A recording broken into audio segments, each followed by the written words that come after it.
go.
So good morning, everyone, and welcome to day three of the championship.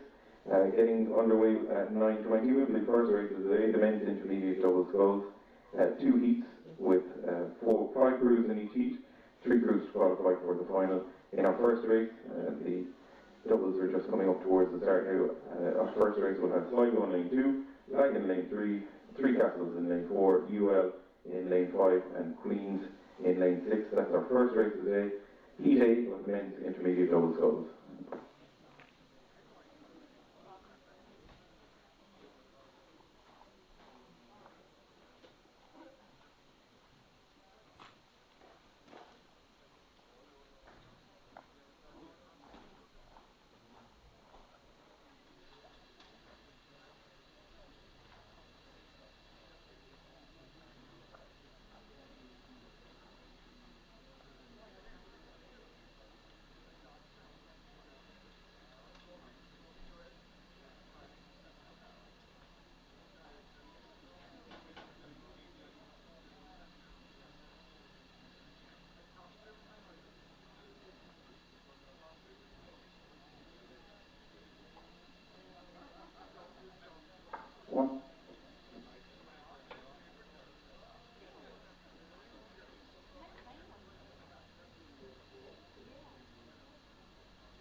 So crews are just getting ready here at the start for the first heat in the men's intermediate doubles golf.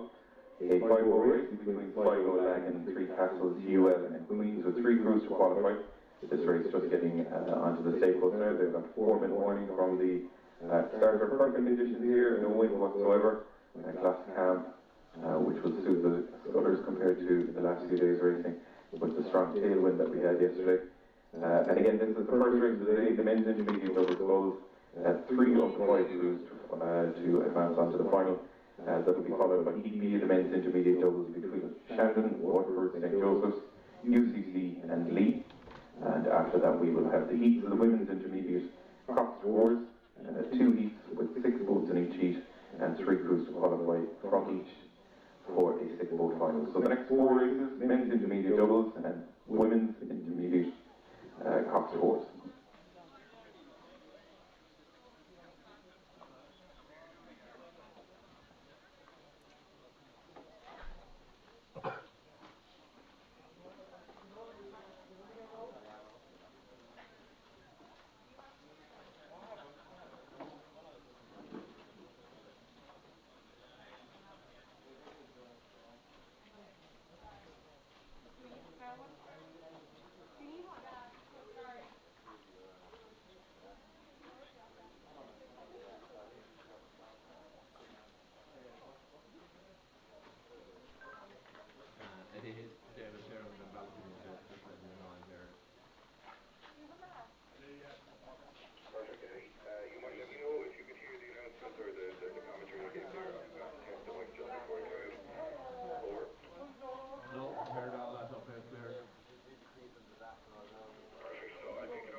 Hi Chris, are you okay? Are you? I'm thinking. Okay. Okay. Okay, and are you coming back here? Do you want me to do anything here? Oh, okay. So up here at the start, our first race of the day, the men's intermediate doubles golf is underway just off the start here now in EA. Just a reminder, this is a 5-boat race between Sligo in lane 2, Lagan in lane 3, Three Castles in lane 4, UL in lane 5 and Queens in lane 6. All the doubles off to a clean start, and they are just about 100 metres gone, and we're going to pick them up shortly and I'll be able to give you an update. Again, 3 crews to qualify out of the 5, and the second heat, the doubles goals already making their way up to the start for Heat B. So again, lane 2, Sligo, lane 3, Lagan, lane 4, Three Castles, lane 5, UL, and lane 6, Queens. And it's the crews on the enclosure side, UL and Queens, as well as Lagan and Sligo, with Three Castles slightly behind there as they go through, just coming up at about 400 metres. And it is crew from UL. UL have about half a length lead over Queens, ahead of Lagan and Sligo, but just about a length separating those 4 crews, and a little bit further back, a crew from Three Castles in lane 4, just coming up on 500 metres, and it's still UL. They're into their stride now after their start, and just the strokeman of UL knocking over to check the crews beside him. The Lagan and Sligo crews pushing back now on UL, so there's very little, still about a length and a half separating the first 4 crews. UL leading, Sligo now moving into second place. Nice push from the Sligo crew on the far side from the enclosure. And they've now moved out another push as they go through 500. And it's the Sligo crew who are putting a little bit of pressure on the UL double, and staying very much in touch are Queens and Lagan. Still just about a length and a half separating first to fourth, and the crew from Three Castles a little bit further back in fifth place. UL now reacting to the pushes from the other doubles.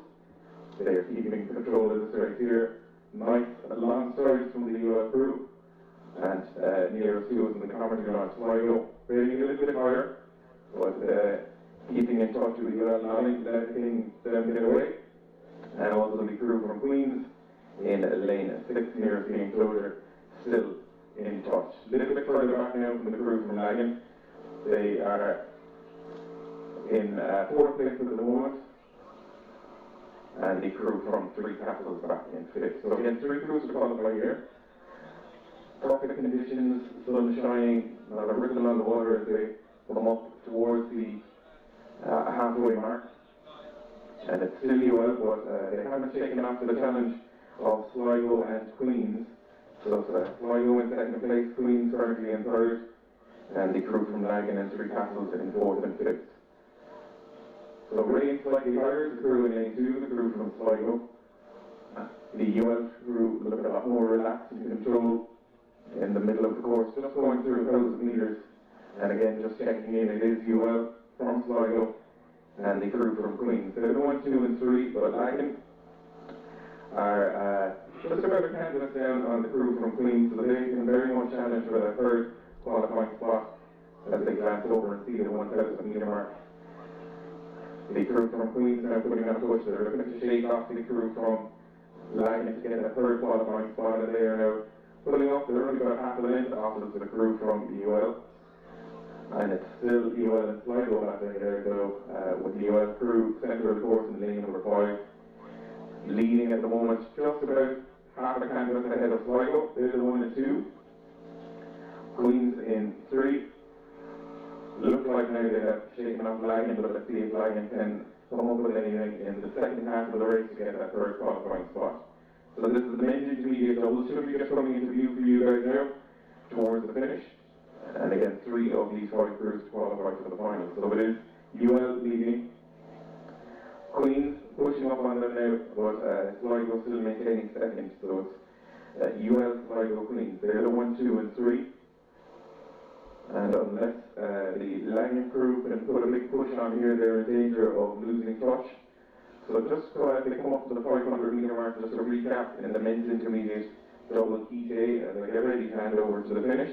It is UL leading in lane 5 from Sligo in lane 2 and Queens in lane 6. They're the 1, 2 and 3 as we hand over to the finish. And just to recap, to let you know where the crews are, on the far side of Sligo, just inside them in lane 3 is Lagan, in the centre and somewhere back there is Three Castles. Then out in front, second crowd from the enclosure is UL, and on the near side Queens.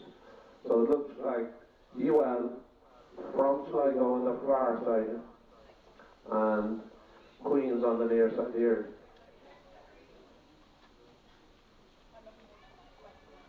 So still coming up into the last 250 metres. Still UL, 3 crews to qualify, 2 crews to drop out. So the battle is on for the third qualifying position. So again, from the far side, you have Sligo, Lagan making a big push here coming in towards the finish. Queens making a huge push there to catch UL and Sligo on the hard line. This is going to be a great race for the third position of the big bird. All 4 crews here have a chance of qualifying coming into the finish. So it's still UL very slightly ahead of Sligo on the far side.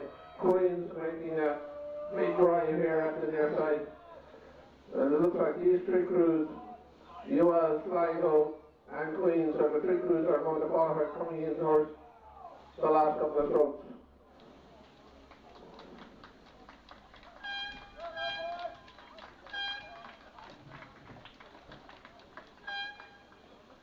Over to you again there, Brad.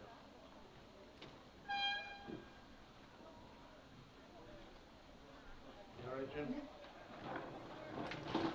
He will have to know. He's replacing for the party last All night. right, okay. Just a minute on, tell us. Half 10 you leave, is it?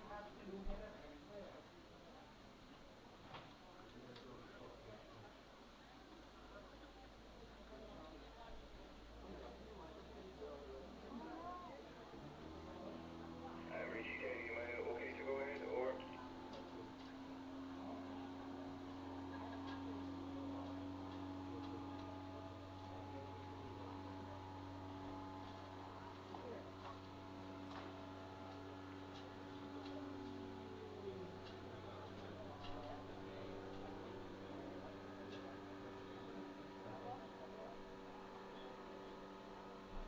Richie to Eddie, am I okay to go ahead with the commentary here or?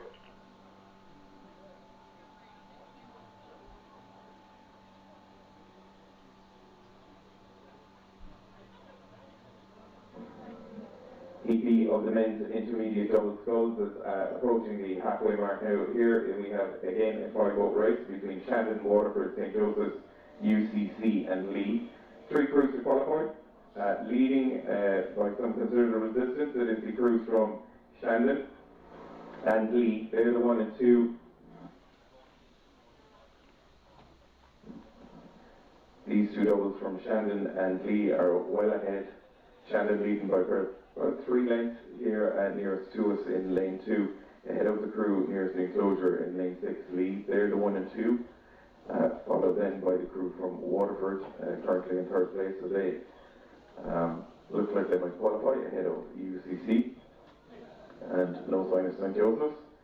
And just looking down, I can hear the Shandon doubles talking to each other. They're in control of this race, well ahead, and nice and relaxed rowing for the guys. This will be a nice warm-up for them.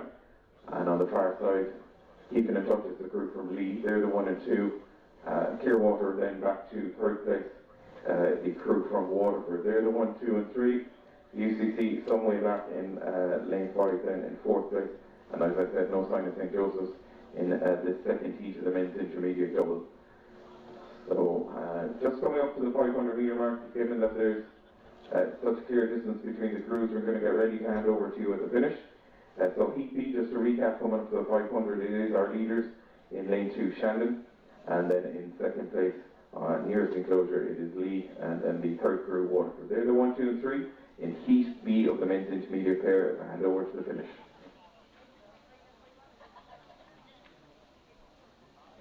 So, unlike the previous race, this looks to be done and dusted, well out.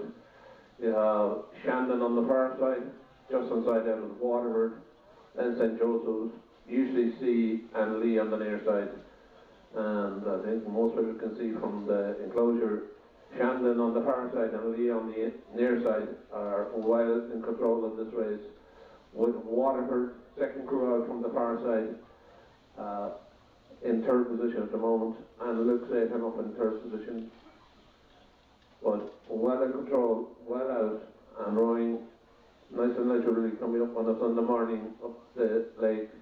Lee and Shandon on the far side, Lee on the near side, Shandon on the far side, and Waterford on the 2nd lane in from the far side. They look to be the 3 crews. But on the near side here, there is a bit of a challenge going on, coming up there for the 3rd position, but I'm not too sure anybody's going to be caught in the last 250 metres. Still Shandon on the far side, from Lee, from Waterford.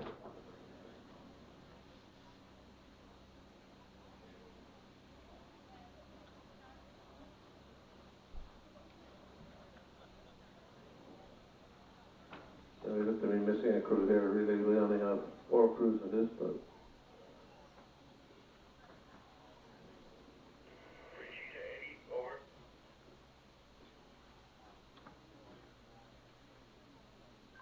yes, Eddie here. Can you, when you're handed over to me, can you put the walkie-talkie on so I do a kind of handover so I know when I'm good to go over here? Over. Okay, will do.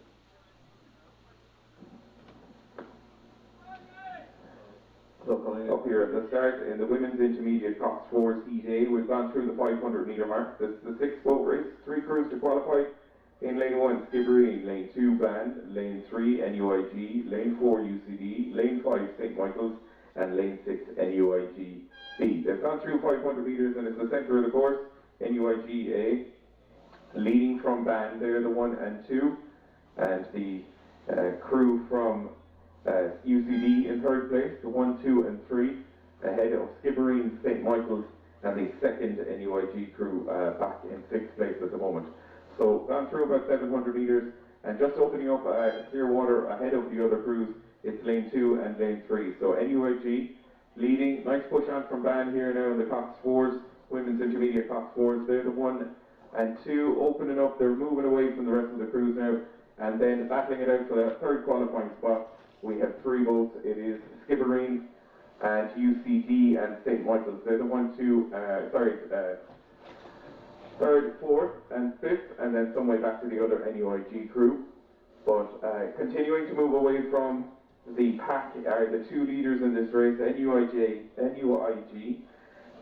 in lane 3, and the crew from Ban in lane 4, and Skibbereen and UCD really battling it out now. The St. Michael's crew in danger of losing touch with the battle there for the third qualifying spot.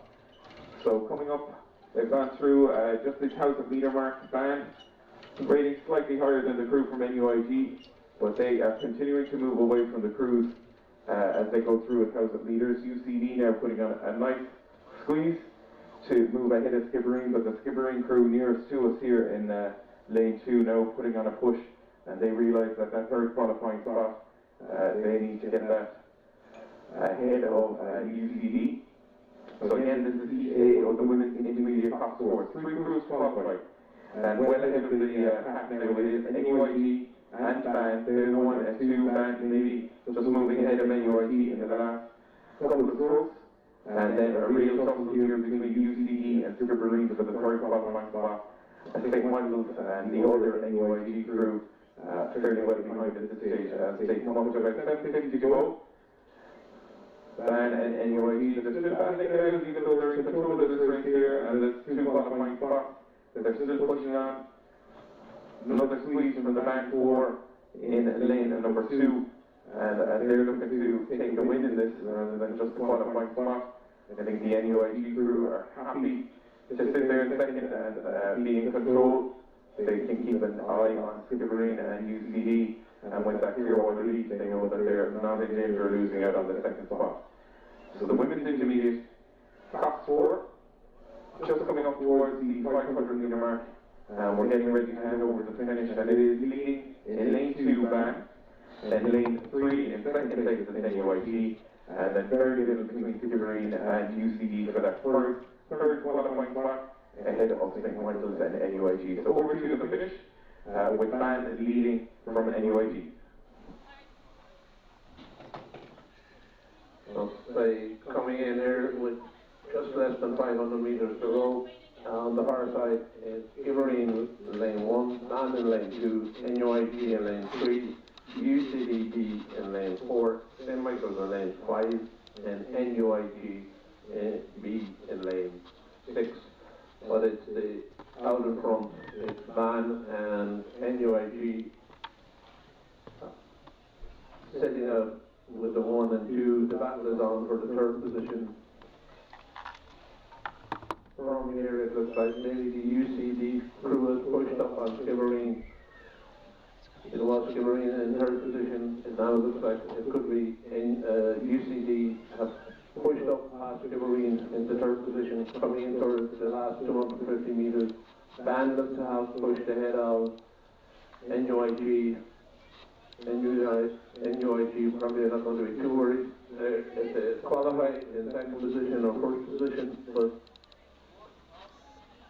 yes, it's definitely UCD have pushed ahead of Skibbereen on the far side. Skibbereen out on the far side there, and UCD in the black boat there coming in, look to be in third position. 3 crews qualified. Out ahead is Ban coming up towards the last 100 metres. NUIG in the centre, UCD in the black boat there in the centre also. It looks down pushed ahead of the Skibbereen crew, the St. Michael's crew over on the near side, and the NUIG B crew back at the rear, coming up towards the finish. Man, NUIG very close between UCD and Skibbereen. I will give it to UCD at the moment, coming up to the finish line from Skibbereen, from St. Michael's. Handing back now to the start launch. So next up, through the 500 metre mark is our second heat of the women's intermediate tour.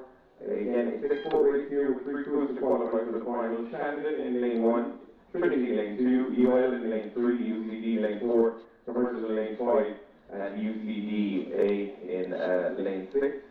And again, this is the second heat. We've got through about 750 now and centre of the course, having a fantastic regatta so far with a number of wins. It is the crew from UL. They are leading this ahead of UCDA. They're the 1 and 2 at the moment, and then very little between the crews from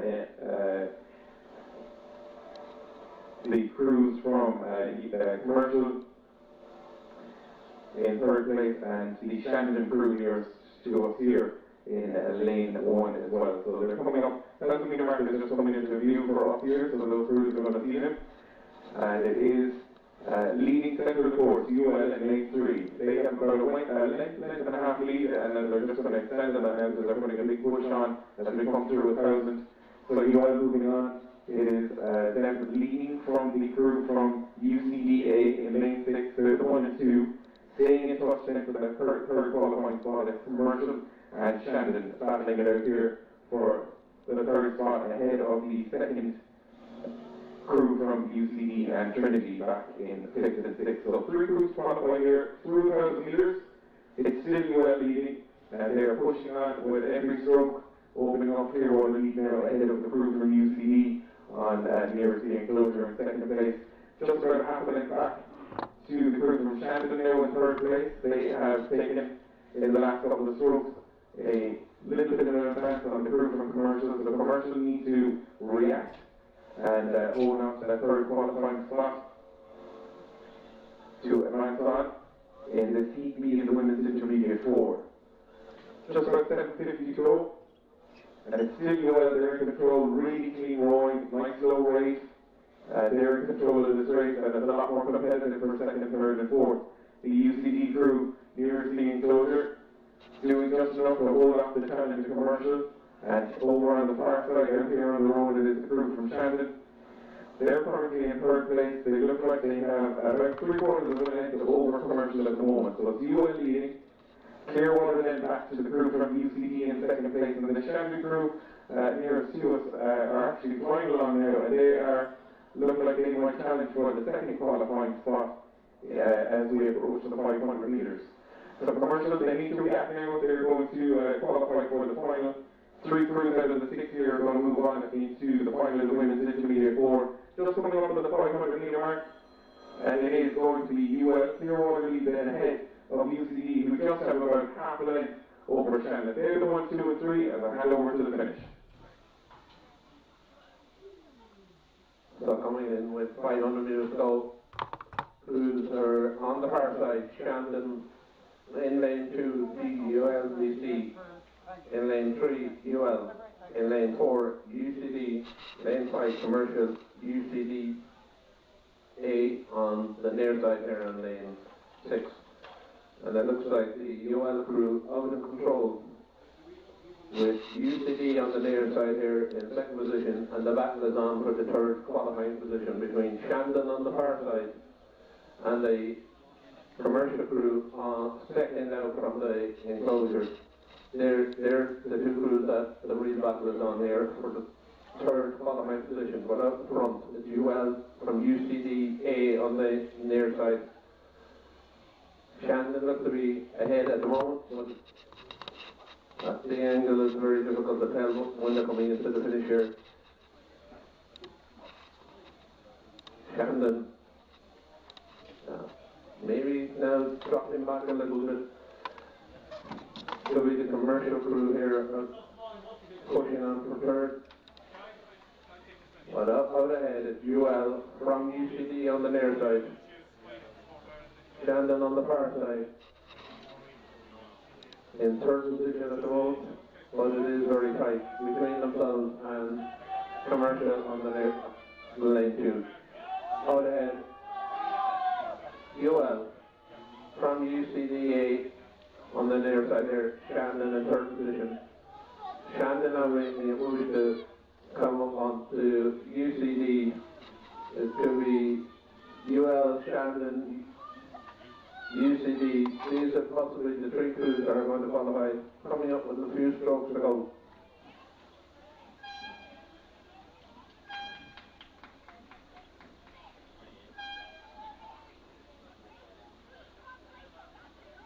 A bit of a break there now, Brian, I think for a few, about 15 minutes, I think we need the next race.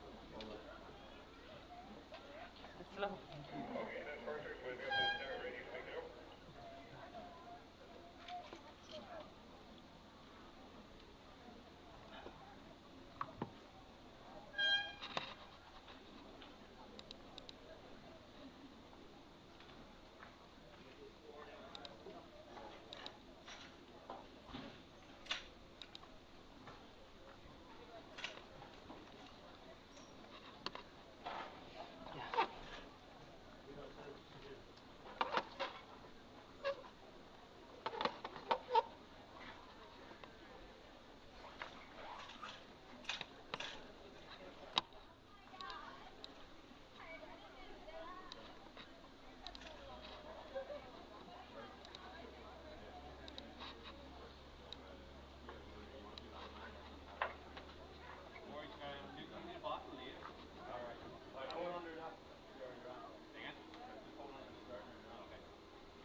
Next race coming up, it's a 950 race.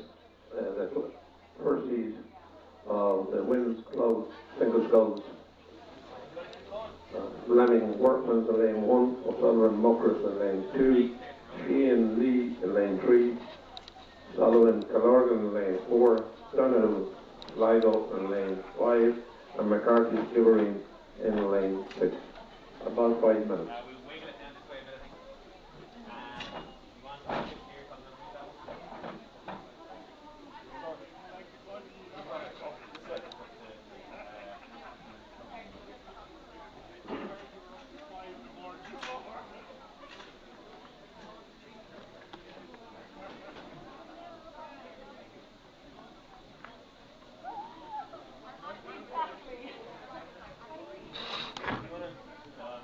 Exactly.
Could we get the Cox of Cathconnell Women's Junior 8 to weigh in, please? So that's the Cox of Cathconnell Women's Junior 8 to weigh in.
So back here at the start, after a short break, we are getting ready for 3 heats in the women's club singles, 2 heats of 6 and 1 heat of 5, 2 crews to qualify, 2 scullers to qualify from each of the heats to move on to the final.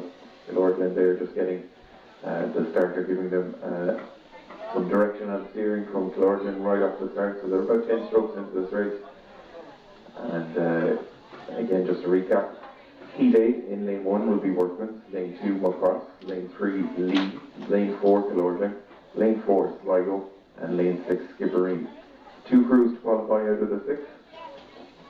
In the first heat of the Women's Club Scull, Heat B, I can already see the scullers coming across and getting ready. But Heat A coming up to about 250, and off the start it is Skibbereen. Very little, Skibbereen has a bit of a lead here, and very little then between Clorgen and Muckross. A little bit further back to the scullers from Lee and Sligo, and then nearest to us Workman's. But 500 metre mark is coming up for them shortly. Again, it is just as we draw level with them here. Skibbereen McCarthy leading from Clorgen and Sullivan. They're the 1 and 2, and then the sculler from Muckross in 3rd place at the moment. Very little between 3rd, 4th, 5th, and 6th in the first heat of the Women's Club Scull. So 500 metre mark just going through now. It's still Skibbereen McCarthy leading from Clorgen and Sullivan, and then slightly ahead of Muckross and Sullivan, and Sligo Donegal. And then again, just a couple of lengths separating first and second. They're just about opening up a bit of Clearwater lead. Gone through 500, and it is Skibbereen McCarthy and Clorgen Sullivan. They're the 1 and 2. Slight Clearwater lead then over Muckross in 3rd place. And the crews of the scullers from Workman's and Sligo and Lee.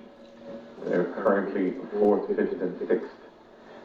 So they're settling into their rhythm as they go through about 600 metres.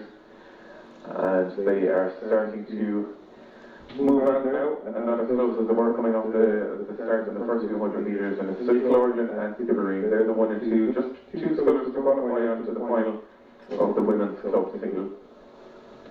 So it's still Skibbereen and Clorgen, they're the 1 and 2. Muckross staying in touch now. Muckross O'Sullivan, she's in 3rd place, and if she can have a quick glance over, she'll see that she's very much in touch And now she must have heard me, because that's exactly what she's done. And she's put a little squeeze on here, across O'Sullivan, and she wants to stay in touch with the two leading scullers from Killorglin and Skibbereen.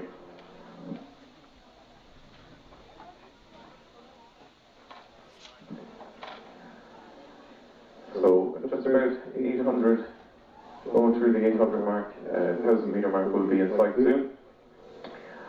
In the first heat of the women's club single, centre of the course, Killorglin and Sullivan, and on the enclosure side, Skibbereen and McCarthy. They're the 1 and 2 so far, and look to be in control of this race here. 2 crews qualified, 2 scullers qualified in the first heat, and Moncross O'Sullivan, she's doing her best to stay in touch with the 2 leading scullers. Another quick glance over her shoulder there, and a little bit of a squeeze as we approach 1,000. So she's very much trying to get into contention for that second qualifying spot. But in control, centre of the course in lane 4, Killorglin and Sullivan. In lane 6, Skibbereen and McCarthy. And then it is Moncross in 3rd, Sligo 4th, Workman in 5th, and then Lee back in 6th place. Just through 1,000 metres. And again, the sculler from Skibbereen, nice and relaxed over there in lane 6. A little bit more racy from Killorglin to stay in touch with those 2. Very much leading now. Moncross still putting a huge effort in, and I think there might be a good strong second half from the Moncross sculler to try to get back into contention here. They're the 1, 2 and 3. And a little bit further back then to Sligo, Workman's and Lee. So they should, if you had very good eyesight, be just coming into view from the enclosure side. About 750 to go. And Workman's have pulled back a little bit and are mounting a challenge here to get that second qualifying spot. Again, perfect conditions here for the scullers. There's very little wind, certainly not the likes of what we had yesterday. So no tailwind to push the crews on here. As they're coming up to, I'd say the leaders now have about 600 to go. And it's still Skibbereen, lane 6. Skibbereen, McCarthy leading from Killorglin and Sullivan. They're the 1 and 2. Moncross O'Sullivan staying in touch, and I think there's going to be a nice little finish on here to see who will get that second qualifying spot. You glance over from the Skibbereen sculler now, she wants to make sure that she's in control of this race, and she's just taking the rate up a little bit, just to expand on the lead that she has. So very little, again, between 1, 2 and 3, as Moncross was on another push coming up towards the 500 metre mark. So again, this is the first heat in the women's club single. Just 2 scullers to qualify into the finals. Some supporters here on the back cheering the scullers on. And as I get ready to hand over at the 500 metre mark, very little between 1, 2 and 3, but I would say Skibbereen McCarthy leading, ahead of Killorglin and Sullivan. They're the 1 and 2, and Moncross O'Sullivan in 3rd place. That's Heat A, the women's club single, on its way down to the finish now. So coming in with under 500 metres down the road, from the far side, you have Fleming Workman, O'Sullivan Moncross, in lane 3, Sheehan from the lead, lane 4, Sullivan from Killorglin, lane 5, Donovan from Sligo, and on the near side here, McCarthy from Skibbereen. And out in front, there are 3 crews out in front. On the near side here, you have McCarthy from Skibbereen, looks to be well in control. Looking back at the other crews, on the far side, over there you have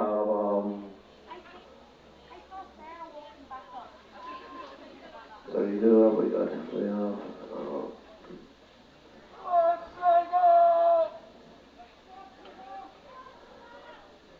have Moncross on the far side, after pulling up, looks to have pulled up ahead of Killorglin. The Moncross sculler looks to have put a big push there on the last 500 metres. So it's now Skibbereen from Moncross on the far side, with Killorglin in the centre. It was 1 and 2, Skibbereen and Killorglin, but the Moncross sculler looks to have pushed on there now and pushed into 2nd position. Only 2 crews to qualify. So Skibbereen on the near side, Walkers on the far side, and Glargan in the centre. With about 500 metres, or about 100 metres to go. It's still skimmering from Walkers, who is flying on the far side. Maybe pulling ahead in the first position at this stage. So, two crews just to qualify. Walkers on the far side, skimmering on the near side, and Glargan in the centre. Sligo in fourth position, Workman's in fifth, and Lee in sixth. But it looks to be the battle for one or two. Walkers, Skibbereen, they're the two qualifying crews, I imagine. And we'll hand over then to the on-water commentary. So coming into view here, just after the 500 metre mark, it is Heat B of the women's club single between lane 1 Clorgan, lane 2 UL, lane 3 Sligo, lane 4 Workman's, lane 5 Commercial, and lane 6 UL. So two UL scullers in the race here, and they've got through about 700 metres, and leading at the moment it is UL Coffey in lane 2, ahead of UL Barrington. They're the 1 and 2 at the moment, and Killorgan in third place, ahead of Sligo, and then just a little bit further back to the crews from Commercial and from Workman's as well. So 1,000 metres coming up into view now, and in control are the two scullers from UL Coffey, lane number 2. She's got just about a length lead, and she's rowing very confidently here. Nice slow rate, but nice power in the water, and she's maintaining control here in lane 2. Right beside her in lane number 1 it is Glargan. She's about a length and a half back, and very little now between second, third and fourth between Glargan and Sligo, and the second UL sculler, UL Barrington, and then some way back and off to the pace the crews from Commercial and Workman's. 1,000 metre mark just gone through, and a little bit of a wall there from UL Coffey, but she is maintaining her lead and in control. She can look left and right and keep an eye on all of the sculls here, see who's putting on a push, and she can easily react and stay in control from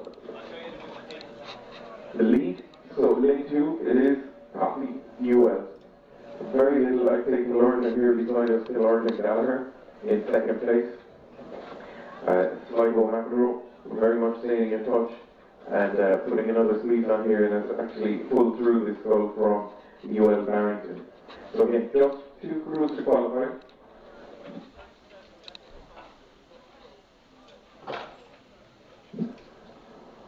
So just two crews qualified in the second heat of the women's club single, and for a 6-boat final later on this morning. And it looks like in control here in lane 2, UL Coffey, leading, I would say, from Killorgan Gallagher. They're the 1 and 2. Sligo McEnroe and UL Barrington still within a boat's length of that second spot, that second qualifying spot. So when they come down towards the finish and start winding up, we might see some of the challenges that are going to take place to get that second qualifying spot in the women's club single. But still in control since the 500 metre mark, it is UL Coffey. The other UL sculler who was in second place, she's off the pace now, not as strong as she was in the earlier part of the race, and she has pushed back, and it looks like now between Sligo and Killorgan for the second spot. Killorgan here in lane number 1, Sligo in lane 2. They are really going to be battling it. Killorgan sculler just glancing over now. It's going to be very close between those two to see who's going to advance on to the final. Just coming up on 500 metres, and I get ready to hand over. Just a recap. In lane 2, it is UL Coffey leading, and then it is the scullers from Killorgan and Sligo battling it out for the second spot, and then a little bit further back to the crews from UL Commercial and Workman. So over to you at the finish with UL Coffey leading the second heat in the women's club single. Well, this is the second heat with Killorgan on the far side, Coffey from UL in lane 2, Sligo McEnroe in lane 3, Workman O'Connor in lane 4, Commercial O'Connor in lane 5, and UL Barrington in lane 6 on the near side. But out in front, second lane out from the far side, it is Coffee from UL. Now the battle is on for the 3 other colours there in a line. Battle is on for the second qualifying spot at this stage. Over on the far side, Gordon has been battling with Barrington on the near side for that second position. Also in the centre there you have Sligo, not out of it yet. If anything, Barrington on the near side looks to have dropped back a little bit. But up front it is Coffee from UL. And Gordon, I would imagine, on lane 1 out on the far side. With Sligo still in the battle there, it's UL from Killorglin, from Sligo, but with about 70 metres to go. It's UL from Killorglin on the far side with Sligo in third position and UL Barrington on the near side. Come in two qualifying positions unfortunately, so everybody else dropped out. And is UL from Killorglin.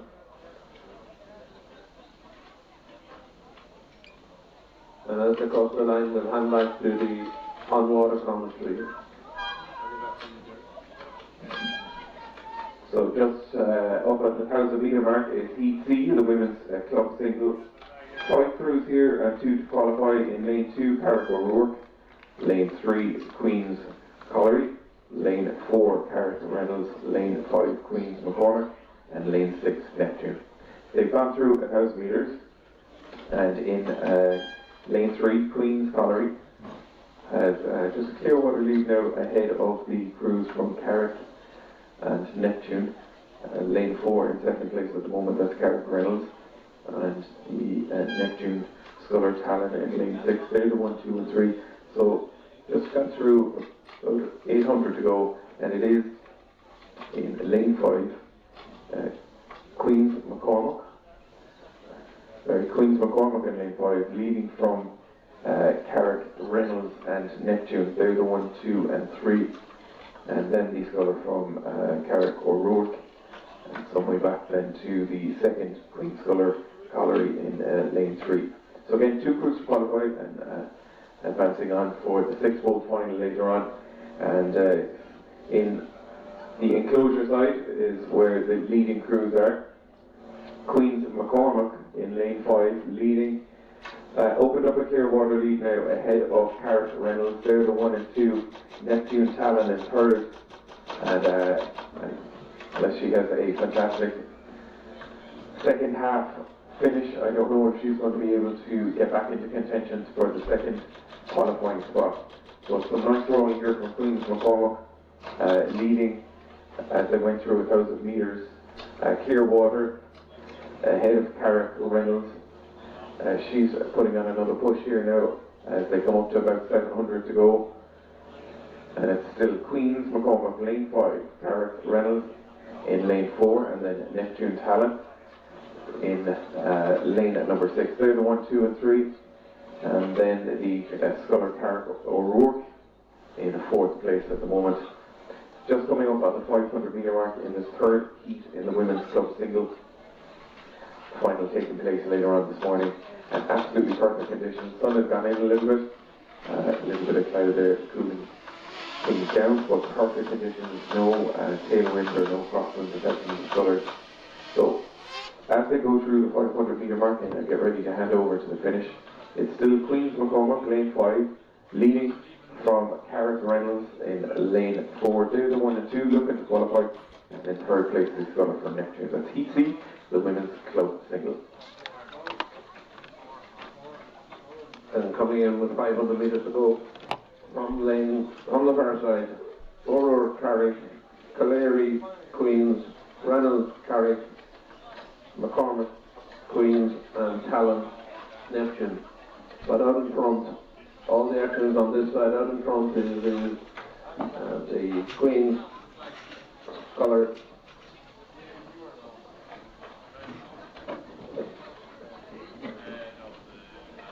That's McCormick, second crew out from the near side here. That's it. challenge from Talon and Neptune. It looks to have dropped off.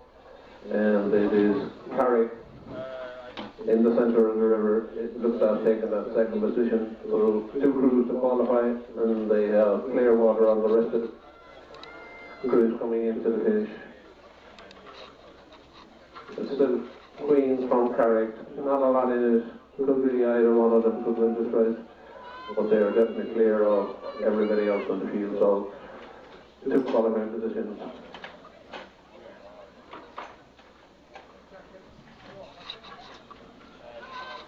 Queens from Carrick, from Neptune.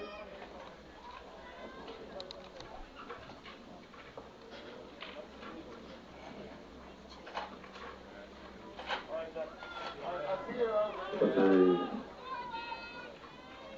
in 4th position is Carrick Reynolds.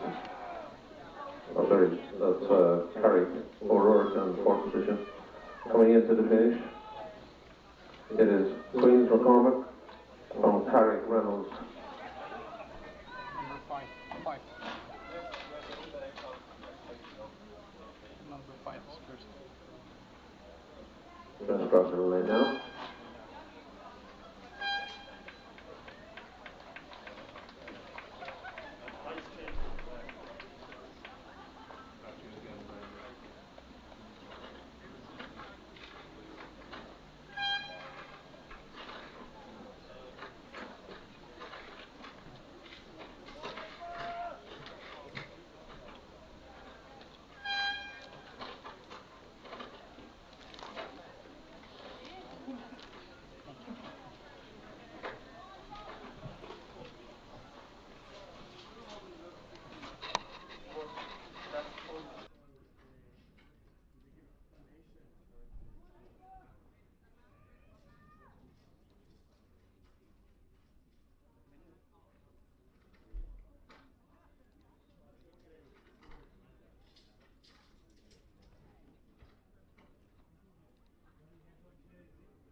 Bit of a break here now for the next 40 minutes before the women's junior 18 race. That is Neptune lane 2, Capricorn lane 3, Enniskin lane 4, Merchant lane 5, and Colin lane 5.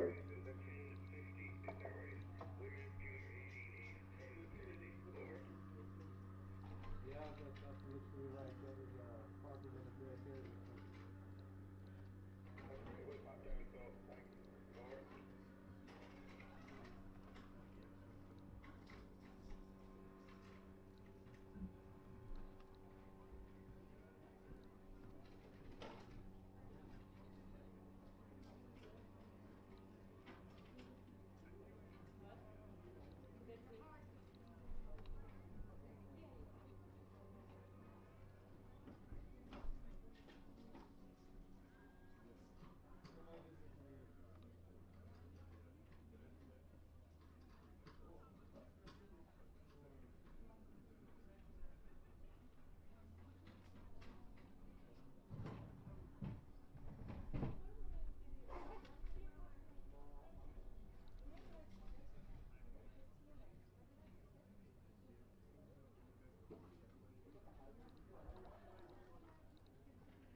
with some exciting races.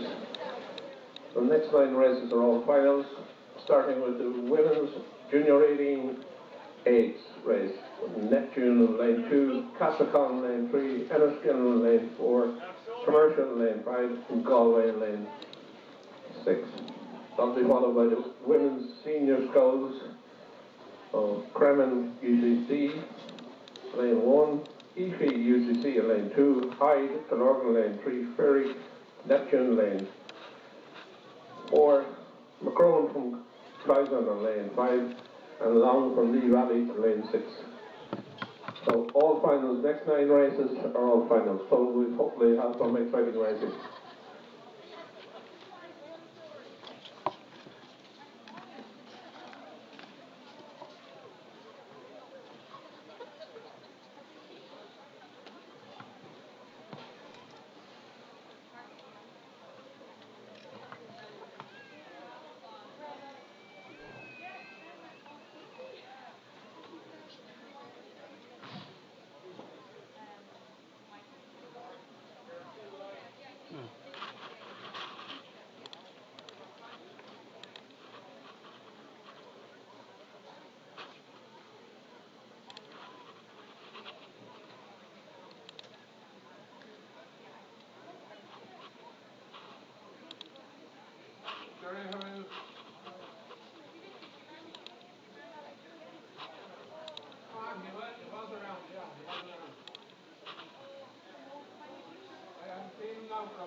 Declan.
Three minutes. I will follow them from the start. 3 minutes, okay. Runner, let's go.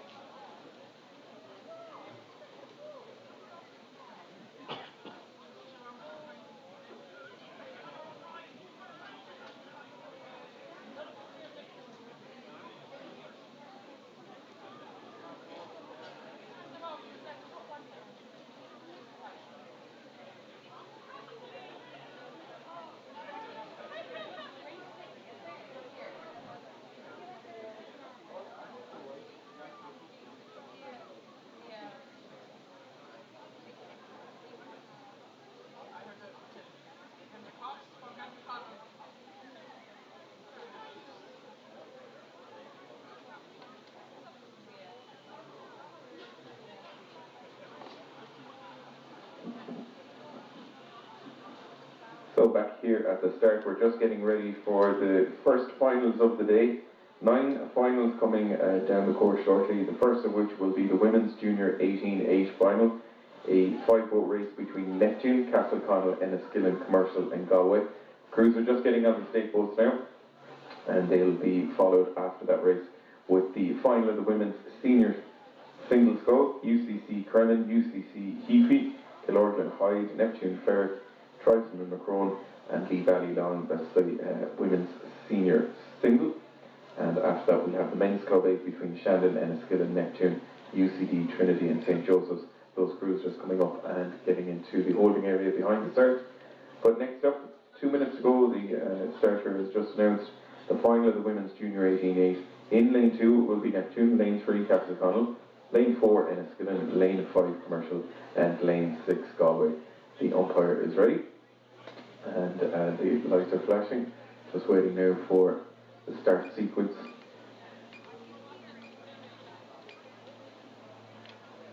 The starter just looking for the Galway ballast to be shown.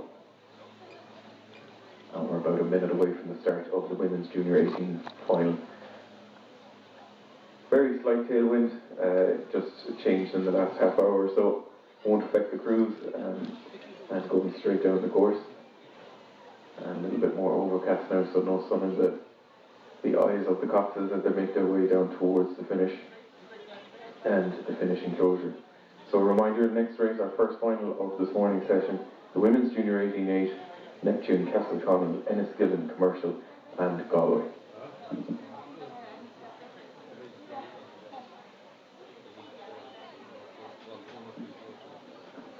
And they're underway, so just off the start. Here, the sound of the 8's always great. And you can hear the coxes encouraging their crews now through the first few strokes. Start and big pushes from all the crews. You see who's going to establish a lead. We're just sitting here around the 250 metre mark, and we're going to pick this up. And I can already see that the crews from Galway, winners of a number of the junior pots already, the Galway 8 in lane 6 in the centre of the course, and Enniskillen. They look like the 1 and 2, and a little bit further back, the crews from Commercial, Castleconnell, and Neptune. So just coming up, very little between first and second, but it is Galway and Enniskillen. Galway maybe by just about a canvas as they come up to 400 metres. So a canvas lead for Galway, ahead of Enniskillen in the women's junior 18-8. Back in third place it is Commercial. And then the crew from Castleconnell and Neptune 4th and 5th. 500 metre mark just coming through now. And the crews are lengthening it out into their stride. A lot of encouragement from some of the junior 18-4s on their way to the start, cheering on their fair club members. So still Galway and the Enniskillen crew, they're the 1 and 2. And they are now just about opening up a little bit of Clearwater back to Castleconnell now in third place. So Castleconnell moving ahead of Neptune and Commercial as well. And then the Castleconnell crew rating slightly higher, so a little bit of a push for Castleconnell. They're just staying in touch. Their bow is just overlapping with the stern of Enniskillen and Galway. And then some way about half a length back to Neptune in fourth place ahead of Commercial. Very little between first and second, between Galway and Enniskillen. Stroke for stroke, they're matching each other.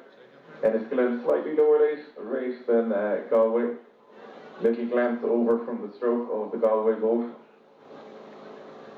Just keeping an eye, and it is nip and tuck between these two. Enniskillen now putting a squeeze on. A little bit of a push from Enniskillen, rate coming right the way up. And they are probably just about a canvas ahead of the crew from Galway now. Very little, they are moving away from third place Castleconnell, fourth place Neptune now, and Commercial back in fifth. And there's Clearwater opening up between the first and second crew, back to the remaining crews from Castleconnell, Neptune and Commercial. But Enniskillen,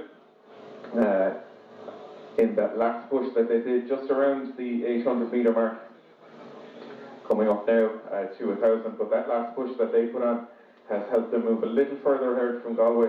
But the Galway crew still rowing very nicely, slightly lower rate from Galway, and they seem to be striding out here and very much staying in touch. They have definitely opened up Clearwater now back to Castleconnell, Neptune and Commercial, but very little between first and second. As each of the crews are doing a push, they seem to be taking the lead, and it's just about a canvas to a quarter of a length between them when they're both doing those pushes and taking it back down again. the Enniskillen crews just looking around there, having a look at Galway. Galway stroke looking over once again, and it looks like they're going for another push as we come up to the 1,000-metre mark. Very little between first and second. It literally, I'd say, a canvas affecting the crews there. Neptune Cox just a little bit close, hitting some of the boys here in lane number 2 with the Neptune crew back in 4th place. But Enniskillen there look like they're middle of the course, striding out, and I think they might be moving ahead of the Galway crew now. Some very nice rowing from the Enniskillen 8, and I think they have the makings maybe of this Galway crew in the enclosure side in lane number 6. They're the 1 and 2. Castleconnell have about a 3/4 lead in 3rd place ahead of Neptune, and they have a length lead over Commercial. But it looks like it's the Enniskillen crew centre of the course in lane number 4. Enniskillen leading this final in the women's junior 18 age. About 600 metres to go. And the Galway crew, they're going to have to put in a fantastic finish here to see if they're going to challenge the Enniskillen crew leading this women's junior 18 age, as the 1,000-metre mark is just a few strokes away. And they have continued to move away, both Galway and Enniskillen moving away from the crews from Castleconnell, Neptune and Commercial some way back. And it's going to be a fantastic finish here. I still think it's the Enniskillen crew leading in the centre of the course, and Galway nearest the enclosure. If they can put on a challenge to see who is going to win this final of the women's junior 18 age. Going through 500, Enniskillen leading from Galway, Castleconnell in 3rd, ahead by just half a length of Neptune, and Commercial back and 4th. Over to you to finish. Coming up in the centre of the course, the Enniskillen crew from Galway on the near side, with Castleconnell in 3rd position in the red. So, striding out here, great coming in towards the last 250 metres. It's Enniskillen from Galway, on the near side of Galway, Enniskillen in the centre, Castleconnell in 3rd, with Neptune in 4th. But it's Enniskillen luckily moving away from the Galway crew as they come towards the finish. There's clear water, I think, between them at this stage from Enniskillen, from Galway. Galway have had a very good run with Ears and Hoars. But I think they met their match here with Enniskillen. Enniskillen just striding away in the last 100 metres from Galway. Yes, there's clear water in it. It's the Enniskillen crew powering home. Very clean rowing, very composed rowing, coming into the finish from Galway on the near side, with Castleconnell in 3rd and Neptune in 4th. So it's Enniskillen from Galway.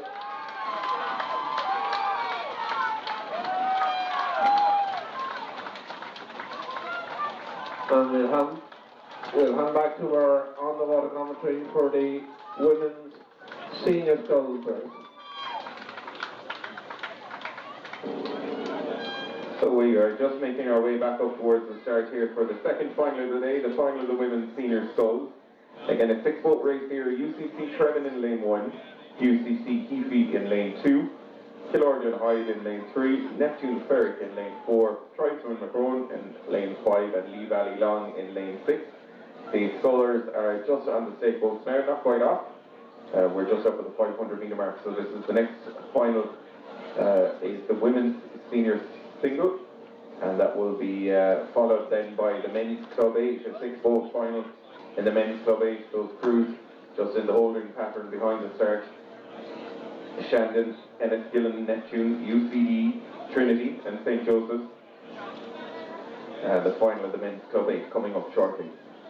Also on our way, just spotting the crews here in the final of the men's junior 18 Cox 4 and the men's junior 19 Cox 4. All those crews on the way up to the start as well, encouraging some of the women's 8 that were making their way down in the finals earlier on in this session. But next up, it is going to be the women's senior single.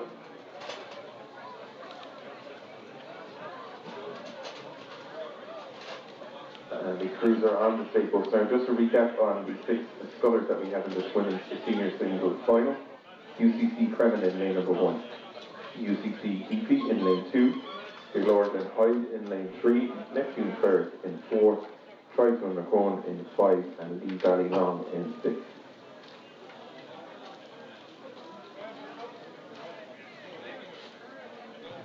Again, perfect conditions up here at the start. Very slight tailwind. And the starter is just naming out the crews here, getting midway, and they're under order. And they're off now in the final of women's senior singles. All cleanly away. Don't hear the umpire or the starter giving anyone any steering instructions at good speed. And they are just through 100 metres now. And as to be expected, very little between the 6 scullers in the final of the women's senior singles.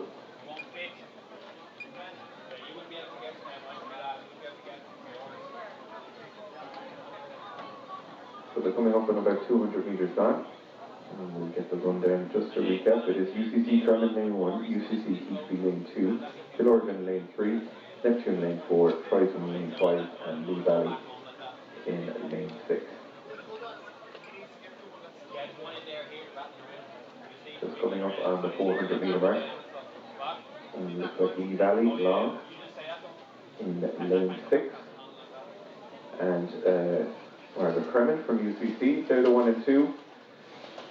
I would say it is Margaret Kremen just slightly leading, just about a half a length lead. UCC Kremen over Lee Valley Long, they're the 1 and 2.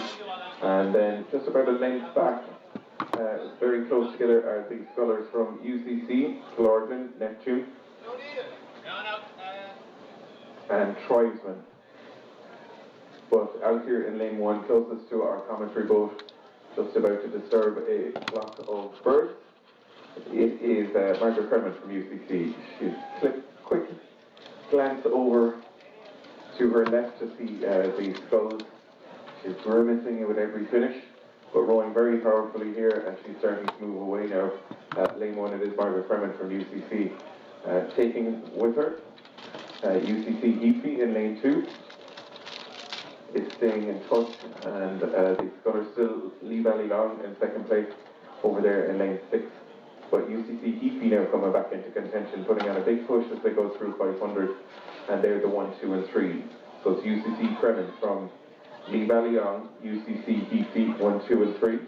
Then about a length and a half back then to Killorgan, Neptune, and Tribesman for 4th, 5th, and 6th. About 600 metres gone, 700 metres gone now.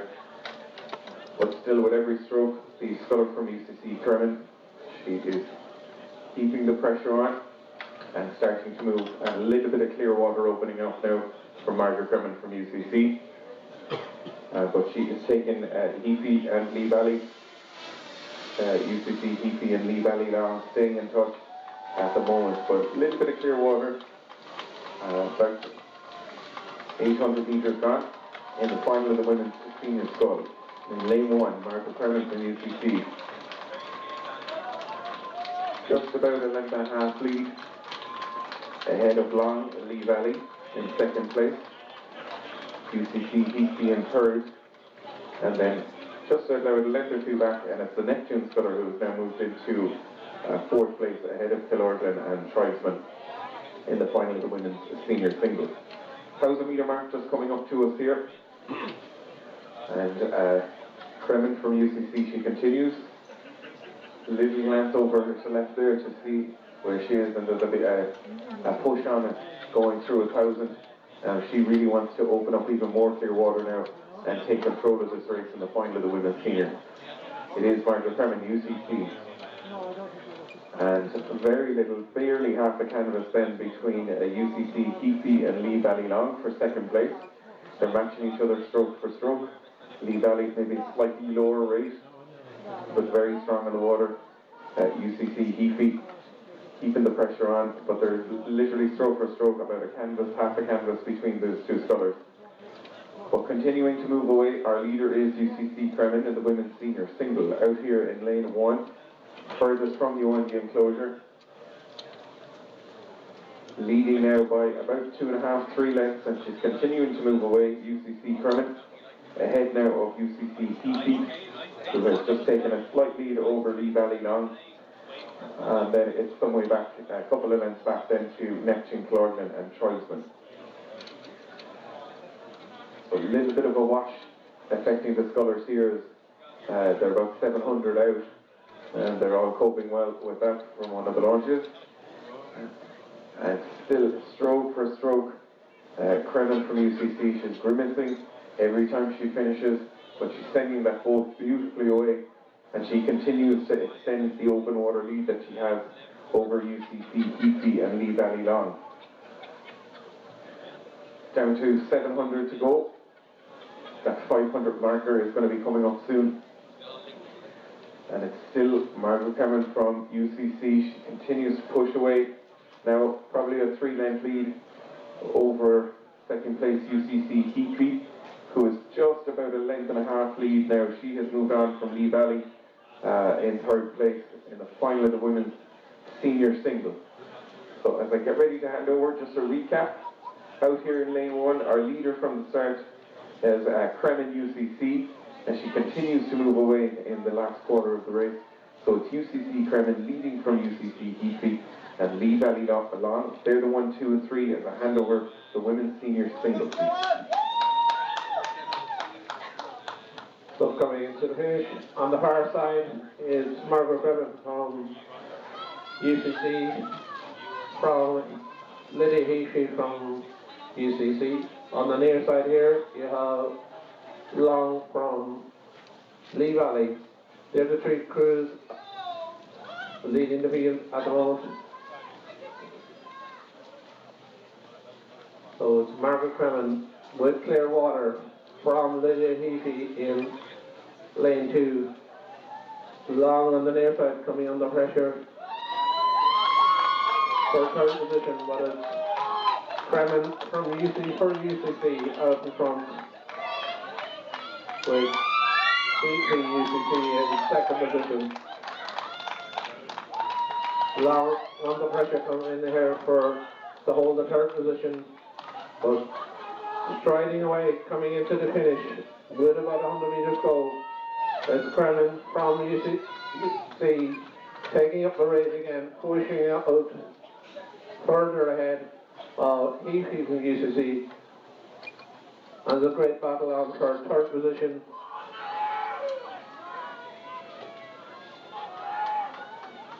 But coming up towards the finish, it is Kremen UCC from Heathy UCC. And it looks like the Neptune scholar Fierick has overtaken Long coming to the finisher. And the Clorglen scholar Hyde putting on a push coming into the finish. But coming up towards the line, it is UCC Kremen from UCC Heathy, with Neptune looking to make 3rd position.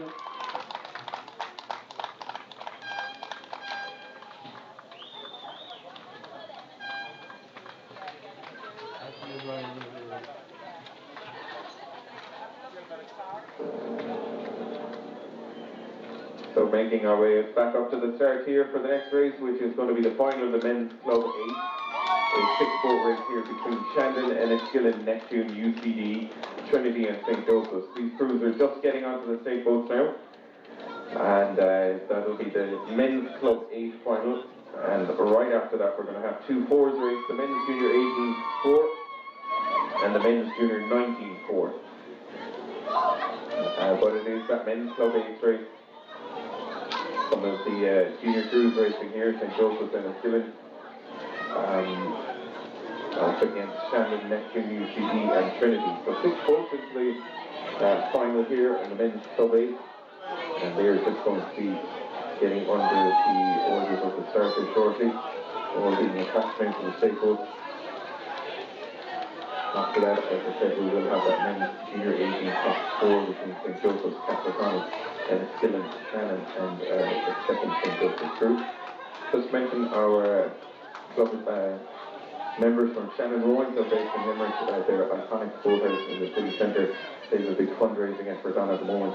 where you can buy a slate for the roof. So it's a protected and listed building, one of the iconic buildings within the city.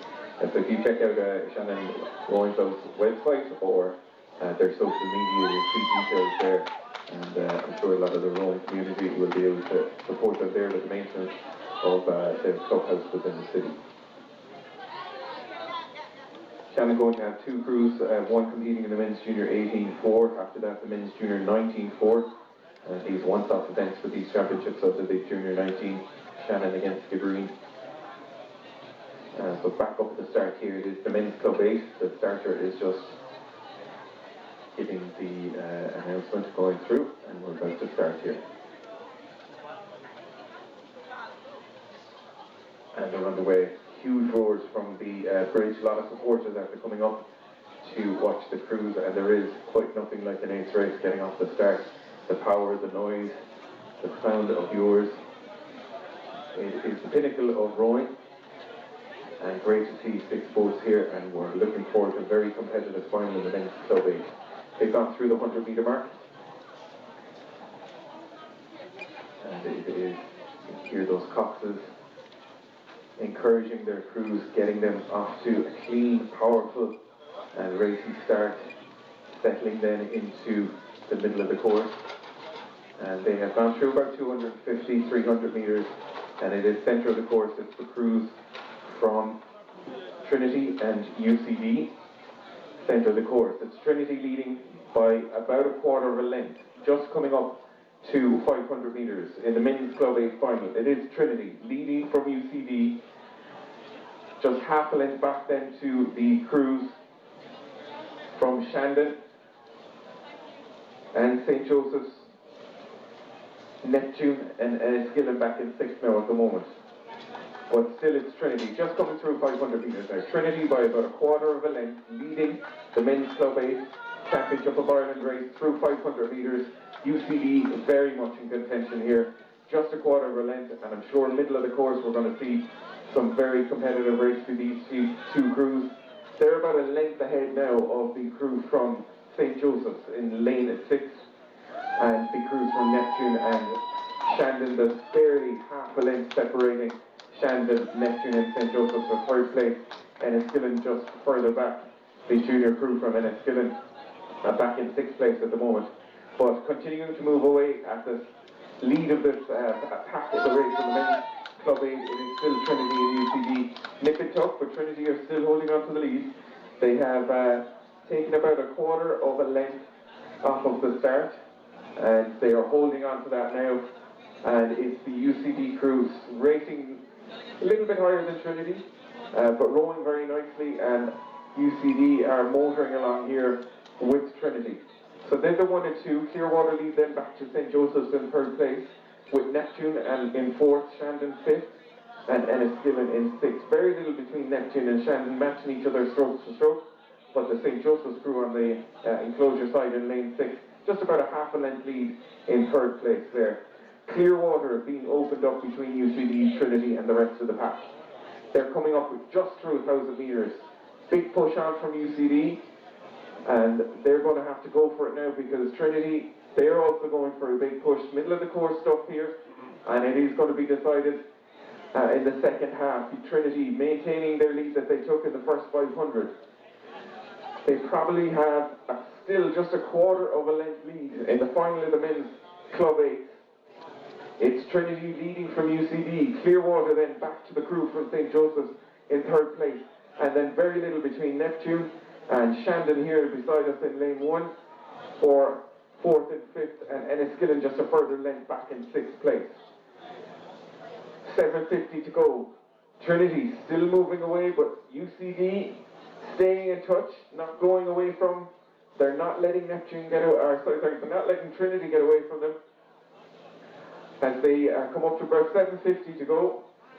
Trinity crew, not as elegant as UCD. UCD rowing very nicely, very clean rowing, a lot of splashing from the Trinity crews, especially at the catch.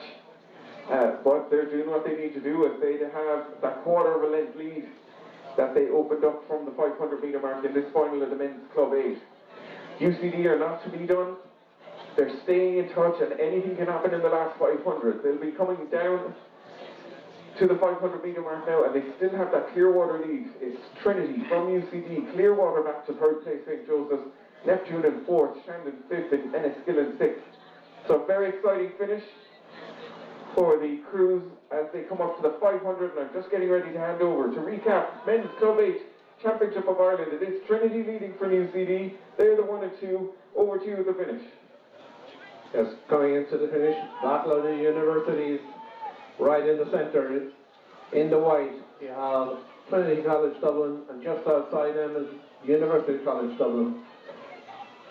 So the crews competing are from lane 1, Shandon, Enniskillen lane 2, Neptune lane 3, UCD lane 4, Trinity College in lane 5, and St. Joseph's in lane 6. But the real race is on up front here between Trinity College in the white, and in the light blue is UCD colleges. So it's Trinity holding that lead that they got at the very start. Off the start, they moved out ahead, and they're holding that lead. Probably less than a half a length in it between UCD and Trinity. Coming in now with about 100 metres to go. Real battle here between the two universities, the two Dublin universities. Trinity just moving ahead again from UCD coming into the finish. They've just brought it up their last few strokes, just moving clear of UCD coming into the finish, with Neptune here in third position.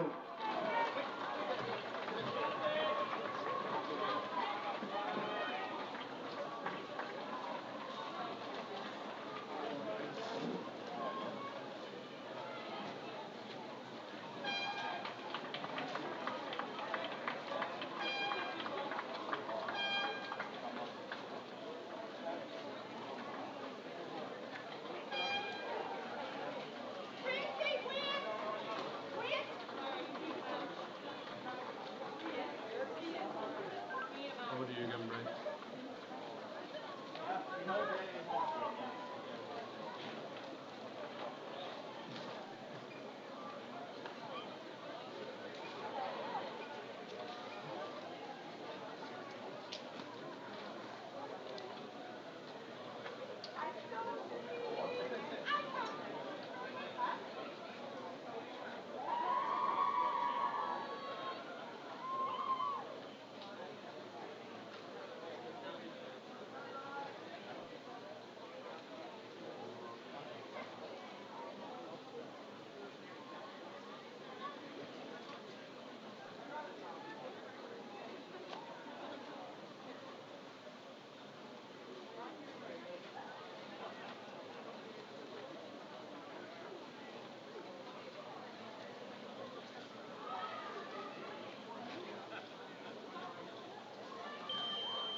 Next we have the final of the men's junior 18 Cox Fords, St. Joseph's in lane 2, Castleconnell lane 3, Enniskillen lane 4, Shannon lane 5, and St. Joseph lane in lane 6.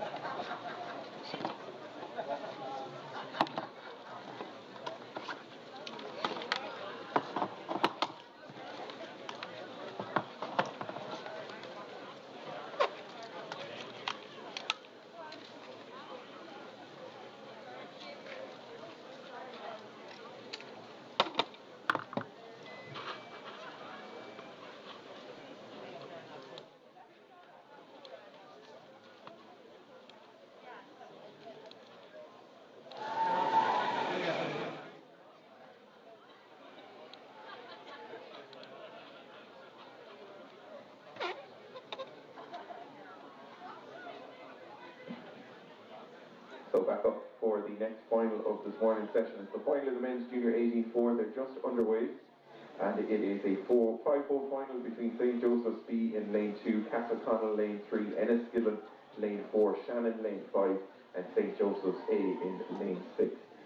This race will be followed by a 2-boat final in the men's junior 19-4 between Shannon and Skibbereen, and those fours are just approaching the start now. Going through 150 metres, centre of the course, Enniskillen, leading here in the men's junior 18-4. They've opened up a length lead. St. Joseph's A as well. They're the 1 and 2, and the other St. Joseph's crew, Castleconnell, and the crew from Shannon, just a little bit further back. Coming up on about 300 metres, it is St. Joseph's, Enniskillen. St. Joseph's maybe by just, so it's actually Enniskillen. It's the Enniskillen crew, half the canvas ahead of the crew from St. Joseph's, and Castleconnell are in third place. They're the 1, 2 and 3, about a length back then to the second St. Joseph's crew, and the crew from Shannon in 5th place at the moment.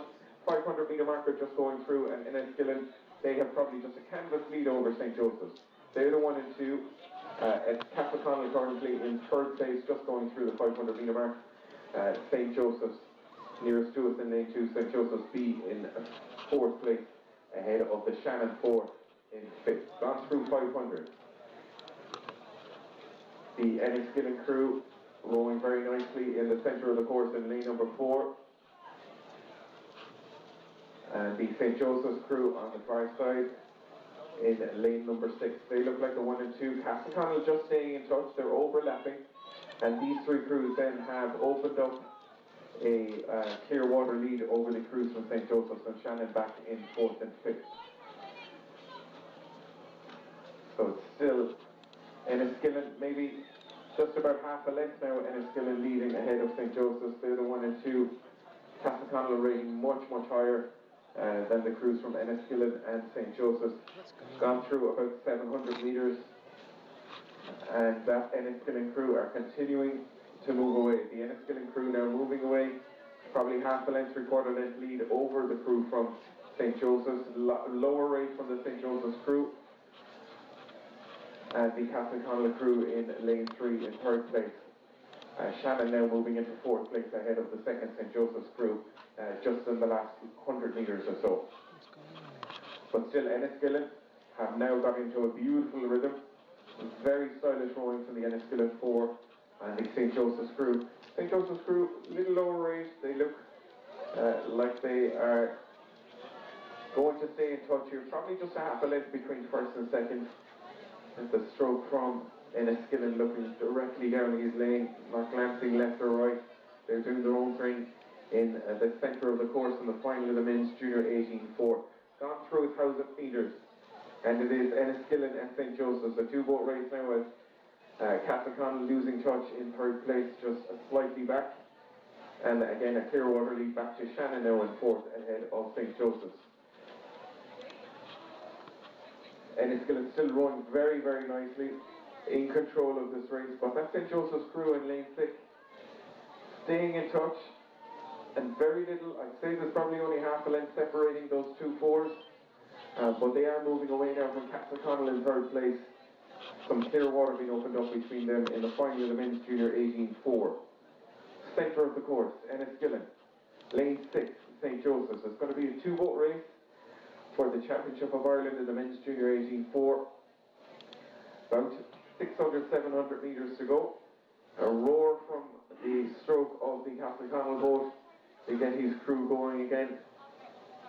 But those top 3 crews are continuing to move away from Shannon and St. Joseph's B back in 4th and 5th place. We're hanging back here, so it's very hard to tell. But Enniskillen and St. Joseph's, they're the 1 and 2, 500 metre mark coming up, and they will be coming into full view for you at the enclosure. And it looks like it's going to be a very exciting finish. St. Joseph's might have actually squeezed ahead there in the last 100 metres or so, nearest to you in lane 6. They're taking the rate up again. St. Joseph's pushing now on that Enniskillen crew in the final of the men's junior 18-4. 500 metre marker just coming into view for the crews. And it looks like it is going to be a fantastic finish here between two boats. Cathconnell putting on a big push, but they're more than a length of Clearwater behind in the final of the men's junior 18. For getting ready to hand over to you. To me, it looks like St. Joseph's have now taken the lead from Enniskillen in the final of the men's junior 4. I'm going to hand over to you, St. Joseph's, Enniskillen, they're the 1 and 2. Yes, it looks like St. Joseph's on the near side have just pushed ahead of Enniskillen in the centre with Cathconnell in third position. So St. Joseph's here on the near side in lane 6 have moved ahead of the Enniskillen crew, rating slightly higher coming in towards the finish. With about 200 metres to go, it's St. Joseph's from Enniskillen from Cathconnell. But it's the St. Joseph's crews that are moving away. Steering is to be going slightly around Enniskillen, but the St. Joseph's crew have just moved up ahead. Not a lot in it, but they're rating higher. The bigger urgency in their stroke to move the boat. They're moving up now to about a half a length ahead of Enniskillen, stretching out that lead as they come up towards the line. Now it's a length up ahead of Enniskillen. So St. Joseph's from Enniskillen, from Cathconnell, coming into the finish with about 4 or 5 strokes to go. Crossing the line now very shortly. St. Joseph's from Enniskillen, from Cathconnell. With Shannon coming up behind and St. Joseph's B on the far side. But it's St. Joseph's from Enniskillen.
We are back up at the start here for our next race, the final of the men's junior 19 Cox 4.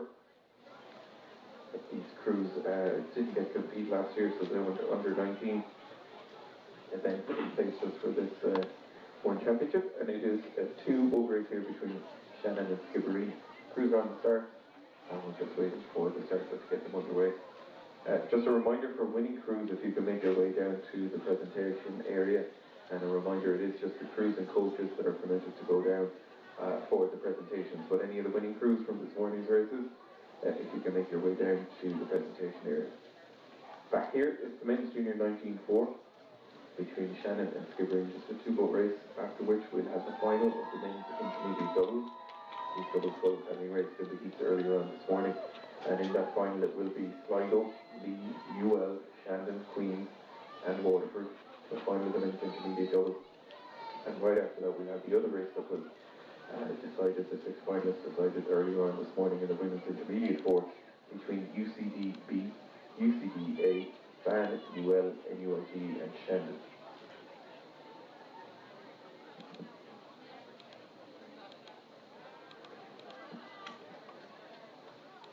So to start there, just making the announcement now. And we are underway. and they've been told to stop row. So it might be a full start. So both crews are holding their boats up.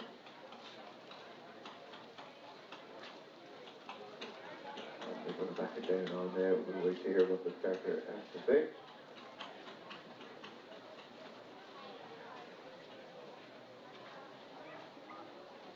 I think it's a false start for Shannon.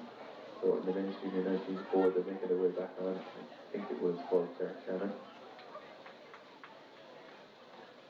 And the drone is just re-sighted, so hopefully those of you that are streaming, you'll be able to see this race getting ready.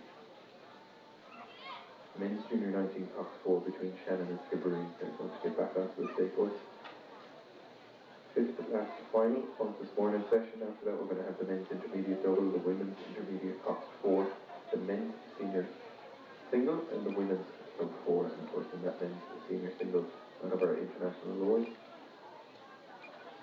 Mel Lynch, UCC, Paula Donovan, Skibbereen, Area Donovan, Skibbereen, Jake McCarthy, and Skibbereen, Quentin McCarthy, and Commercial in the final of the men's single.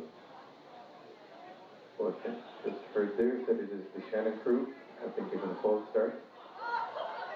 It's back on the state boats and they're going again now.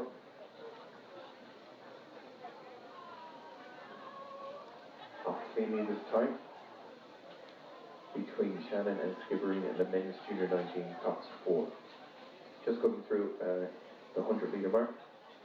Just the two boats here in this junior 19 race. These crews unfortunately not getting to race last year due to the COVID restrictions, so these under 19 events taking place, and as an exception this year to give the crews a chance to race at the championships. Just two boats here, Shannon in lane 3, Skibbereen lane 4. One of the Skibbereen scullers cheering on his 4 as he makes his way up to the start. About 250 gone.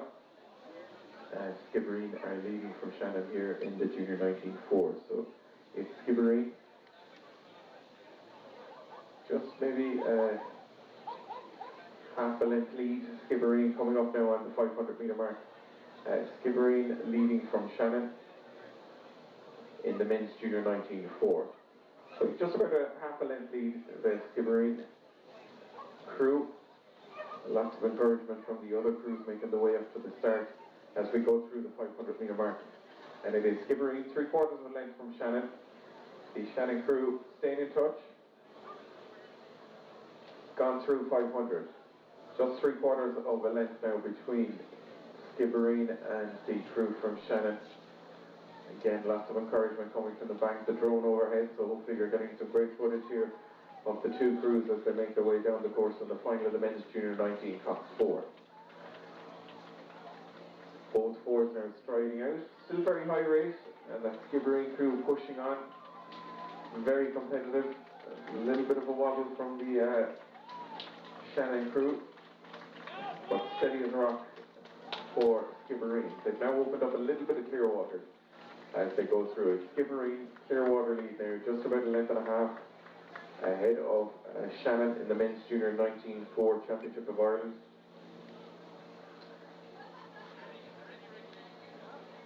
Nice long strokes from the Skibbereen crew. 1,000 metre mark is going to come up in sight shortly, and they're continuing to move away from the Shannon crew. Very solid rowing from the crew from Skibbereen in the men's junior 19-4, and they're continuing to move away from the Shannon crew, just coming up on the 1,000 metres.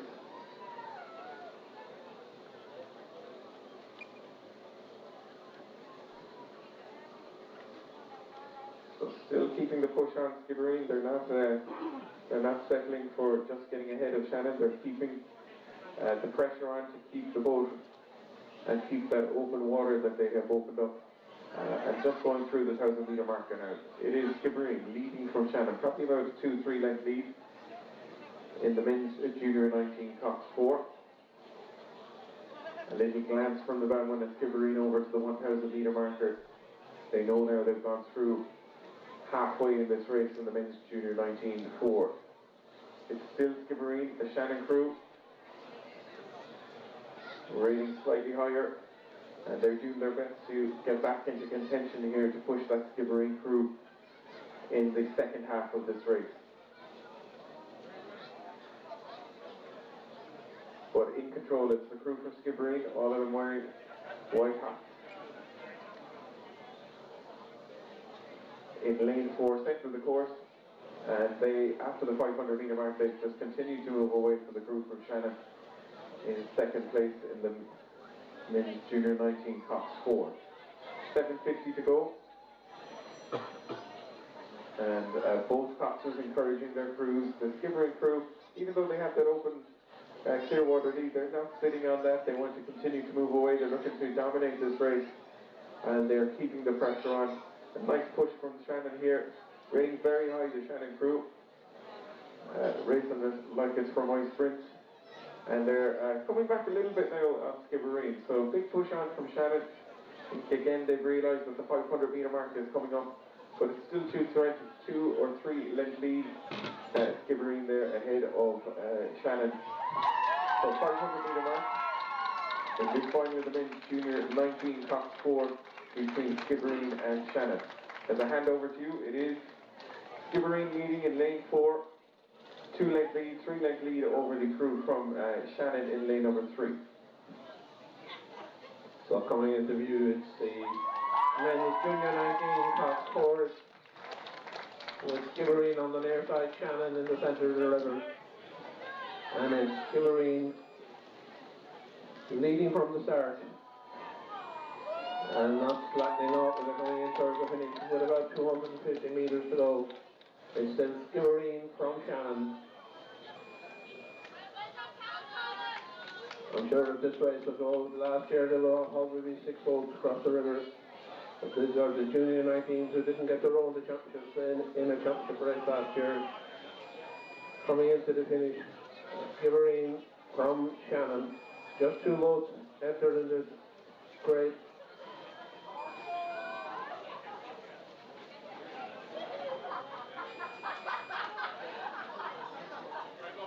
Coming up with about 100 metres to go, still Skibbereen by about a length and a half from Shannon. Shannon now putting on a push, trying to close that gap. But it's Skibbereen from Shannon just moving away again now with the last few strokes.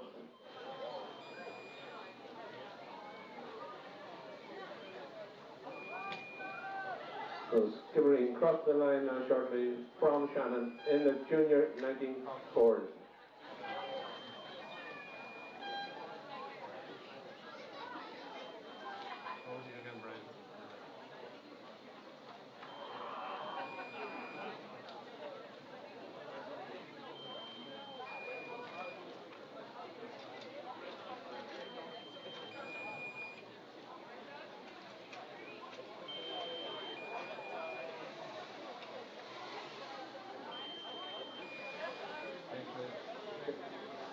Next race up is the men's intermediate double sculls. Final. Sligo lane 1, Lee in lane 2, UL in lane 3, Shandon in lane 4, Queen's University in lane 5, and Waterford in lane 6. That's the men's intermediate double sculls. Next race up.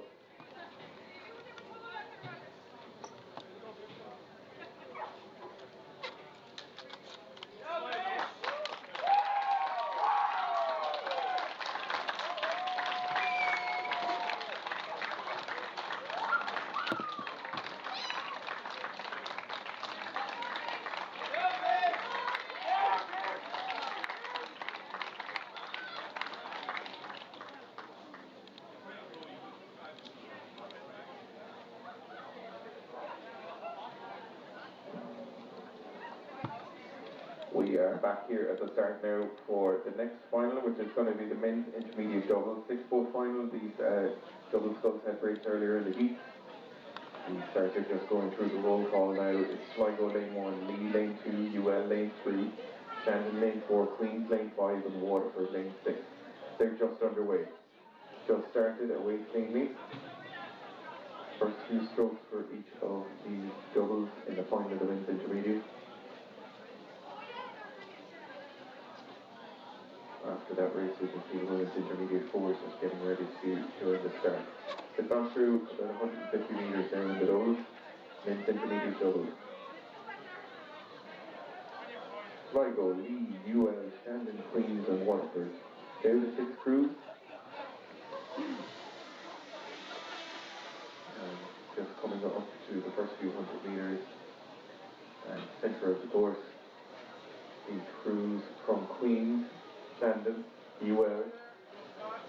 They look like the 1, 2 and 3 at the moment with Lee and Sligo and Waterford.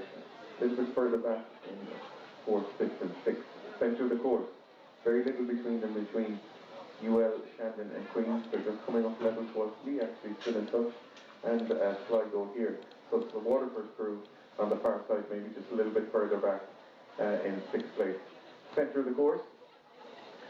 Matching stroke for stroke. It's Shandon and UL. They're the 1 and 2. Just coming to the 500 metre mark. UL half a canvas ahead of Shandon. They're the first and second. The Lee crew now have moved up into 3rd place ahead of the crew from Queens. So going through 500, just about a length and a half, 2 lengths separating the first 5 crews. UL in lane 3, leading it from Shandon. They are slightly ahead of the crews from Queens, Lee and Sligo. Waterford way off the pace here now. They are clear water between them and the other crews. So Waterford look like they're not going to be in contention for this race here, but very, very close. I would say 2 lengths separating 1st to 5th, and it's still in lane 3, UL. The stroke UL just having a quick glance over to the crews beside him. UL and Shandon and Lee now in 3rd place. It's the Lee crew who have moved ahead of Queens and Sligo. The centre of the course, like a chevron coming down, it is actually UL leading. Right beside them, the crew from Shandon and Lee. They're the 1, 2 and 3. Queens, the barman of Queens, just having a look over now to see where he is. And he realised that the Lee crew have taken an advance on them. And the Lee crew putting a big, big push on here, coming up to the 1,000 metre mark. They are coming up on the Shandon crew. All the crews now must know that we're at the 1,000 metre mark, because there's a lot of pushes coming on. The UL crew maybe just, I'd say, a half a length lead over Shandon, and then the crew from Queens have now moved into 3rd ahead of Lee. But again, a lot of pushes taking place, so those jockeying for positions as they get into a push and back into their stride. A little bit of a call there from the stroke of the UL man to his bowman, and they have gone. The UL crew have lifted it again, and they're looking to open up a length lead. It's UL, centre of the course, final of the men's intermediate doubles. A great regatta so far for UL, with numerous wins in the men's and women's races. And it looks like they're in control here in the men's intermediate double as well. Centre of the course, UL leading it out. Taking with them the crews from Shandon and Queens.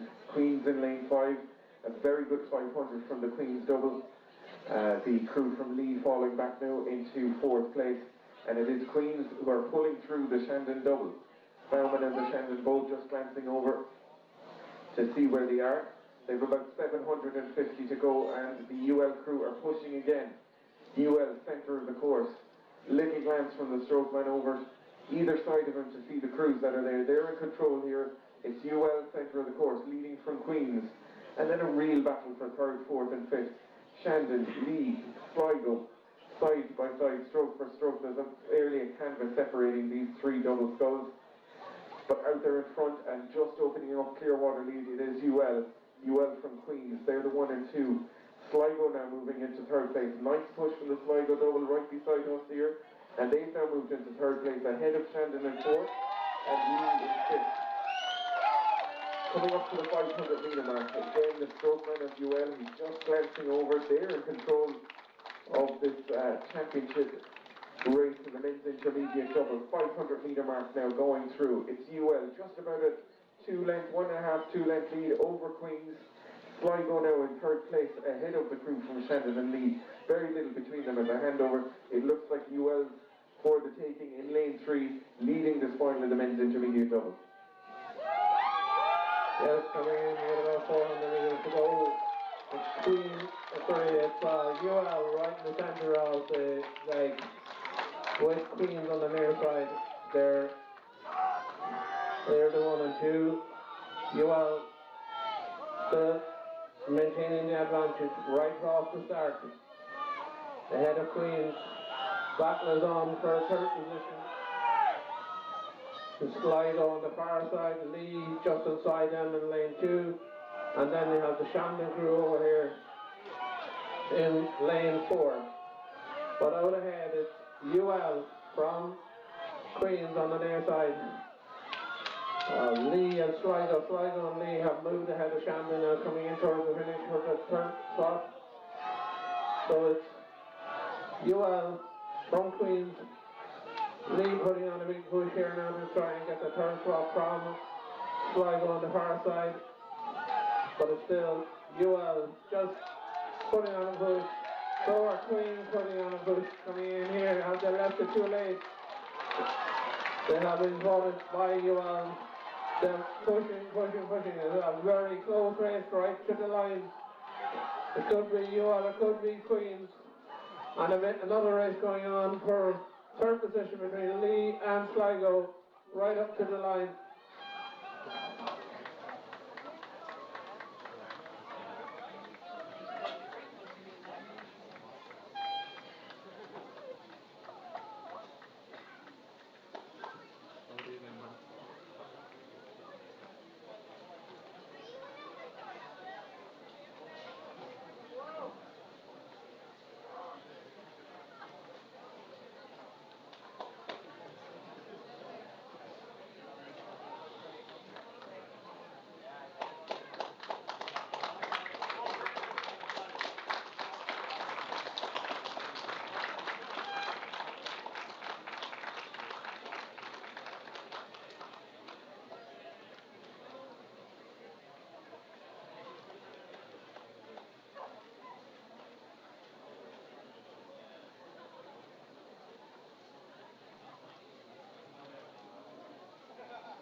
We are back here at the start now. 3 more races left to close out this morning's session on day 3 of the championships. The next race is the women's intermediate Cox 4 race, final between UCDB, UCDA, BAN, UL, NUIG and Shandon. Crew's on the starting blocks, just waiting for the roll call and the start. Afterwards we'll have the men's senior single race between the Donovan brothers and the McCarthy brothers, as well as Clonmel Lynch and Murphy Neal. And to wrap up this morning's session, it will be the women's club single final between Floridan, Queens, Skibbereen, UL, Macross and Carrick. Those colours just coming up to the holding pattern behind the start now. All 4s are on the start here for this next race, the women's intermediate 4. Just waiting for them to get underway. Just a reminder, in lane 1 it will be UCDB, lane 2 UCDA, in lane 3 BAN, lane 4 UL, lane 5 NUIG and lane 6 Shandon. That's the final at the women's intermediate 4.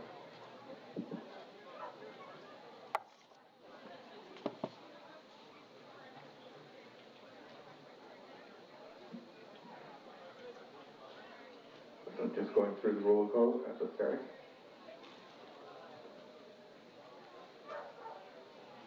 A couple of supporters up on the bridge.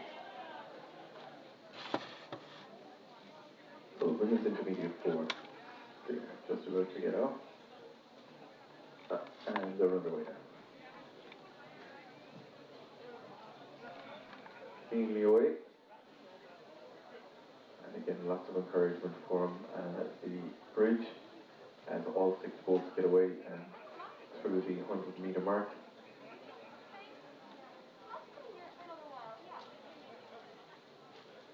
Nice conditions here. Wind has picked up a small little bit. There's a little bit of a crosswind, tailwind here. Won't be affecting the cruise. I don't think it's going to make that much of a difference.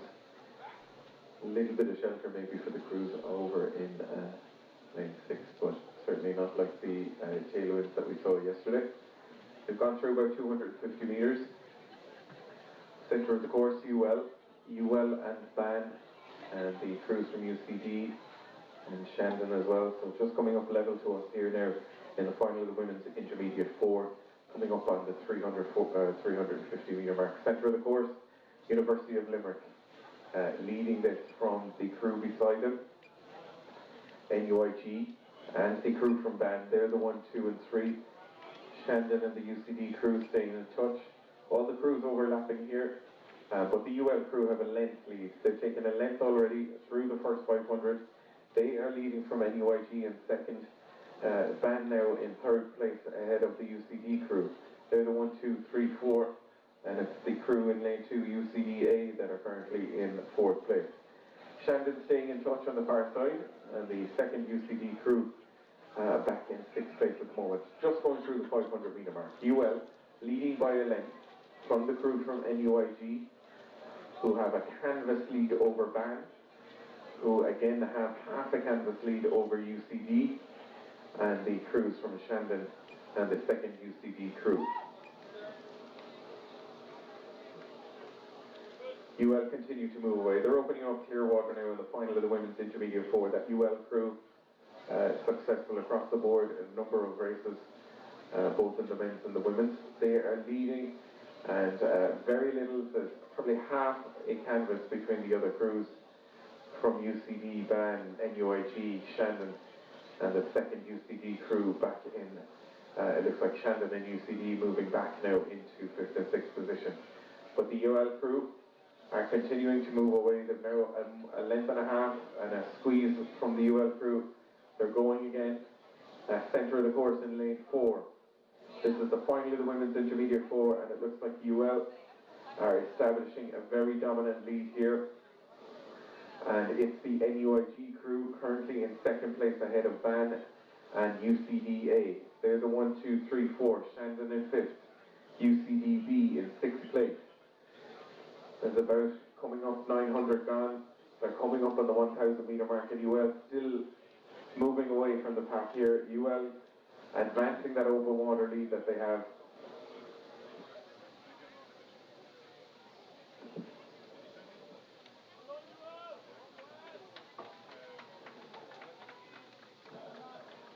So centre of the course again, 1,000 metre mark now they're going through. It's UL, Clearwater lead, NUIG second. Ban and Shandon now into, Shandon in 3rd place. And Ban, the lead, so those positions for 3rd, 4th and 5th between Ban, UCD and Shandon changing as the crews are doing pushes going through the 1,000 metre mark. But still striding away out there in the lead in lane 4 is the University of Limerick. They're leading this women's intermediate 4.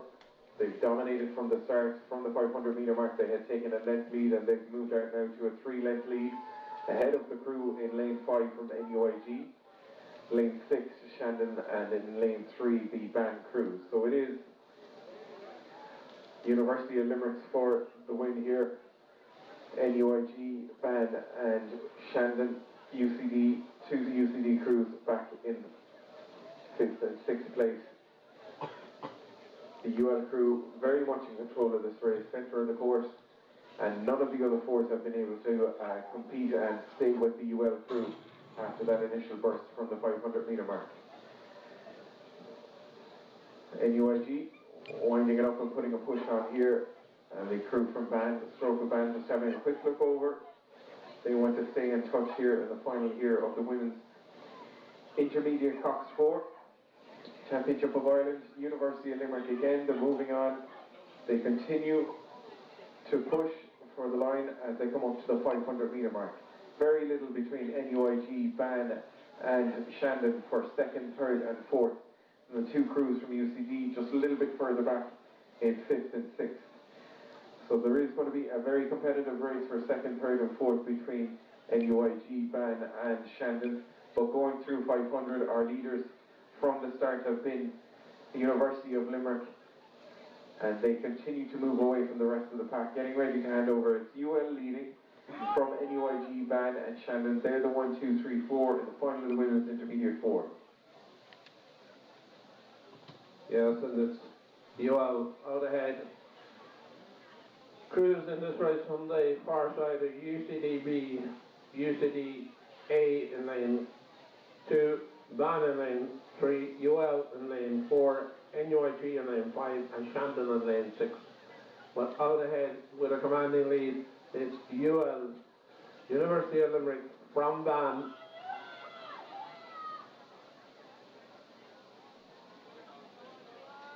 With NUIG, looks like in third position at this stage.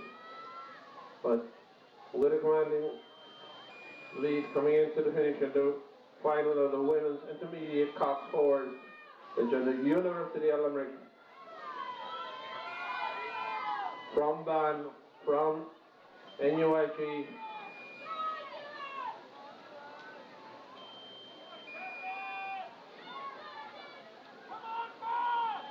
With about 2.5 lengths lead, it's University of Limerick striding away into the finish. About 50 metres to go. They're not going to be caught here. It's University of Limerick from Ban. Race on for third position between NUIG and Shandon. But out, crossing the line just shortly, it's University College Limerick from Ban Rowing Club, from NUIG and Shandon.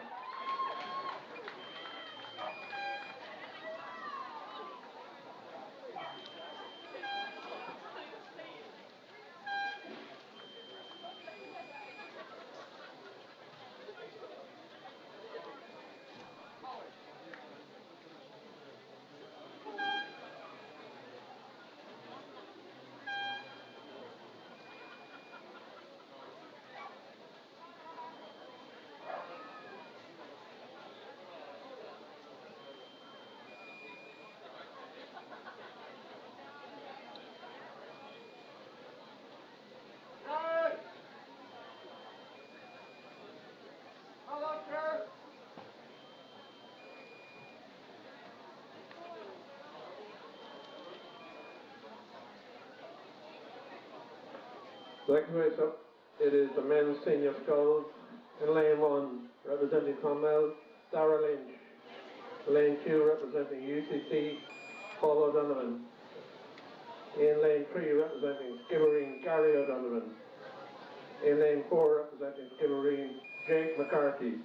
In lane 5, representing Skibbereen, Finton McCarthy. And in lane 6, representing Commercial, David Neal. This will be a cracker of a race. The final of the men's senior sculls. Next race up.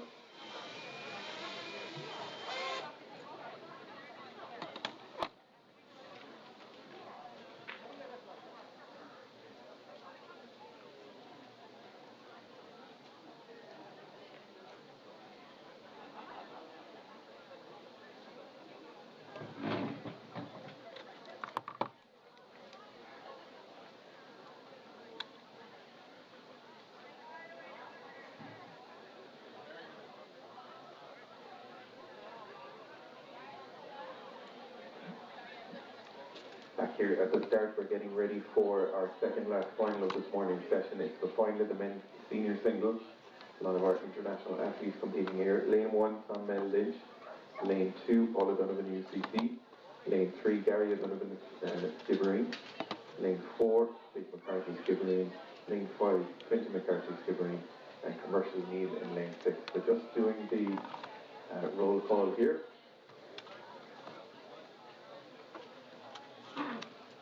And they're just about to get underway. Amy away. race for them to come level with us. Just a reminder, it's the second last final of this morning's session. And then senior single after this, we have the women's club single.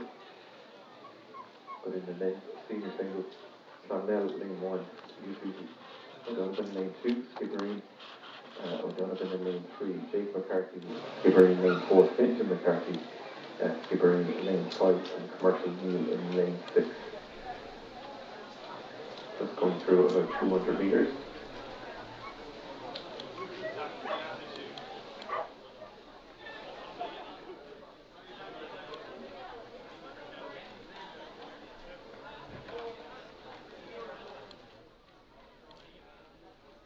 They're just going level with us here now, and I'll be able to see it is in lane 5, Fintan McCarthy leading from Jake McCarthy. They're the 1 and 2 coming through. They're about 400 metres down there, so in lane 5 it's Fintan McCarthy leading just by about a canvas over his brother Jake.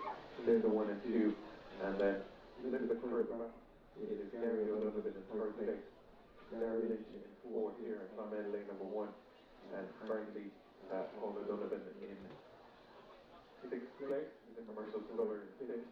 So coming up at the 500 metre mark, it's McCarthy and McCarthy, they're the 1 and 2. Dara Lynch maybe in 3rd place, representing Clonmel in 3rd place, ahead of Paul O'Donovan and Gary O'Donovan. Neil Commercial now just losing touch with the first four. 5 scholars here as they go through 500. Jake McCarthy now has put on a push and he is leading. It's Jake McCarthy in lane 4, representing Skibbereen, side by side with Fintan, and they are matching each other stroke for stroke. And a little bit of a push on from Jake again. Jake leading here in lane 4, quick glance over, left and right, checking out the cruise. Dara Lynch now in 3rd place for the Clonmel Scholar in lane number 1. So this is the final of the men's senior scull. Gary O'Donovan currently in 4th place, leading his brother Paul. Skibbereen UCC. A quick look around from Paul O'Donovan, he's checking where the others are. So there's about 2 lengths separating 1st to 5th. And really nothing between the 2 McCarthy brothers. And Dara Lynch from Clonmel, they were putting on a push here. And Dara is moving in to challenge for 1st place in lane 1. And the 2 McCarthy brothers, both Paul and Gary, currently back in 4th and 5th. Gary just leading by about half a canvas ahead of Paul. Was very little between all 5 crews. Commercial Neil, a little bit of clear water back to him in 6th place. Push on here now from Jake McCarthy in lane 4. Taking with him his brother Fintan in lane 5 there, the 1 and 2. Just coming through the 1,000 metre mark. Dara Lynch still in contention here, just about half a canvas separating 1st, 2nd and 3rd. It is still the McCarthy brothers. Jake McCarthy leading slightly from Fintan. Dara Lynch in 3rd place. They're about a length ahead now of the O'Donovan brothers, just as I see Paul O'Donovan putting a push on here and now moving past Gary. So Paul O'Donovan moving from 5th into 4th place as they went through the 1,000 metre mark. Still very, very little between. There's 2 lengths separating 1st to 5th. And the 2 McCarthy brothers, Fintan and Jake, they're jockeying for that 1st position. And between push and pull, there's very little between them. And Dara Lynch is still very much in contention here for Clonmel in lane 1. They'll be coming up with 2 750 to go. And there again, Gary and Paul O'Donovan pushing each other on as well. And it's actually Gary who's just come back now on Paul and moves slightly ahead of him. Just by half a canvas. The nice push for Dara Lynch here. He's actually going for it now. It's Dara Lynch in lane 1. And let's see if the other crews are going to respond. There's about 600 metres to go on the final of the men's senior scull. And it is here in lane 1. Dara Lynch leading now and out there in lane 5. Fintan McCarthy. They're the 1 and 2. Just barely a canvas. Dara Lynch is leading this. And he's actually moving a little bit further. He's going forward. And Dara Lynch is now in 1st place. Fintan McCarthy in 2nd, Jake McCarthy 3rd, Paul O'Donovan now moving into 4th place, Gary in 5th,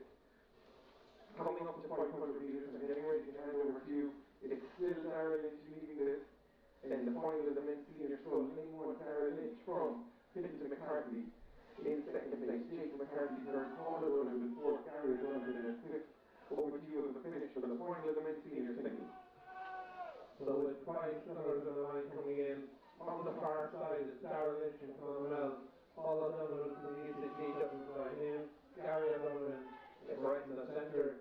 Then you have Jake McCarthy and Quentin McCarthy on the near side, with commercial Neil Black well in Italy. But up ahead, it's the battle is on, looks to me, from Darrell Lynch on the far side, Paul O'Donovan just beside him in lane 2, and over on the near side here, Quentin McCarthy looks to be making a big push. So, at the moment still, it looks to me like Quentin McCarthy might be shading this at the moment from the, on the near side. On the far side, it's Darrell Lynch and Conwell, and Quentin McCarthy on the near side. Paul O'Donovan bringing up Lorraine, putting on a big push there in the elbow, second from the far side. But Darrell Lynch looks to be holding off coming in toward finish. Darrell Lynch from Paul O'Donovan. Darrell Lynch is still holding that lead. With a length in it, Quentin McCarthy on this side is driving ahead. But it's still Darrell Lynch from Paul O'Donovan coming up toward the finish. Quentin McCarthy on the near side, running in. Darrell Lynch is still holding that advantage, coming right up to the line. Darrell Lynch from Paul O'Donovan from Quentin McCarthy.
And the winner of that highly exciting men's senior single race was Conwell Lynch.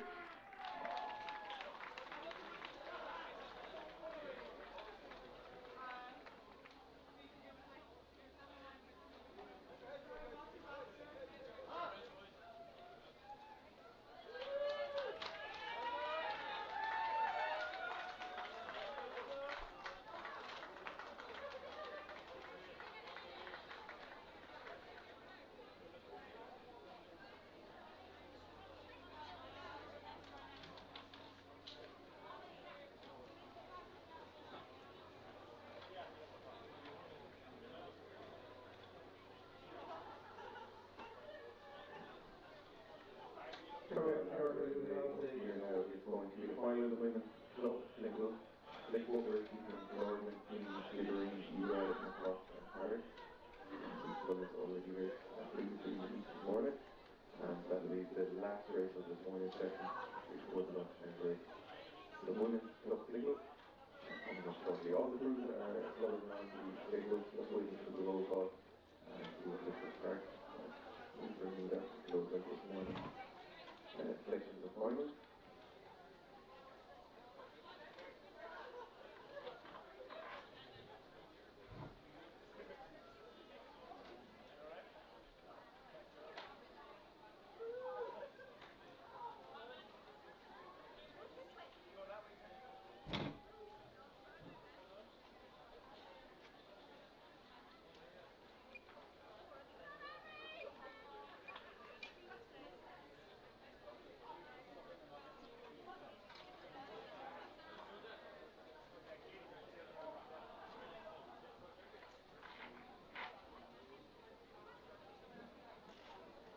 We just saw the result coming through there in the men's senior single win there for Clonmel. And Martin the middle thousand into the last 100 that he moved into the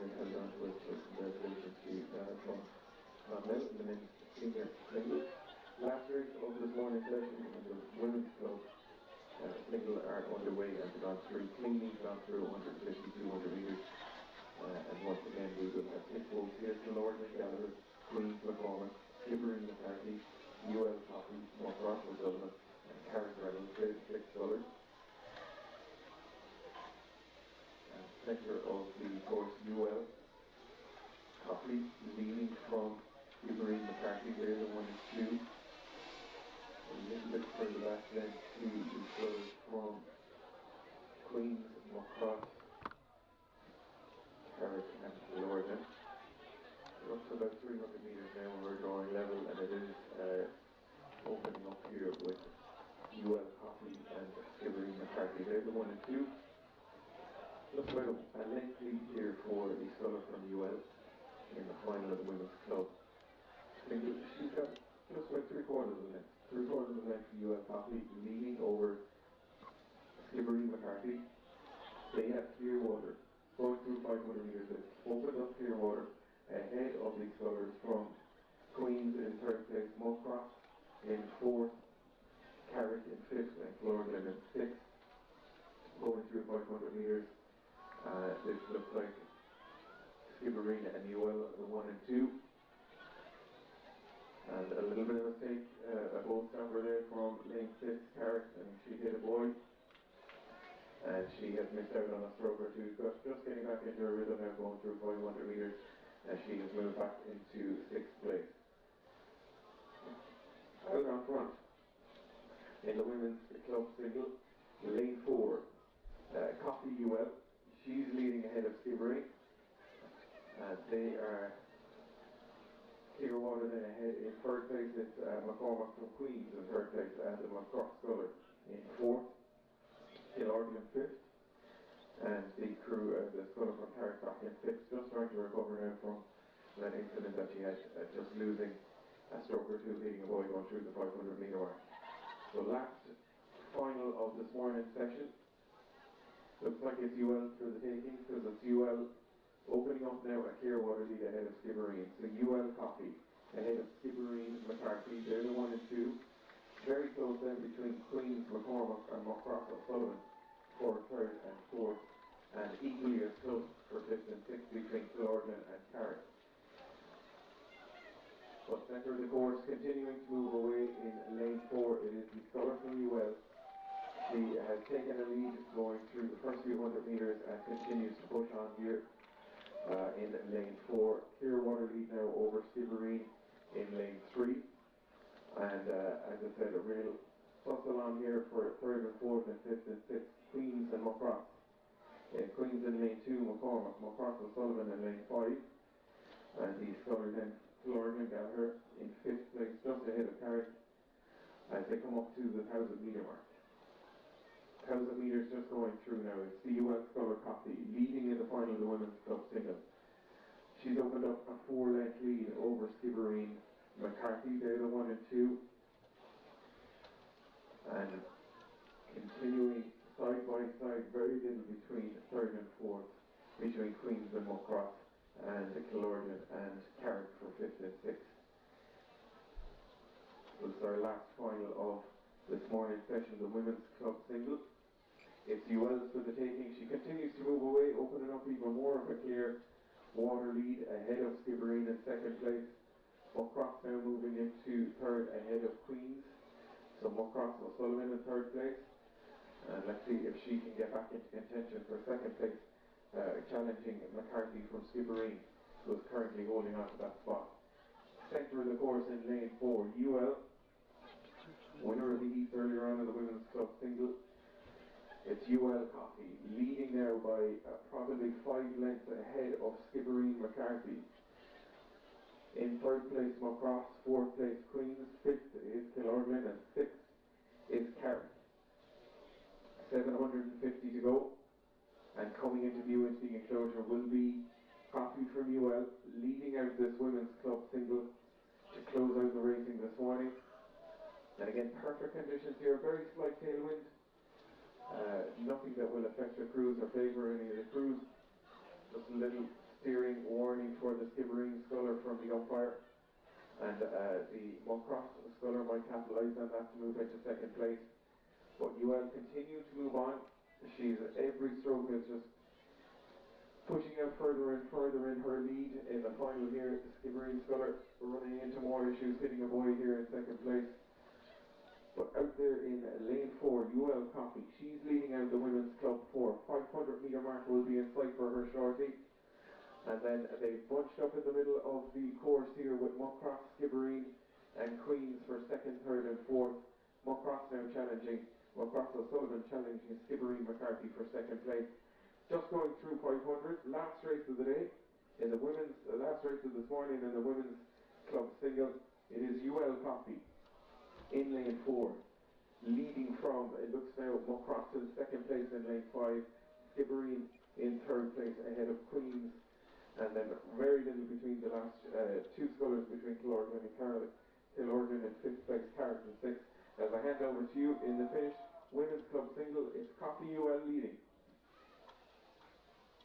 Yes, right in the centre of the line there, with a commanding lead is Coffey from UL. To her left, sorry, we're going from far side, you have Killorglin Gallagher, Queens, McCormick, Skibbereen McCarthy, UL, Coffey in the centre, just to inside her left side there's Muckross O'Sullivan and Carrick round. But it's Coffey, the University of Limerick, who are having a great weekend, striding out ahead. Barring a disaster, she is well clear of the other crews. When Muckross is now putting in a push to get second position on the near side, that's a follow-up Muckross in the yellow top there, just outside, just stop past the Skibbereen Sculler McCarthy, and the Queen's Sculler just outside is McCormick, but it's out in front, Coffey from the University of Limerick, from Muckross O'Sullivan on the near side here in the yellow top. Skibbereen has a battle on her hands there, holding on the third position from Queens.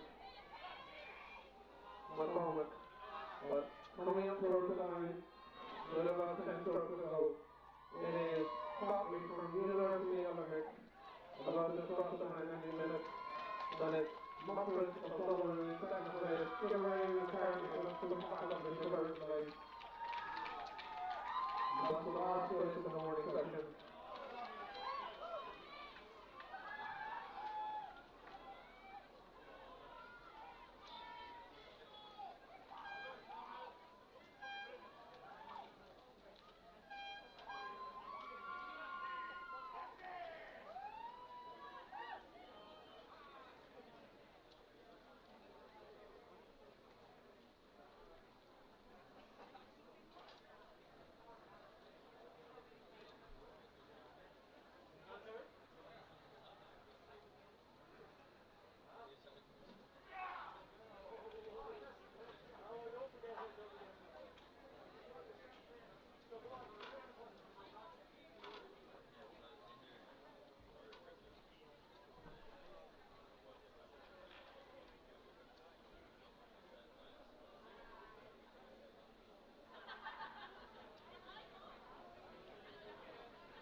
When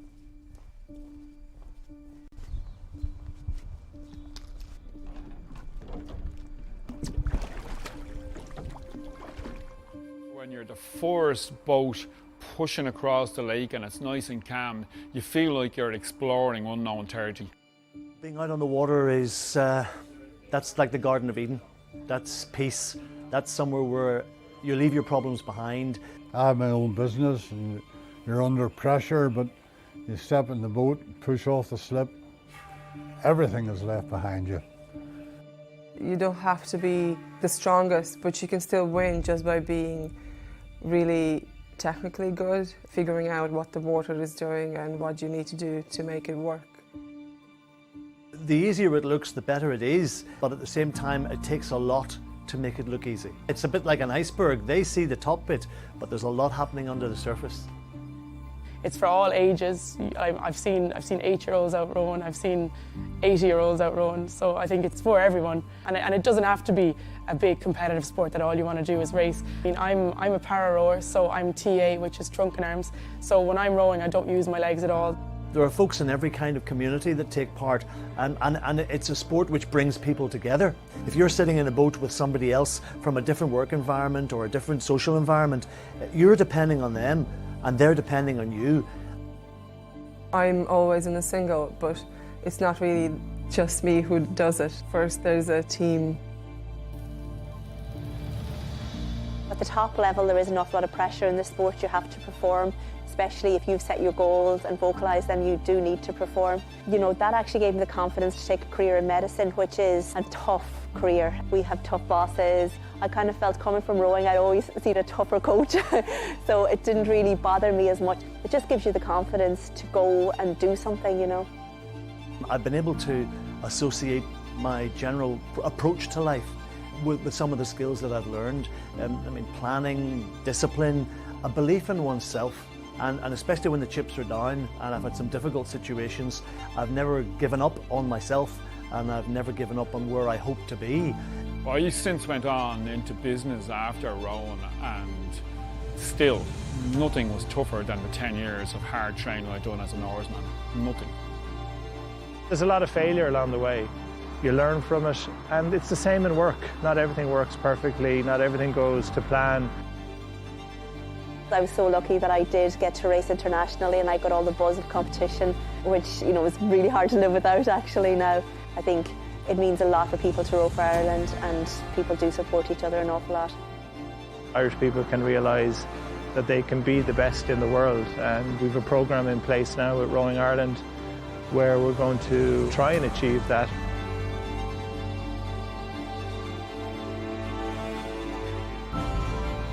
We have the ambition to do that, and we have a plan in place to do it as well.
It's been a difficult 16 months. We were ready. We were at the pinnacle of strength. We prepared, and then everything changed.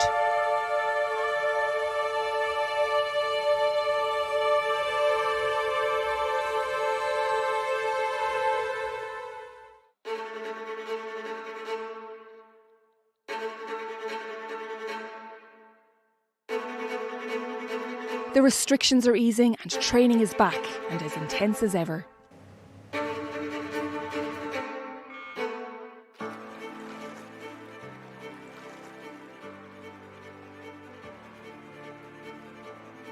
The wait is over. Now we are ready, ready to take on the world.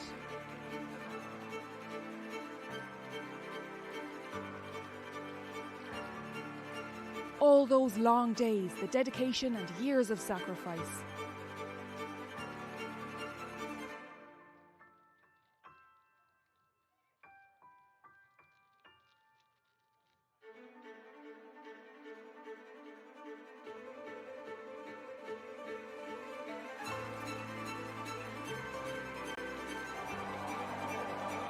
Sport unites a country.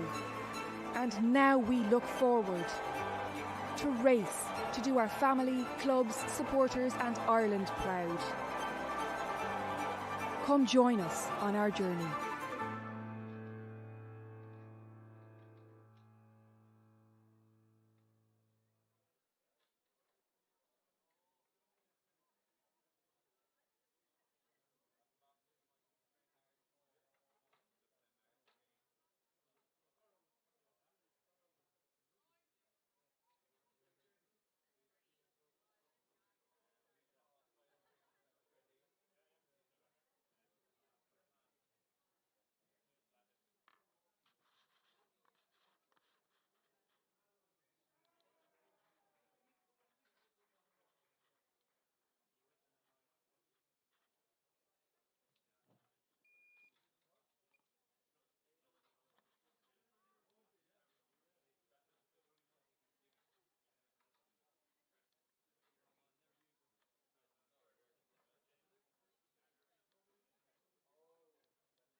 So welcome back to this afternoon's schedule to close out our 3 days of racing at the championships. This afternoon we're going to kick off racing with the men's junior 18 double sculls, 4 time trials over the 4 races, with the fastest 6 crews advancing on to the final. And after that we will have the heats of the women's junior 18 coxless quads, 3 heats with 2 crews to qualify from each of the races. So crews just making their way up to the start now. And we'll check in just 10 minutes to the start of the next race at 1:30, the men's junior 18 double time trial 1. And we'll head up to the start shortly to get an update on conditions and to get some nice concrete from the staples.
So just 5 minutes to go for the first races at 8 time trials in the men's junior 18 double sculls. The crews are just about to get onto the stable, so we'll head up to Derry at the start and get an update on conditions. And the first start of the day, the men's junior 18 double time trial.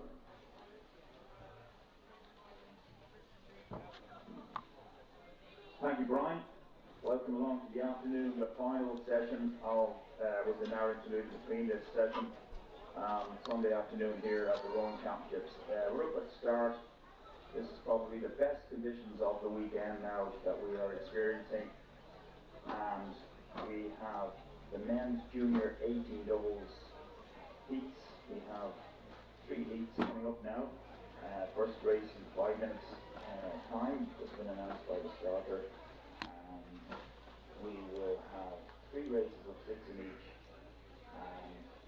This is a time trial, so basically out of all the 18 crews that come down one after the other, 6 in each race, top 6 go into the final later on this afternoon.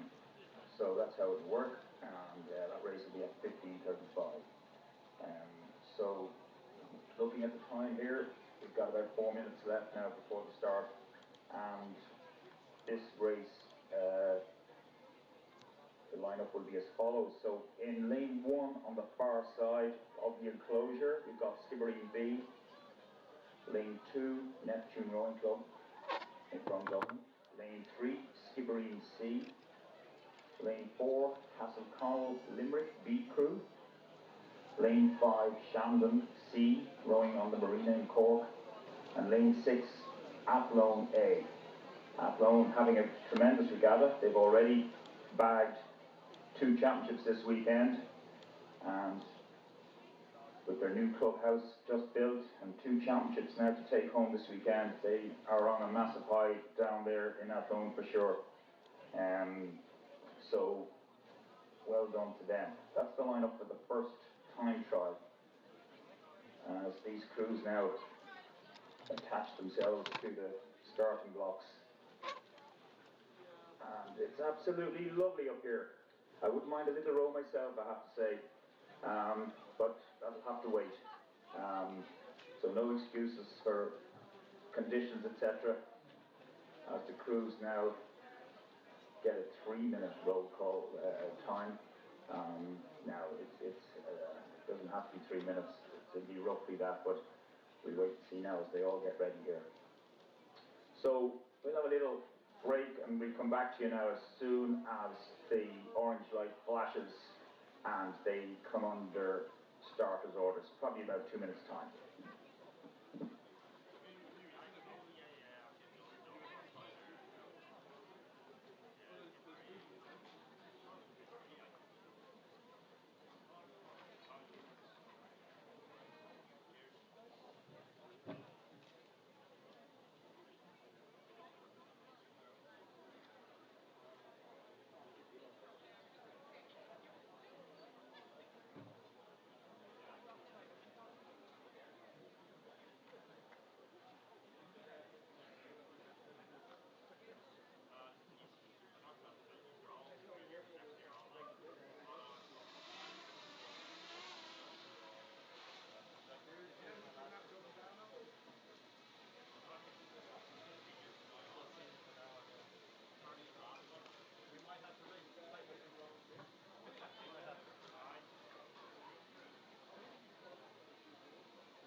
So the first race of the afternoon now, which is a time trial, has just started.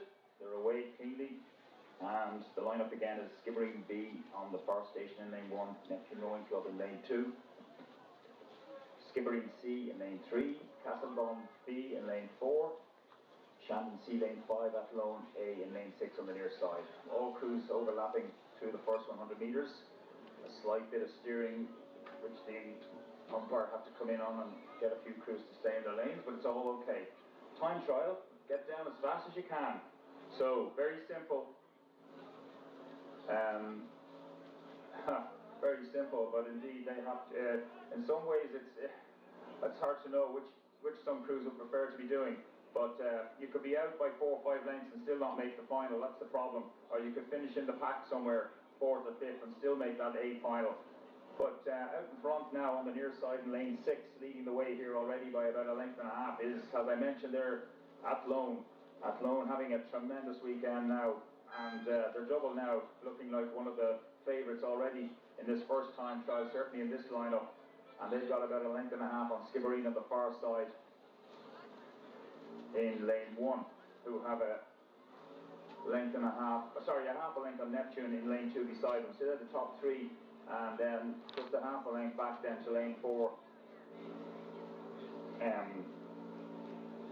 which is Castleconnell B, and another 0.5 length to Shandon C, and a length back to Skibbereen B. So that's it. And we look ahead here now, and through the first 500, we have Athlone absolutely on top in this race. Fastest crew by far through the first 700 metres. They lead by about 3.5 lengths from the crew on the far side, Skibbereen in lane 1, and Neptune beside them in lane 2, 0.5 length behind. They're the top 3 anyway in this time trial. But we've gone, we're on the early stages yet, 750 metres gone. About 1 length behind Neptune, 2 crews right beside each other in lane 4 and 5, Castleconnell B and Shandon C, and then 1.5 lengths back to the other Skibbereen boat, the B crew. Time trial. This is the kind of thing you do in training almost, where you're sent out and go make to be as fast as you can and see how you get on. Now the thing is, you've got to keep reminding yourself, you could be out there in front and you've got to say, well, this might be good enough, I got to keep going. Or you could be in 2nd or 3rd, I got to keep going as fast as I can. You don't know what is coming down after you, speed-wise. Well, that top 6 positions for later on this afternoon in the Junior 18 double sculls. Athlone now out to about 4 lengths. Looking good. Wouldn't it be amazing if they can do 3 championships this weekend, all at the Junior 18 grade in the sculling? Let's see how that goes. But so far in this first time trial, they are showing their wares here, about 4 to 5 lengths out from Skibbereen in lane 1 on the far side, 0.5 length ahead of Neptune beside them in lane 2. They're the top 3 boats. And then it's a little bit of clear water back to the Shandon C crew, and then another length back to Castleconnell B, and a length back to the 2nd Skibbereen double. Nice boat to row this double sculls at Junior 18. It's quick, it's fast, and if you can get it up and running, it's a lovely boat to race. And of course, our Olympians, this is the boat they rode in Tokyo, the lightweight double scull. McCarthy and O'Donovan, they won the Olympic gold medal in the lightweight version of this. So these guys now, some of these guys will be the future of Irish rowing. Some of them will go on and hopefully make it to international level and make a career out of it for a little bit. But here we go now. As we have gone through halfway, we'll watch it for another little bit here, but it's Athlone, 4 to 5 lengths, even more maybe, from Neptune and Skibbereen, who are having a good dogfight on the far side, lane 1 and 2, absolutely dead level. So they're 2 and 3 together. And then 1.5 lengths back to lane 5, Shandon C crew, and 1.5 lengths back then to lane 4, Castleconnell B, and 1 length back to the 2nd crew from Skibbereen in lane 3. So we leave that one now to follow on down again, looking for the fastest time they can get to make it through to the grand final later on this afternoon of men's Junior 18 double sculls. Over to you, Brian, in the finish tower.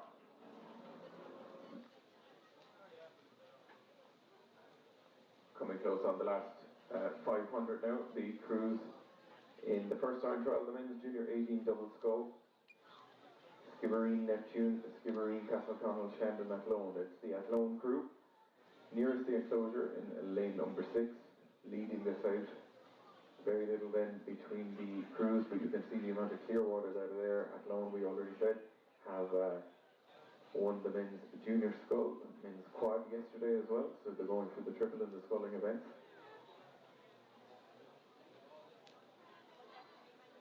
And this final taking place later on today after our afternoon break. But centre of the course, leading there, in lane 6, that is the Athlone crew.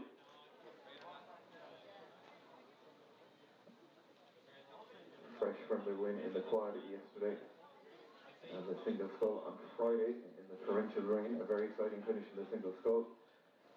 But here they are, Clearwater ahead in this time trial.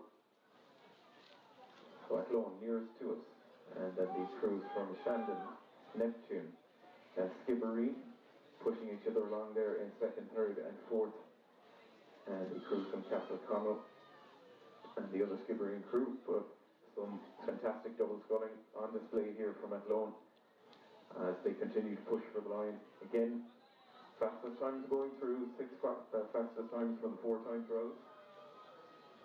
And that boat is just motoring along as it approaches the finish there. More than 100 metres ahead of the nearest competitor.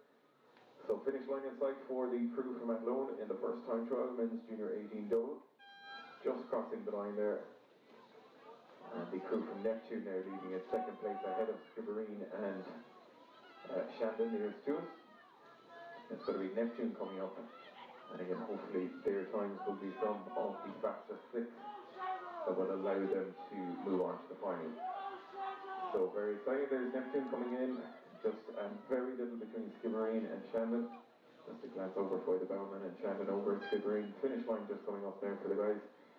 And this is going to close out the 1st-time trial of the men's junior 18 double. The 2nd one is already on its way down to us. So we'll head back up and pick up time trial 2 of the men's junior 18 double. Thank you, Brian. Yeah, we're back up here at about 600 metres from the start. As they approach us, all 6 crews, junior 18 double sculls time trial. In lane 1 on the far side, we have St. Michael's A crew from Limerick. In lane 2, Clonmel. All buzzing in Clonmel at the moment after winning the men's senior sculls. I think it's the first time since the 20s they've taken a senior title. So how will this junior double do here today? Coleraine Grammar School in lane 3, in the middle. In lane 4, Skibbereen A. In lane 5, Graiguenamanagh. It's good to see them in this. And in lane 6, New Ross, near neighbours of theirs. So they're in the near side. As they come through about 750 metres, in lane 4 with the white caps on, Skibbereen and Clonmel. Here we are, Clonmel now out into the front of this.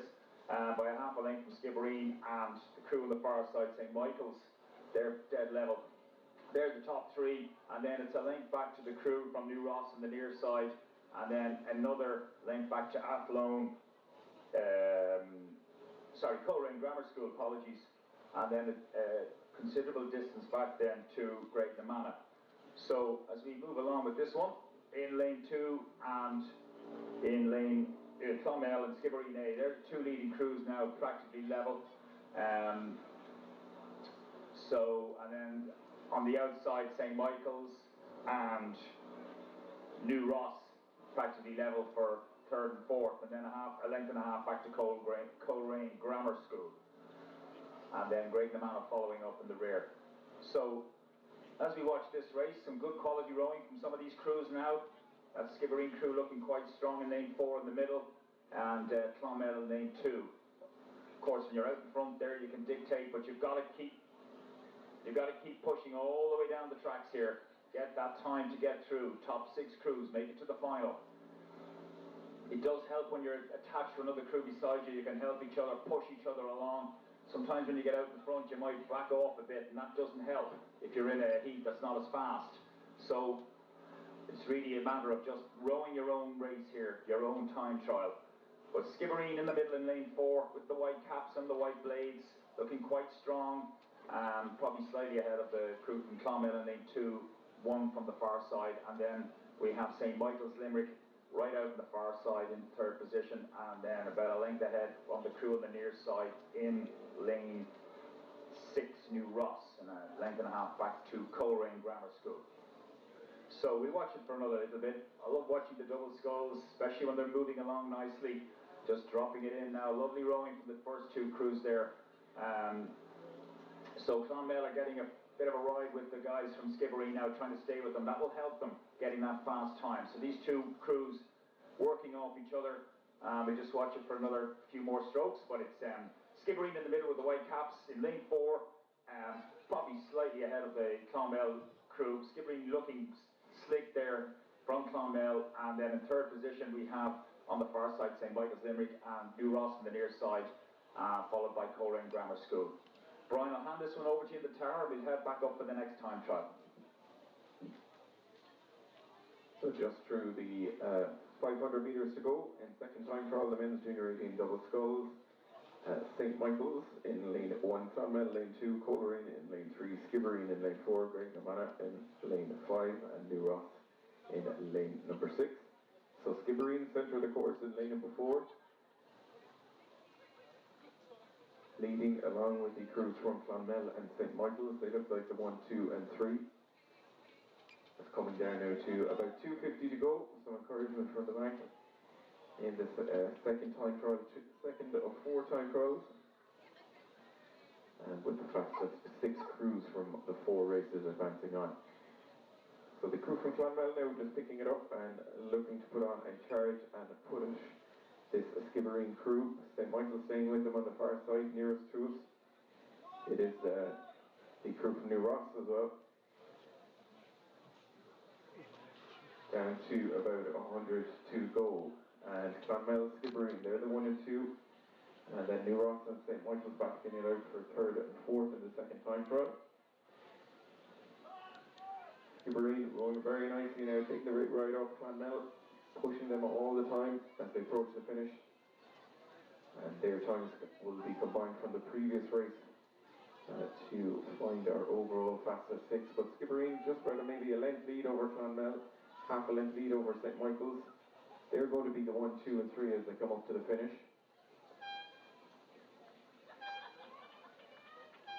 Just crossing the line there, Skibbereen, Clonmel, St Michael's, New Ross, and the crews then from Coleraine and Graignamana just coming in.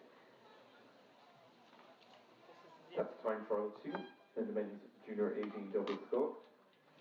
And we'll head back up now for the 3rd time trial in the men's junior 18 doubles, which is just approaching 7:50. So we'll head back up and get an update from that race.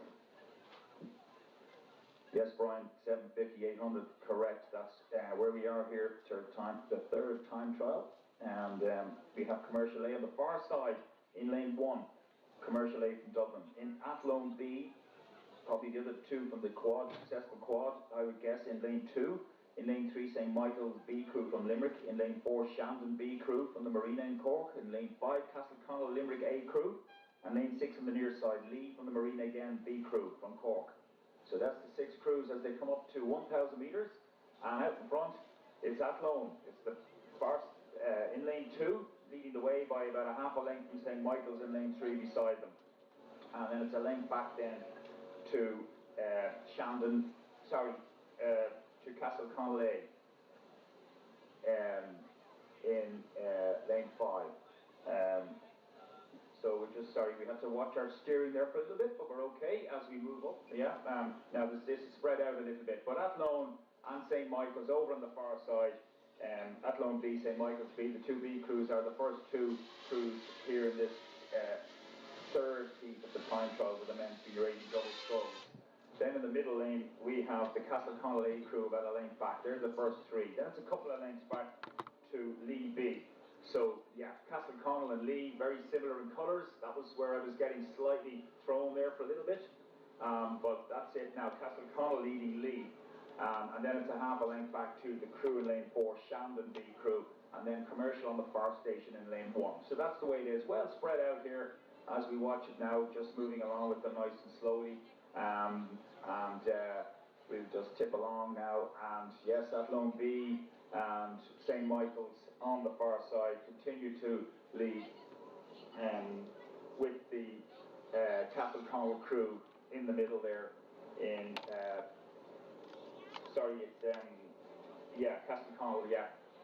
Castleconnell in the middle there. All these red and black colours. Not as many this year, but when they do come out, the Castleconnells and the Offaly's and the Lees and a couple of others, they certainly are difficult to pick out. But anyway, that's the leading crews there, St Michael's and Athlone in 1, 2, followed by Castleconnell, then a couple of lengths back to Lee, and Shandon in the middle, and then Commercial. We'll head back up for the next time trial, and Brian will pick it up shortly now on the finish tower. don't know what way this tower he's talking about, but I am up on the balcony and I can see the men's junior 18 double scull time 3 making its way down to us here in lane 1 commercial A, lane 2 Athlone B, lane 3 St Michael's B, lane 4 Shandon B, lane 5 Castleconnell and lane 6 Lee. Down into about 400 metres to go, and it is the crews from Athlone and St Michael's. They're the 1 and 2, Castleconnell and 3. In the third or fourth time trials, the times for the previous races already available online, and the times for these crews here will be added to it to find the fastest 6 overall. Looks like the St Michael's crew starts through the course there in lane number 3, just leading ahead of Athlone and the crew from Castleconnell as well. So St Michael's leading this time trial as they come down to the last 100-150. Nice run on the boat from the St Michael's crew as they wind up towards the finish line. It is St Michael's leading Athlone, Castleconnell in third, and then back to the crews from Lee, Shandon and Commercial. But a nice go here from the St Michael's double. Just over a length lead over Athlone as they approach the finish. So it's going to be St Michael's crossing the line first ahead of Athlone and Castleconnell. They're the 1, 2 and 3. Just crossing the line there, St Michael's, Athlone in second, Castleconnell just going in third, and then the crews from Shandon, Lee and Commercial for 4th, 5th and 6th in this next time trial. So that's 3 of 4 time trials completed. So our 4th and last time trial of the men's junior 18 double scull underway. We'll head back up to the start for an update. Thank you, Brian. Yes, well underway now. As they come down towards me here, we're at the 1,000 metre mark, and they're gone about 750 metres last time trial. And we have in lane 1 on the far side, Shannon Rowing Club from Limerick. Lane 2, Shandon A from Cork. Lane 3, Sligo Rowing Club. Lane 4, Lee A from the Marina in Cork. Lane 5, Bannon Rowing Club. Lane 6, Commercial B from Dublin. So that's on the near side. That's the 6 crews on this final time trial, trying to make it through to the final later on of the men's junior 18 double sculls at 15:35. We're just watching them come towards us now, and it looks to me like the fastest crew so far down the tracks here is the crew from apologies there now. They come up to Shandon. Shandon over in lane 2 on the far side. They have about a length on 2 crews which are attached together then. The crew beside them, Sligo, and then we have Ban over in lane 5. So they're the first 3, then a length and a half back to Commercial B and Lee A, and then a couple of lengths back to Shannon on the far side. But as we just move along here, because the crew on the far side has fallen back considerably, we won't be able to go too far with this one, unfortunately, but it's a time trial, so you can see them coming down on the far side in lane 2. It's Shandon, and they have the lead of about a length then from the crew beside them, Sligo, and then over very close beside them, Ban Rowing Club in lane 5. They're the first 3, and then it's 2 lengths back to Lee A in lane 4, and another length back to Commercial B on the near side in lane 6. And as I said, Shannon then a considerable bit back then over on the far side in lane 1. So we watch this one move away, Brian. You have those positions now, and we really can't go any further with this one. So when you're ready, you can pick it up there as they're coming towards you.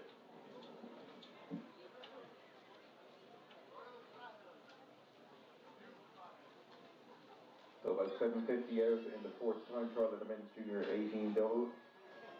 6 fastest crews will move on to the final later on. After these double scull races, we have the heats of the women's junior 18 coxless quad. And there will be 2 6-boat races with 2 to qualify and 1 5-boat race, giving us the 6-boat final in the women's junior 18 quad. Coming into view now, passing the last 500 metre mark, it is that men's junior 18 double time trial 4. A lot closer for the crews here, between the crews from on the far side. Shandon, Sligo, Ban. Very little between these three doubles leading this up. So on the far side in lane 2, Shandon leading ahead of the crew from Ban in second place. Sligo in third. And then the Castleconnell Commercial and Shannon Cruz. So Shandon on the far side leading in the sports time trial of the men's junior 18 doubles. Some encouragement from the enclosure here. And the crew from Ban taking it up again now. So Span and Shandon, those two. Let's see if Sligo a slightly more sedate rate from the Sligo double. And Lee putting in a strong finish here as well, putting a bit of pressure on the crew from Sligo. Down now to about over 100 metres to go, and Shandon and Ban, they're the 1 and 2, pushing all the time. Some very nice clean rowing from the Ban double nearest to us here. Shandon on the far side, still holding on to that lead. So it's Shandon, Ban, Sligo, Lee. They're the 1, 2, 3, 4 finish line inside. And as I said, those times will be added to the previous races. So Shandon just coming up to cross the line there ahead of the crew from Ban in second place. Sligo just coming in there in third. Lee in fourth, and then the Commercial and Shannon doubles.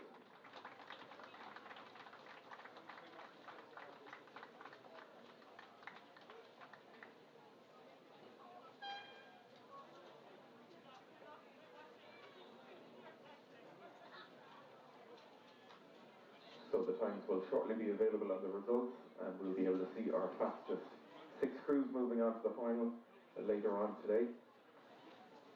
And next up is going to be the heats of the women's junior 18 quads, 3 heats, and we'll head up and get an update on the lineup for Heat A, the women's junior 18 quad.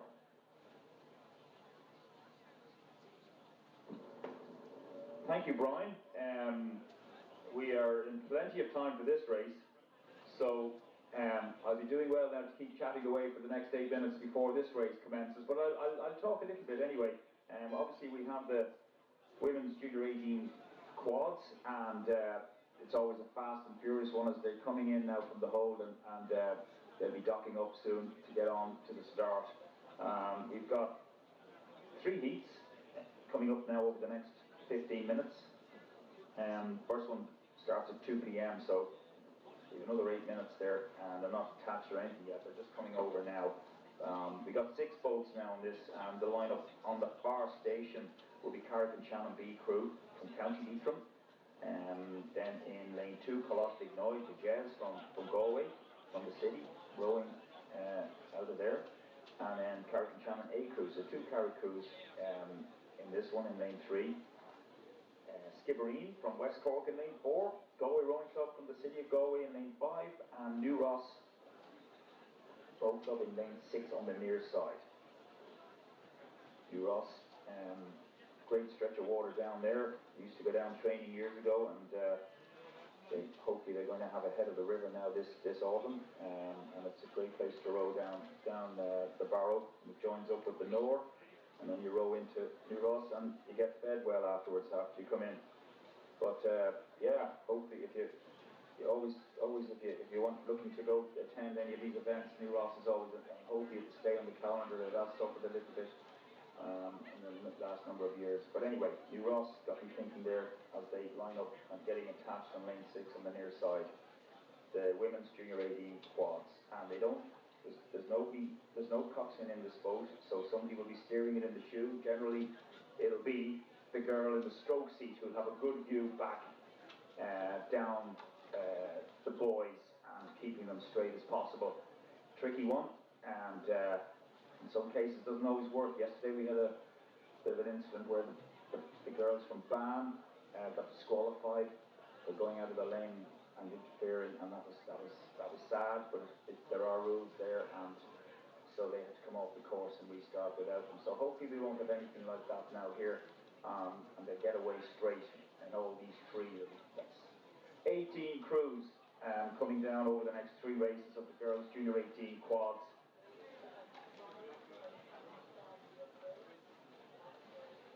So we still have 5 minutes to go. So just looking back at all the championship wins so far this weekend, what a fantastic weekend it is for University of Limerick, and closely followed by University College Cork. They wouldn't, I'm guessing, I'm pretty sure that up there in the top of the table at the moment on numbers of wins, like 9, 10 each.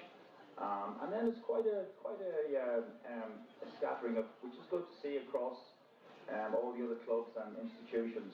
So that's wonderful to see. And let's see how these championship finals, where they go as we watch over the afternoon. We have 1, 2, 3, 4, 8 finals now coming up between now and 4:15. But we've got to get through the heats of these women's junior 18 quads first before they go anywhere near the finals. So it'd be 3 to qualify. So, apologies, two boats to qualify.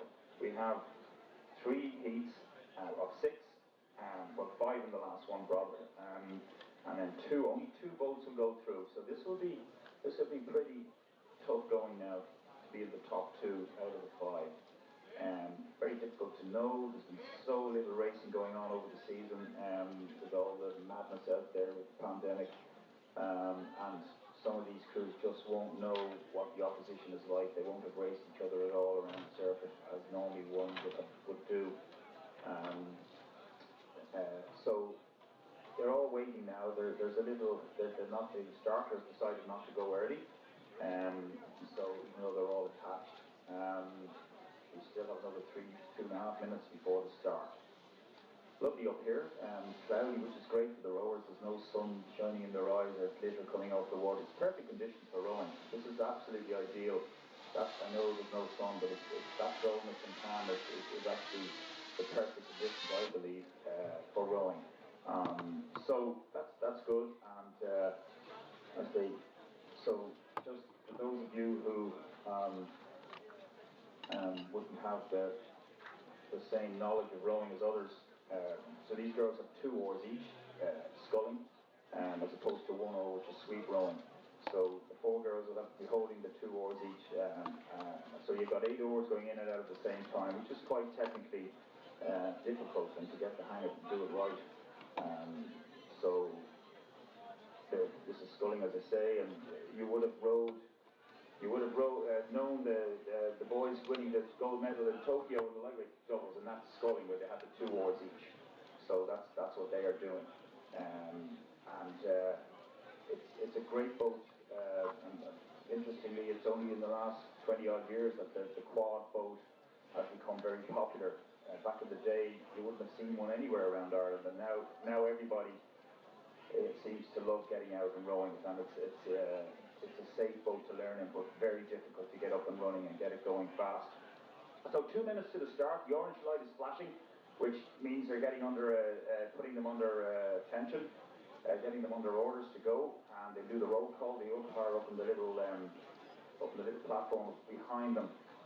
Interestingly, this starting pontoon was used in the London Olympics in 2012, and then it was brought back from there. Rowing Ireland got it and brought it back, purchased it, and it's a great little addition here now, and you can bring the platforms in and out, and all the bows are absolutely dead level as they line up here on the platforms to go.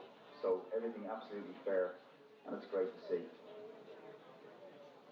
So we're just about to go here, and it's nice to have that little time just to talk about a few things, and anybody who might be just a little watching online here wondering what some of these races are about, etc. So girls junior 18s, the roll call has just started, and we're just about to start.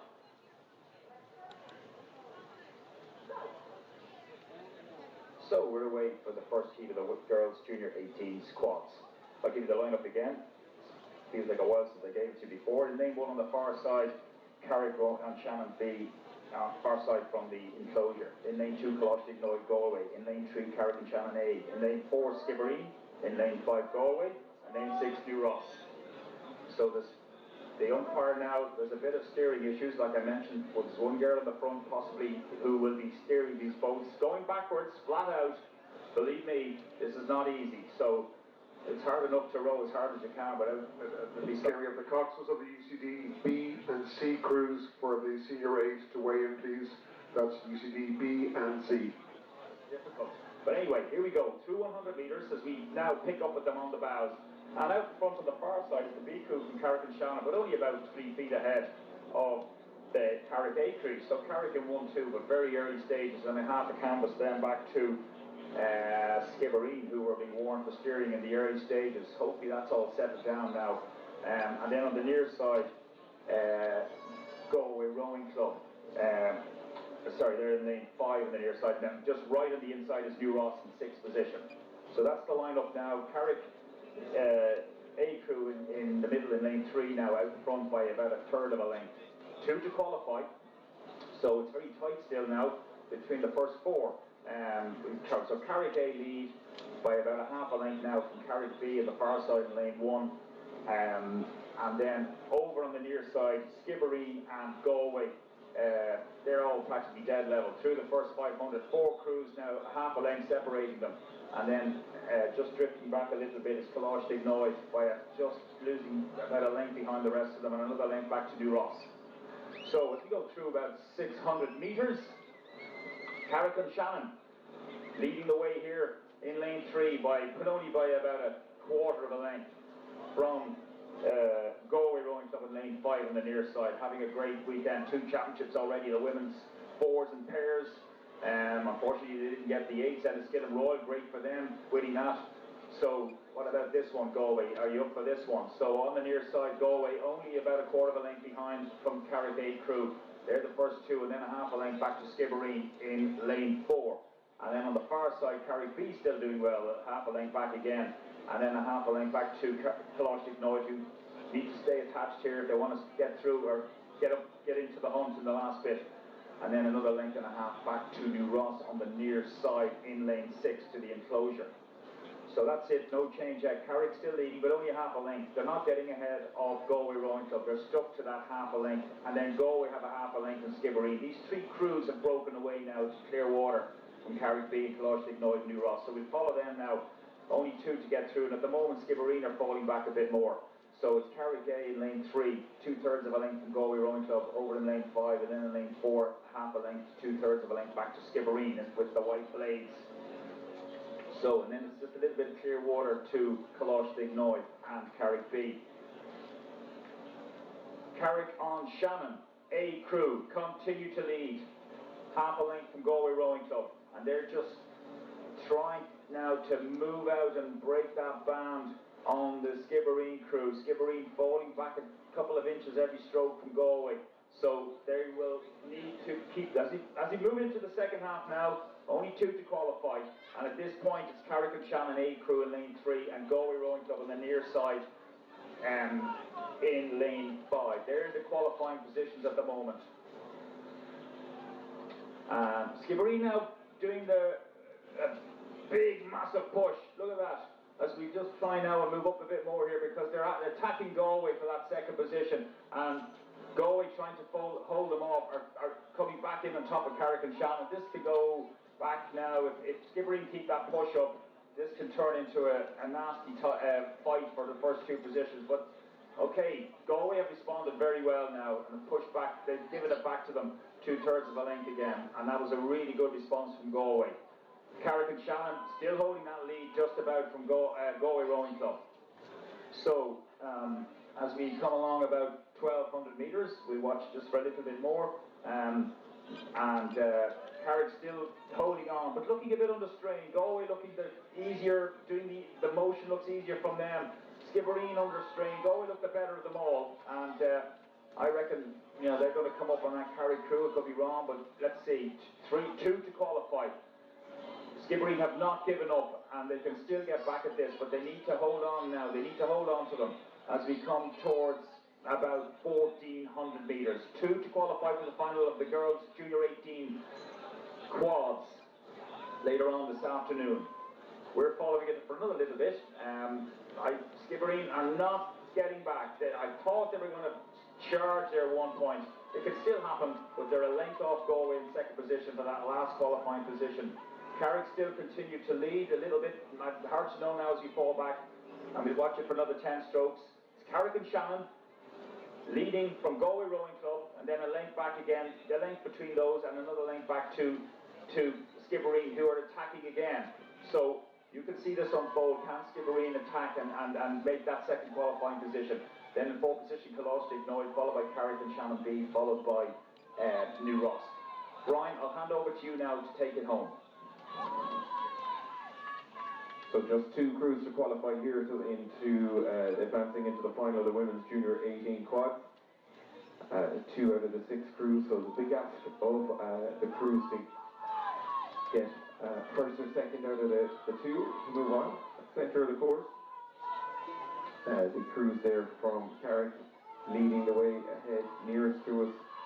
The crew from Galway staying in touch, so they're the 1 and 2 at the moment. Skibbereen trying to put pressure on to get into those qualifying spots. Down now to about 100, 150 to go.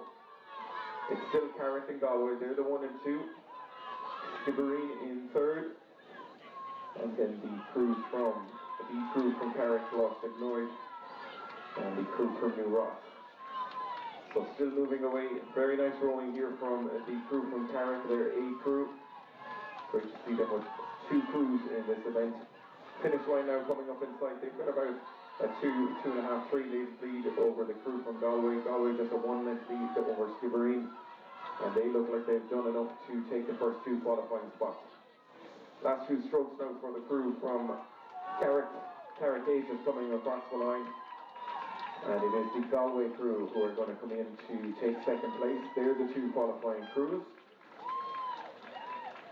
And then we have the crew from Skibbereen in third place, Colossus just coming in to take fourth, ahead of the B crew from Carrick and the crew from New Ross.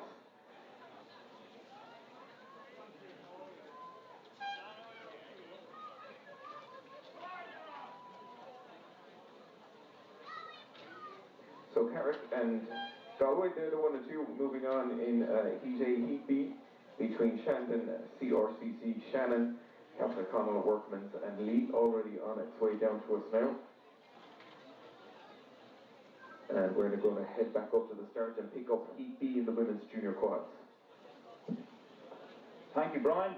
So we have Heat B, as mentioned, and it's the women's junior 18 quads. Shandon in lane 1 on the far side. I'll have to get help from Joe here beside me on the CRCC, Colossus Raw Vehicle, we call them for the minute. I'll get it right for the next time. Apologies, McCorrick in lane 2. And then in lane 3, Shannon Rowing Club. In lane 4, Castleconnell B. Lane 5, Workman's B. Good to see them there. And lane 6, Lee B. From Cork. So that's the 6 crews as they approach us here at about 900 metres from the start. So they're well and truly on the way here. And looking at it here now, as they come towards me, Shannon Rowing Club leading this one. Shannon, who won the men's junior 19-8 yesterday, which was a great win for them. I'm delighted to hear that. But lane 3, Shannon Rowing Club leading this one. They have about 2 lengths of clear water from the crew on the far side in lane 1, which is Shandon. And then they have about half a length to 2/3 a length on Colossus Raw Vehicle, who are dead level with Castleconnell B.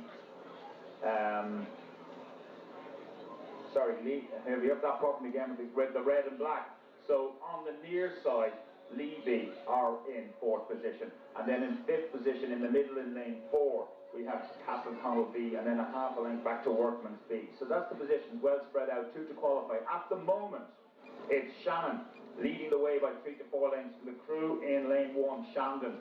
And they're the leading 2 now, Clearwater again, then back to Colossus Raw Vehicle.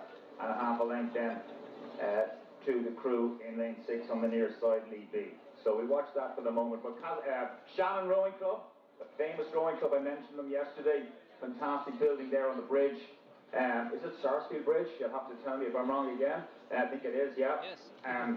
But Shannon, of course, trying desperately to build a new roof, and I was So somebody was trying to sell me a slate there, or get me to buy a slate. So we want to see Shannon Rowing Club get that beautiful boathouse back into mint condition again. So I think they're selling slates, so get on in there and look up and see what you can do for them. But Shannon girls here doing very well as they lead the way down here in lane 3 in this second heat of the girls junior 18 quads. 2 to qualify. They dictating this race for sure. And then out in lane 1, but looking a little bit under pressure as Shandon have that second position, but doing okay. They have the clear water on Colostra Roveta in beside them in lane 2. They have a bit of clear water, so they're okay. They're doing well as we approach about 1,350 metres gone. Heat 2, Women's Junior 18 quads, 2 to qualify for the final. Shannon Rowing Club now looking very confident as we watch them row away from us, coming up to 1,500 metres. Second position then, it's Shandon on the far station with the sky blue blades, and they're the 2 qualifying positions at the moment, with another length, a little bit of clear water back to Colostra Roveta in lane 2, and then just under a length back to the near station, Lee B, and then a half a length back to Castle Connolly. So Lee B leading Castle Connolly in those red and white colours, just to get that one, and then a couple of lengths back to Workman. So to about 1,600 metres, Brian. I'll let you take this one over to the finish from the tower. Second heat of the Women's Junior 18 quads, just on its way down now, and in control of this race is the crew from Shannon, centre of the course in lane number 3, leading ahead of Shandon on the far side. They're the 1 and 2, very little then for the other positions, but just 2 crews to move on from the final here into the final. So it's Shannon, open water lead here, very nice rowing from the Shannon quad, making amends for 2 of these scullers, unfortunately turned over in their double scull race yesterday, so it's great to see them back here and dominating the race in the second heat of the Women's Junior 18 quad. So clear order lead for the Shannon quad, coming down to about 100 to go, ahead of Shandon, and then the crews from Lee, Workman's, Castle Connell, and CRCC, but it's a Shannon crew there, just coming out. Last few strokes for these guys, 2 crews to qualify, moving on to that 6-boat final. So a lovely display of sculling from the Shannon quad, nice and long, powerful strokes, and that will be a good race to get under the belt for the Shannon crew, just crossing the line there, and the Shandon crew on the far side coming in to take that second spot.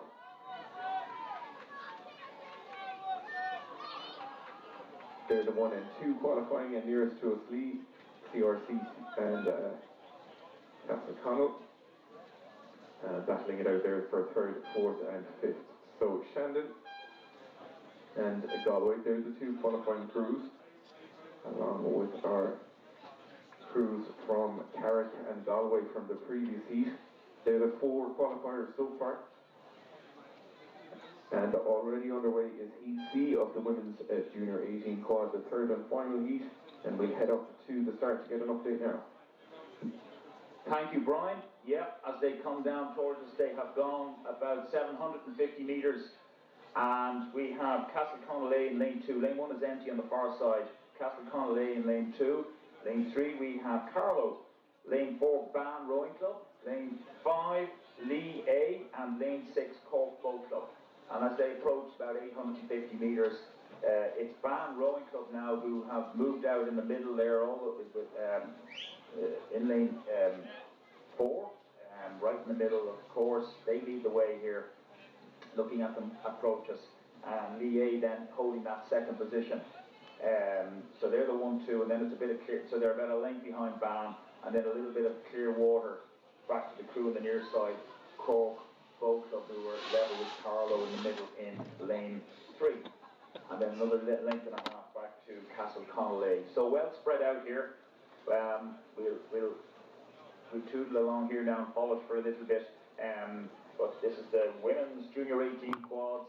Ban looking quite comfortable there now, but they've got to get that. 2 to qualify. So these two crews now well in control and able to dictate this race, what they have to do. So Ban Rowing Club from Lee A, they're the 1-2. Ban have about a length on Lee A, and then there's about 2.5 lengths back to the two crews in third position who are practically dead level, Carlow and Cork Boat Club. And then about another length, two lengths back to the crew on the far side in lane 2, Castle Connolly. So well spread out here. All crews have clear water between each other, all five. There's nobody overlapping as far as I can see. But Ban A continue to lead.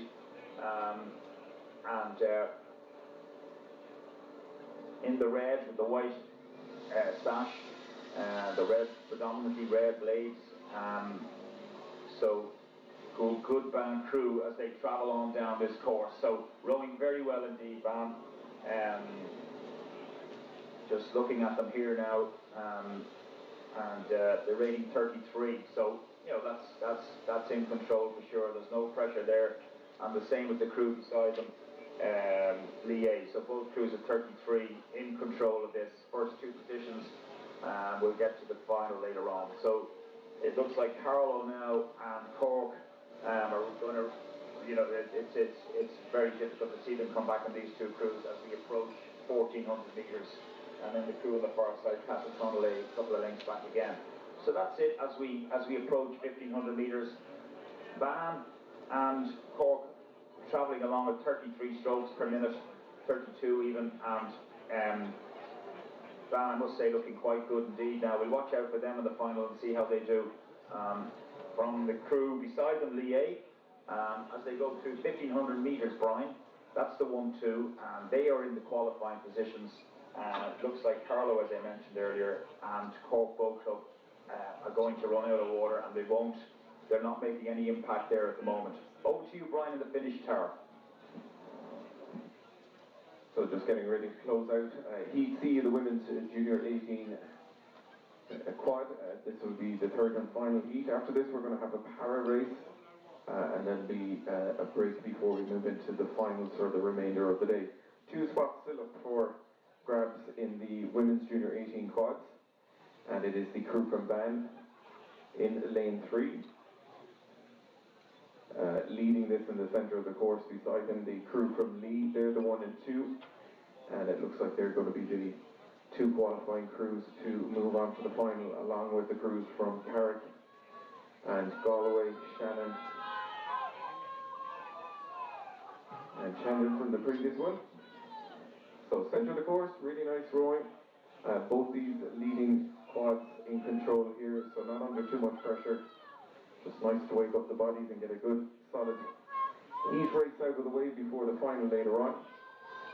So Ban rowing very nicely here, and in second place, the crew from Lee, they're the 1 and 2. Down now to the last few strokes for both of these crews. And in the third place, Carlow ahead of Cork and the other Lee crew, but it is going to be Ban coming in here ahead of Lee A. So just crossing the line and qualifying Ban, and the crew from Lee taking that second qualifying spot. Carlow just coming in there to take third.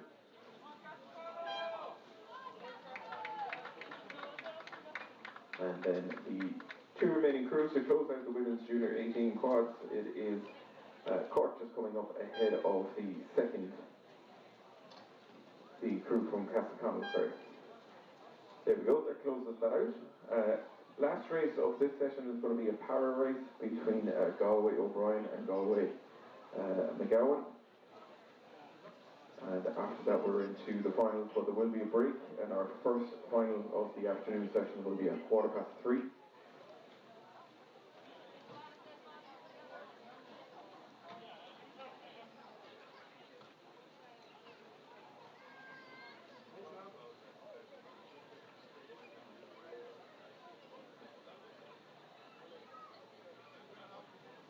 So we're going to check in now with the para race that is taking place. 2 scullers from Galway, O'Brien and McGowan.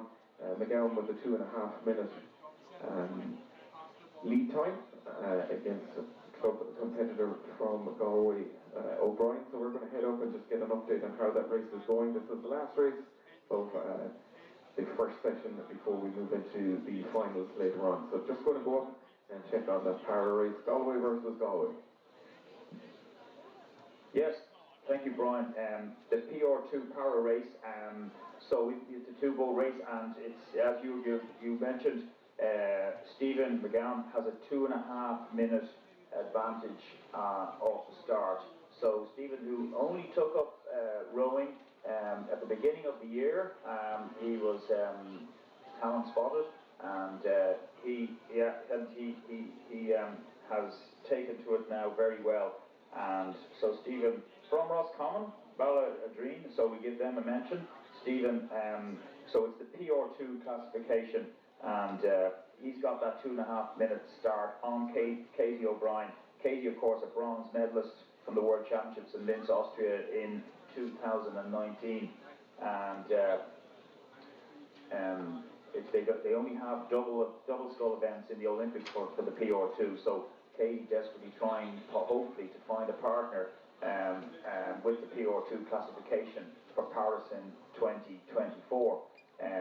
So as we come down the course here now, I can see Stephen, who had that lead, but Katie eating up, chasing him, hunting him down, and we'll see how this one develops. Wouldn't it be great now if it's close coming towards the finish? But it's great to see the para rowers out here, and hopefully it will develop, and it is an Olympic sport, and there are events for it, and be supported, and of course Rowing Ireland do support it and are trying to desperately to get more people involved and get them in and talent spot them.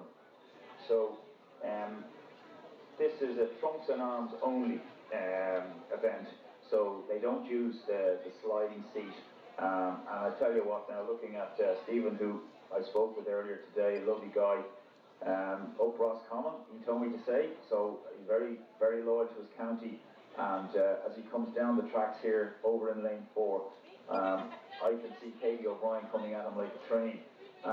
We've gone about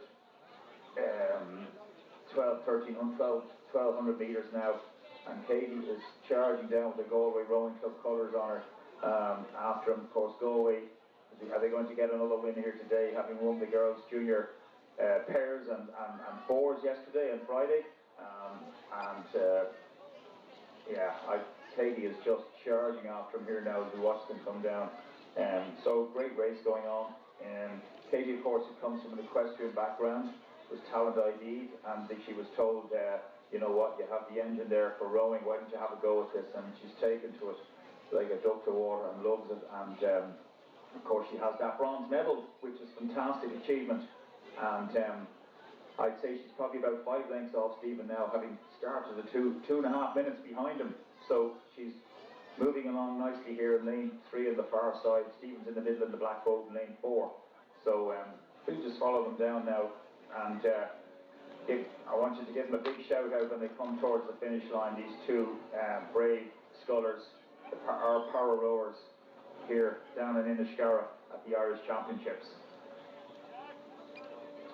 So Katie on the far side in the white boat, she's probably 2 lengths off him now. I'd say she's probably getting very tired because she will have worked very, very hard to catch up with Stephen McGowan, and so she will tire now, having eaten up all that time. She's back to about 2 lengths now as we approach the last 500. So Katie's looked over now, she can see him there. So she might just slow it down a little bit and conserve a bit of energy for the run-in, because she will have worked desperately hard to get up beside him. But fair play to Stephen, he's made a race of it to the 1500 or dead level, so over the last 500 as Katie moves out in front now, so well done to her.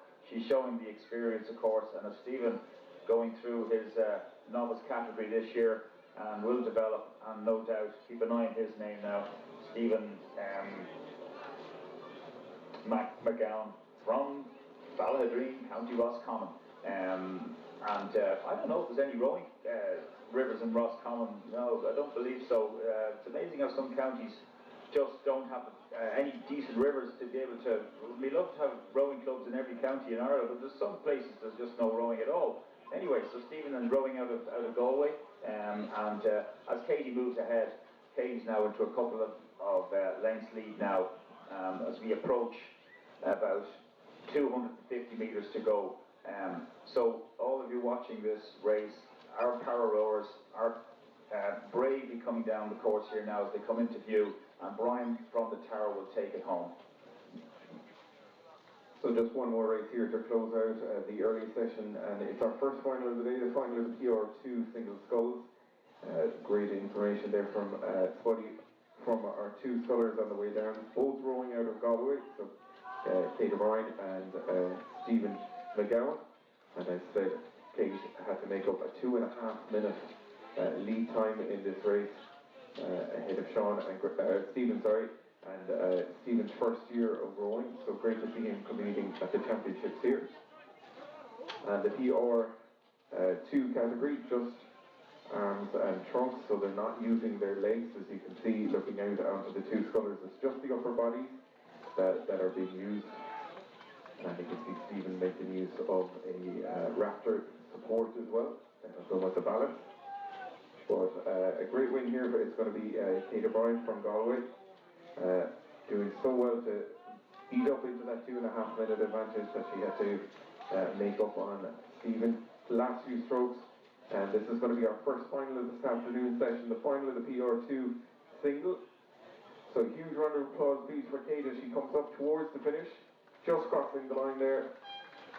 Really well done, and fantastic to see Stephen McGowan, first year of rowing in these events and getting to compete at the championships. And it would be great to see even more competitors from the power racing taking part. So full 2,000 metre course. I had trouble doing it in the launch, not to mind row it, so it's great to see so many competitors out here.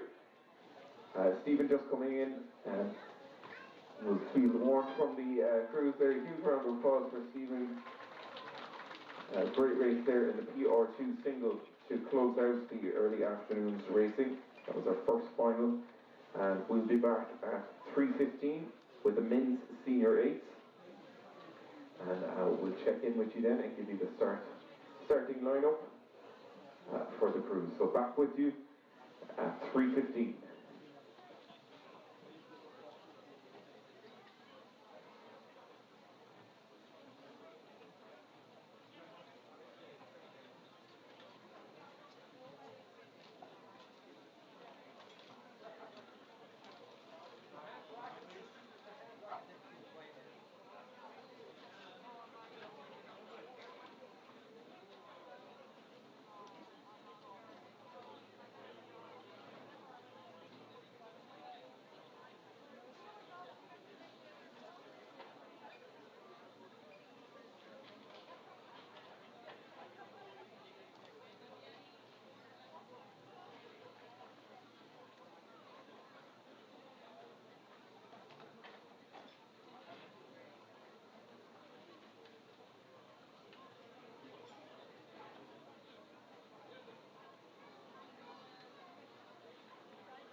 It's been a difficult 16 months.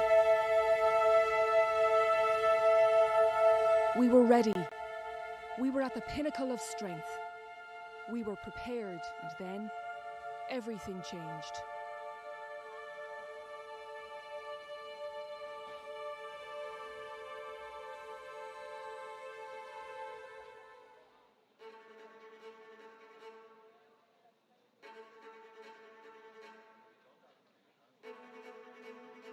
The restrictions are easing and training is back and as intense as ever.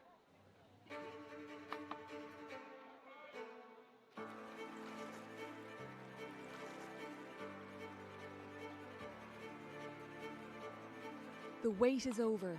Now we are ready, ready to take on the world.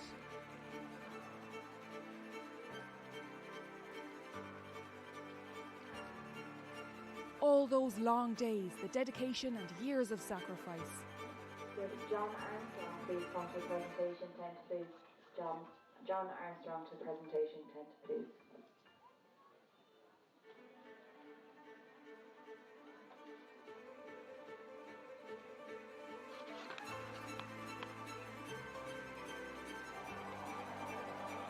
Sport unites a country. And now we look forward to race, to do our family, clubs, supporters and Ireland proud. Come join us on our journey.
everyone to the last section of competitions to close out 3 days of racing here. We've seen all spectrums of weather, from the horrendous on Friday, basking in sunshine yesterday, and nicely cooled down for the last few races of today.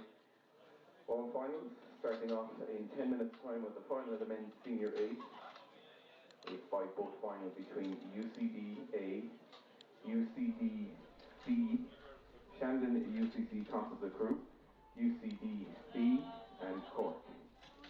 And after that, we're going to have the finals of the men's junior 19 double, men's junior 18 double, men's intermediate 4, women's junior 18 quad, women's junior 19 quad, and closing out the races for today in the women's senior 8. So that first race is going to be the men's senior 8, just under 10 minutes time, and we'll shortly get up to the start to get some updates on how the racing is panning out.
Jerry, just getting ready here. I'm going to give you an introduction. Okay, Brian, yeah, they're gradually coming over onto the blocks now. There was an 8-minute call, about 3 minutes ago, so we're...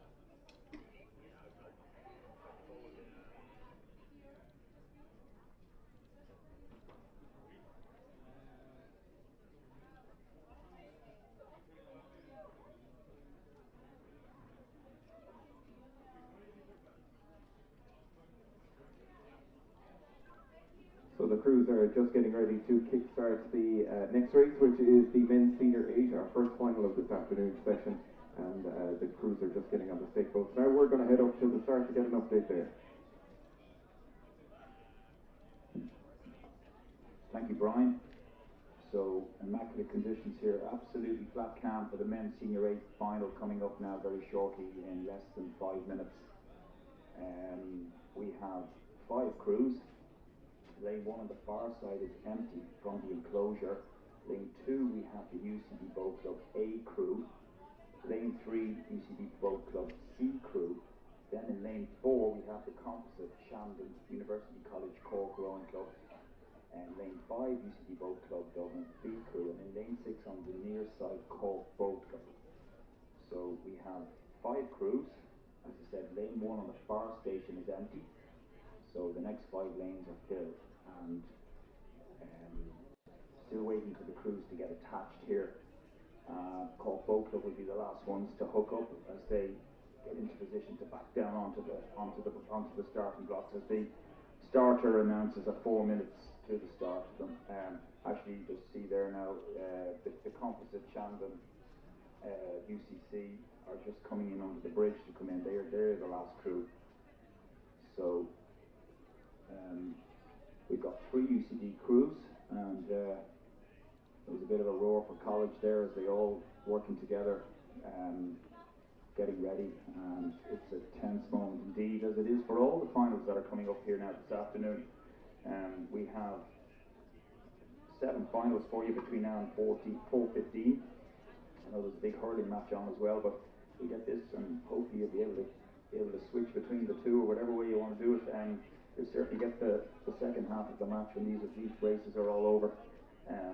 So with men's senior 8s, as I say now, as they get attached, always a big one.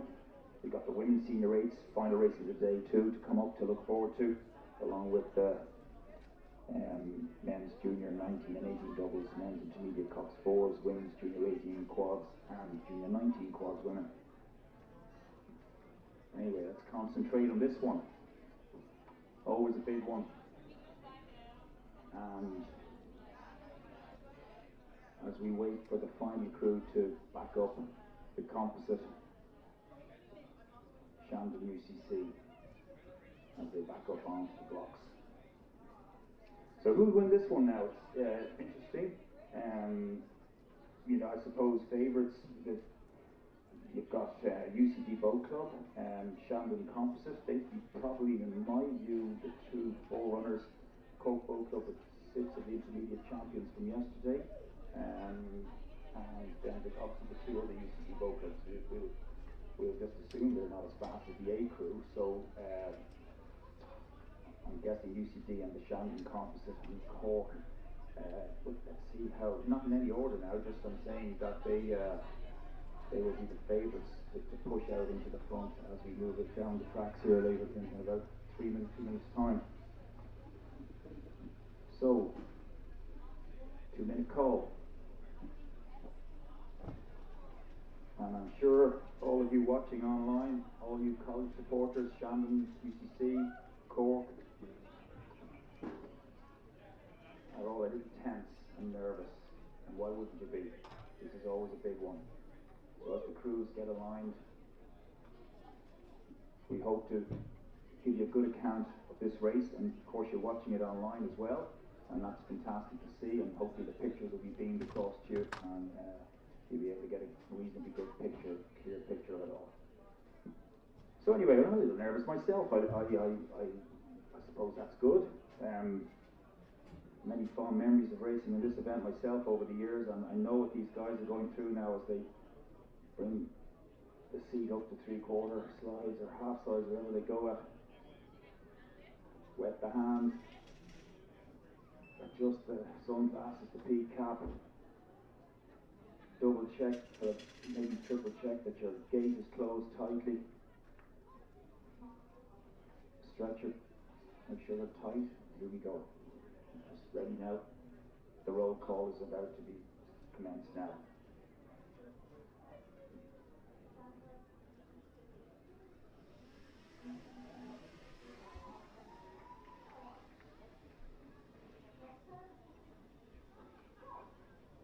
Right, we're underway. Off they go. All 6 crews away. We've got 2 end packers on the far side in yellow, and then the rest of them look like Felipe's right across to the enclosure. UCD and the end packer on the far station in lane 2, probably out to a canvas straight away from the rest of them as we come up now and get going with them. But this is all big anaerobic stuff as they drive the legs down, all 6 crews. So showing in front straight away is UCD on the far station, the A crew. They've taken a quarter of a length already on the composite crew in lane 3. That's the Shandon UCC composite crew. So here we go, UCD definitely showing their form straight away as they move out to half a length on the composite crew. The composite crew now beginning to stretch out and they're not going any further. The composite crew now a half a length behind UCD. That's the 1-2. As we look then, over on the far side, Cork Boat Club just nudging into 3rd position, a half a length back again, and then the second UCD boat about a 1/3 of a length behind them, and then the C crew holding up 5th place from UCD. But it's UCD now trying to get it, just come up to still a 1/3 of a length. We're at the 500 metres already, and these guys are motoring along. UCD have a 1/3 of a length of the composite. So we watch UCD through the first 500 as they lead. Stroke rate is 38.5 as they push through the first 500 from the composite crew. The composite crew now in the middle there as they come through at 40 still. So they're still rating higher. UCD looking stretched out into that middle aerobic stuff at 37.5 strokes per minute from the composite. By about, not getting any more, it's about 3 men on the composite. And then Cork doing very well on the near side, about a 1/3 of a length back again. They're the 1, 2, 3, and the other two UCD boats have fallen back. So we watch these 3, but it's UCD now. They have taken a half a length. They've taken another man on the composite. As we just watch them riding along here, I've got the best view, I have to say, and I'm so delighted that I'm up here today trying to bring you this coverage. UCD now out to 2/3 of a length from the composite. They're moving inch by inch away, looking for that length of water and even clear water. So let's see what happens here. They have a length on the composite now. UCD Boat Club from Dublin, train on the Liffey in Dublin. They have about 2 feet of clear water. All of a sudden they just jumped it on the composite. And Cork Boat Club are only a canvas behind the composite in 3rd position. They're the 1, 2, 3. And as we watch UCD now out to clear water, see a little bit to go, but we're through halfway already. This is incredible stuff. They're just flying down here now. Be interested to see what the times are. We've gone through 1,000 metres. UCD, as we follow them up here, UCD now out to just about a length. They're not going any more though. They've got that couple of feet of clear water from the composite, and in fact, Cork Boat Club have moved up into 2nd now. So the composite are falling back. Their big threat seems to be fading here now as we move into 12:50. Cork Boat Club are about a length off the UCD Boat Club and going very well on the near side, I have to say. So will they attack this UCD Boat Club crew? Look at UCD going really well now. I must say they are rowing very well here. Absolutely now. They're out to about a 1/3 of a length of clear water. This is good rowing. This is what you have to do to win a men's Senior 8 Championship of Ireland 2021. UCD, such a long, big history of rowing here in Ireland. In lane 2 on the far side. Will UCD take this title back home to Dublin later on? In about 2.5 minutes we'll know the answer to that. But looking at them here, they're looking really good now. They're out to about nearly 2/3 of a length of clear water at 36. They've got another kick or two there if they need it. As they move along through 1,300 metres. University College Cork leading now. They are out to a length of clear water from Cork Boat Club. This is looking really good. I would put my money on UCD at this point, but let's see what happens now as they approach 1,500 metres. We're riding along with them now. We follow it for another little bit here. UCD continue to lead. Cork Boat Club are outright leaders now in 2nd position, a half a length from the composite group, Shandon UCC. But it's UCD. UCD, will they take the big pop back to Island Bridge later on? Will Martin Feely, their coach, be jumping into the air in about a minute and a half time? What will happen here now? I'm watching them here now. They are rowing really well. They're sniffing victory. We'll watch them for another little bit. UCD, look at them go. They're absolutely on fire here. Up to 38 now. They've got a length of Clearwater and Cork Boat Club with a length on the composite. UCD, University College Dublin. What a great row they have had. They are going to absolutely take this one, believe me. Brian, I'm going to hand it over to you to take them home. Big Spuddy likes UCD. Men's senior 8 final down now to the last 150 metres. UCD in lane number 2 on the far side. Cork opened up nearest to us.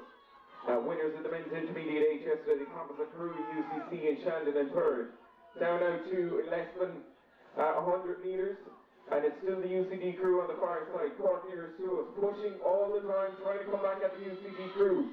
Have they done enough over the first half of this race, opening up a Clearwater lead? Cork opened up, coming back at them at every stroke of the final of the men's senior 8, but it does look like it's the UCD crew on the far side, just with over 1 length lead over Cork. Again, a lead over 1 length, the Composite Crew, but it's going to be UCD crossing the line. Just taking the win there, the men's senior 8, yet again, dominant display of rowing from the UCD crew. Cork opened up crossing in second, the Composite Crew of Shandon and UCC in third, and the other UCD crews just coming in now to take fourth and fifth in the final of the men's senior 8. Congratulations to you, UCD, fantastic race there.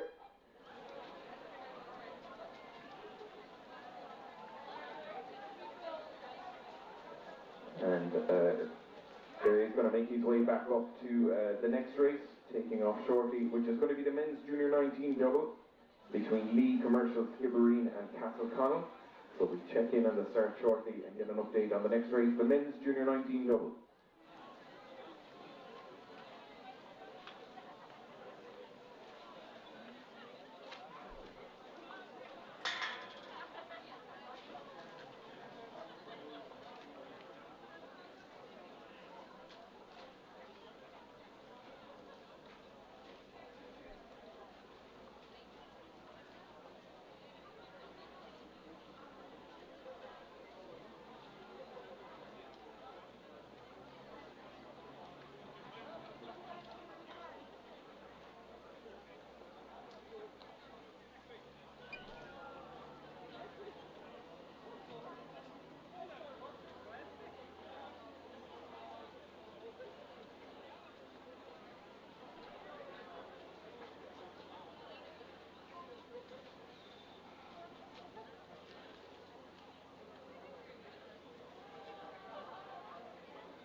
you good to go for the next one, the men's junior 19 double over? They have started. So after that men's senior age race, we've got another one on the course now, and after that tremendous race, the men's senior age, we've got the junior men's 19, the one-off event, age grade because of the COVID and the pandemic. This is a once-off here for junior 19 men and women. So we have 4 boats in this. We've got Lee in lane 2, Commercial Rowing Club Dublin lane 3, Skibbereen Rowing Club Cork in lane 4, Castleconnell Limerick in lane 5. 4 boats, final of the men's junior 19 doubles, and the race has started, and they're just coming up to 400 metres gone, and looking across the course you can see that Skibbereen are out to about a 2-length lead through the first 500 metres in lane 4 on the near side. In second position then in lane 2 we've got Lee Rowing Club, and they're a half a length ahead of Commercial Rowing Club in lane 3, and then a couple of lengths back to the Castleconnell crew. But Skibbereen have jumped out here through the first 500 to about 2 lengths of clear water on Lee and Commercial in joint second. So Skibbereen now looking very good here as they move down the course, rating 37.5 strokes per minute and stretching out now with the familiar white blades and white caps on them. So as we follow them down, Commercial and Lee are battling it out here for second position, and they might, I don't know, it's early days, but the two of them might haul each other back into contention. But Skibbereen are dictating this race as Lee Rowing Club on the far side rating 37.5, and Commercial then on the inside of them rating 35, falling to half a length behind the Lee crew. They're the 1, 2, 3, but no doubt it's Skibbereen now looking the more polished crew of them all, just rowing away very well indeed. Nice sculling from them. I have to say, just that style of getting the blade locked in and then just driving it. It's nice to look at. Very easy on the eye.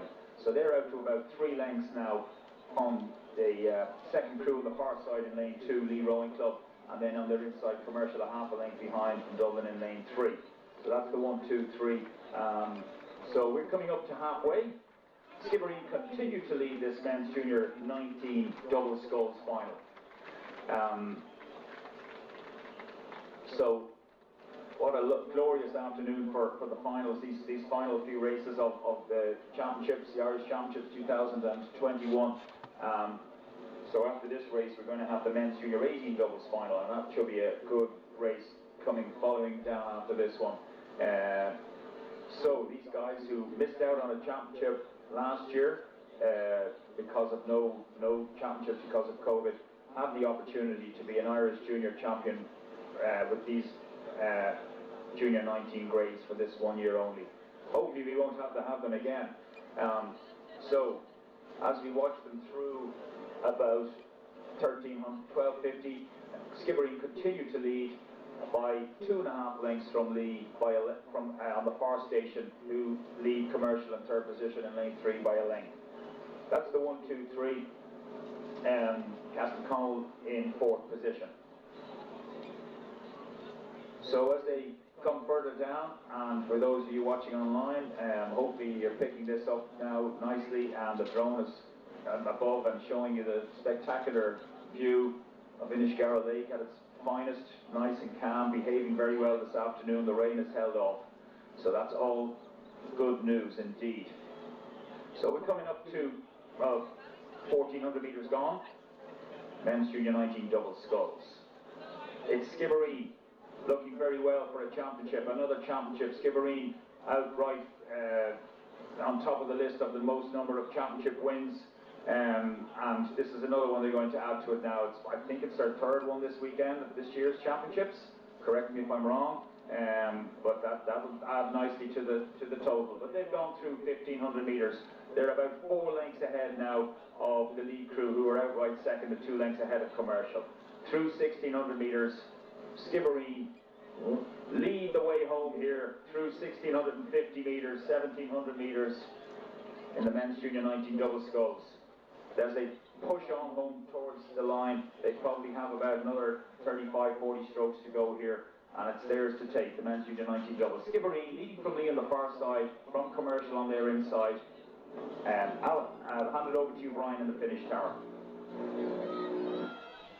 Thank you, Jerry. And as he mentioned, these Junior 19 races are the crews that didn't get to compete in last year's championship, so these once-off events at the championships for Junior 19s.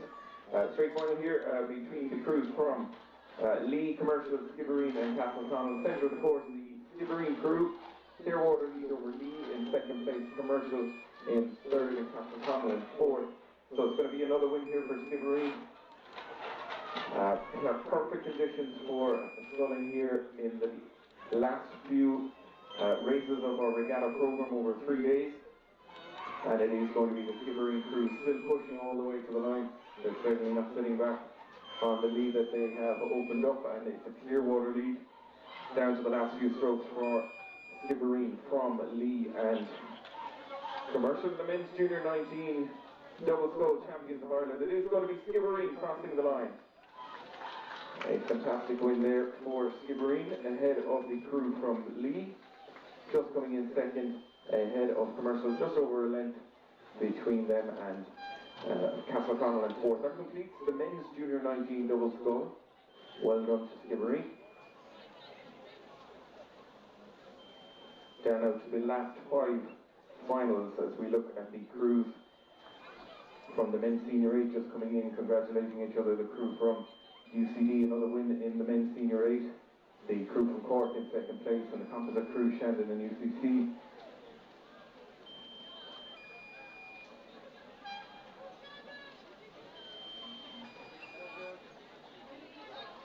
And the women's senior 8 just taking to the water as well, getting ready for the last race of the day in the women's senior 8 final.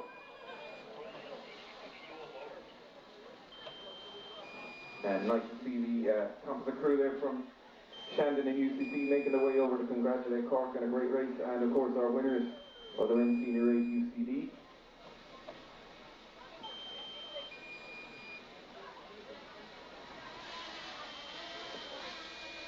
So the next race coming up is going to be the men's junior 18 double scull. These crews already raced earlier on in the heat, so we're going to head up now for the final of the men's junior 18 double. Thank you, Brian.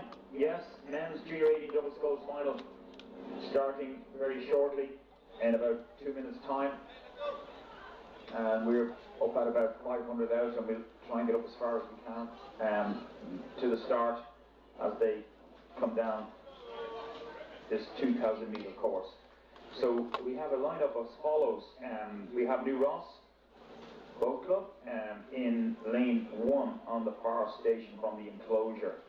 In lane 2 we have Clonmel, and then in lane 3 we have Athlone A crew, lane 4 Skibbereen A crew, lane 5 St Michael's A crew, lane 6 St Michael's B crew. So that's the lineup. St Michael's with 2 crews on the near side of the enclosure, you'll see them, and Skibbereen to their further out, and then Athlone in the middle. Athlone, having won the singles and the quads, will they make the doubles theirs as well? Take home all the sculling titles, junior sculling titles, 18s. Wouldn't that be wonderful for them? So let's see what happens here. But I'm sure some of the other crews are going to try and put a stop to that. Now they're on the blocks, and the orange light is flashing, and they're getting the roll call as we await them. We're not right at the start. We're about 300 metres out, so we'll wait for them to pick them up.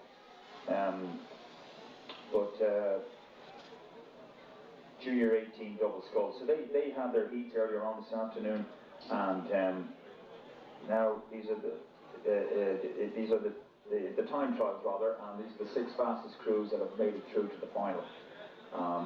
So they just started now, and all crews are away cleanly, all staying in the lanes, behaving, and not an easy thing to do. We all kind of take it for granted watching crews charging backwards down a course, and these guys are doing a really good job now. Everybody is moving straight line down. They're still a little bit off from where they are, and we'll watch them as they come up. But just to remind you, on the far station, New Ross in lane 1, Clonmel lane 2, Athlone A in lane 3, Skibbereen A in lane 4, St Michael's A in lane 5, St Michael's B in lane 6. So we go A, B and St Michael's, the rest of them, only one crew. We won't do the A bit for this from now. Anyway, coming up towards me, we can see now that straight away, out in front, but not by much, is the Athlone crew in the middle. As they come right up beside us now, we'll be able to give you an exact account of how it's going. But Athlone leading the way here in lane 3. So here we go, Athlone by about just under a length from Skibbereen. And then on the far side in lane 2, Clonmel. They're the 1, 2, 3. Athlone by a length now. They've just got about a little bit of clear water through the first 500. Athlone lead the way from Skibbereen, 2/3 of a length in Clonmel, over half a length then on the St Michael's A crew in lane 5, and then New Ross and St Michael's B a length behind again, beside each other. But Athlone now looking good here, stretching it out, and they've got clear water by about a half a length. This is good rowing from them. So this is looking promising for them. Rating 34.5, that's low enough. So they're well relaxed here now as they move down the course. And this is great rowing from them. Skibbereen probably nearly a length of clear water behind them. So there's a bit of a gap opening up between the first two crews. And Clonmel then and St Michael's then another length behind again in joint third. And the other two crews are beside each other again, New Ross and St Michael's B, another length behind. But I tell you what, Athlone have stretched it out. They're out to probably 2 lengths of clear water now. So this is looking very promising indeed for Athlone. This is good rowing by them indeed. And as I said earlier, they've already taken 2 titles here this weekend in the quads and singles. So we've gone through about 750 metres, and I see Donagh Clappy in there now, and he's a really good, he's got great talent, and he's absolutely on fire in this boat. He would have been in the Irish quad, junior quad world championships recently, and of course Martin O'Grady from Athlone as well as the double. So a very talented boat indeed. They probably have 2 to 2.5 lengths now at this stage, and Skibbereen in second position. Skibbereen have a length down on Clonmel and St Michael's, who are very close to each other. Possibly Clonmel over on the far side in second position now. We're beginning to move up a bit in Skibbereen. Clonmel making a charge, but Athlone are out so far now. It's very difficult to see if these two crews, Skibbereen and Clonmel, if they can work off each other to try and haul them back in. But it's very difficult to see. Athlone are out to 3-4 lengths now at this point, and they're looking so relaxed, so easy, and it's very difficult to see them holding them back in as they move on down the course here now through about 1,300 metres. So watching them now move away, they're well spread out.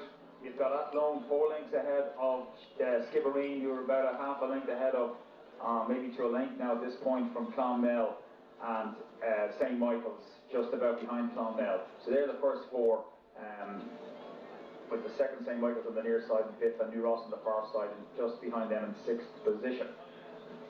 So watching them come closer down the course towards you, you can see Athlone there now coming down. Are they going to take this 3rd championship of the weekend? Wouldn't this be wonderful for them? As I mentioned earlier, their new boathouse now ready to move into it, and they're going to take all these trophies in. They need a trophy cabinet now to put in there as well after all this. So they need to start looking after sorting that one out. But let's win this first before they start putting that 3rd trophy in. It's Athlone, but they've got 4 lengths. They have to jump out of the boat before they lose this one, I think. So through 1,500 metres, Athlone leading by probably 4 lengths from Skibbereen and Clonmel, who are having a right good old fight for second position. And that's a fantastic fight going on. Have a look at that one behind. Who will take that now? That's a great race going on for second. But there's no doubt about it. As we go through about 1,600 metres, It's Athlone Boat Club, about 350 metres from home, about 4 lengths ahead, and absolutely cruising it. From Skibbereen, you probably have now nudged into second from Clonmel, and about a length ahead of them, and then St Michael's. I'll hand it over to you, Brian, to take it home. So this men's junior 18 double just coming into view in the enclosure now, and again it is the Athlone crew. They've dominated in junior men's sculling, winning the quad and the scull, and now the double scull within grasp as they come down to the last 150 metres. They have a clear water lead, and it is very close then for second, third and fourth, with the crews from Clonmel and Skibbereen and St Michael's battling it out. But look at the lead that the guys here in the men's junior 18 double from Athlone have opened up, going through those difficult time trials this morning, not knowing how their performance is going against other competitors. But a fantastic race and a fantastic display of rowing. They're pushing all the way to the line here, these men's junior 18 double from Athlone. They just have a few strokes left, finish line in sight for them, and it's going to be yet another junior sculling championship heading the way of Athlone, just crossing the line to take the win in the men's junior double. Fantastic race there. And the Skibbereen crew now coming in looking to take second place. Silver medal for Skibbereen, just crossing the line ahead of the crew from Clonmel, and the two crews from St Michael's coming in to take fourth and fifth ahead of the crew from New Ross. Just to close out there, the men's junior 18 double, fantastic win there for Athlone, taking the triple and sculling events, the men's junior scull, the men's junior quad, and now the men's junior double as well. So congratulations and well done.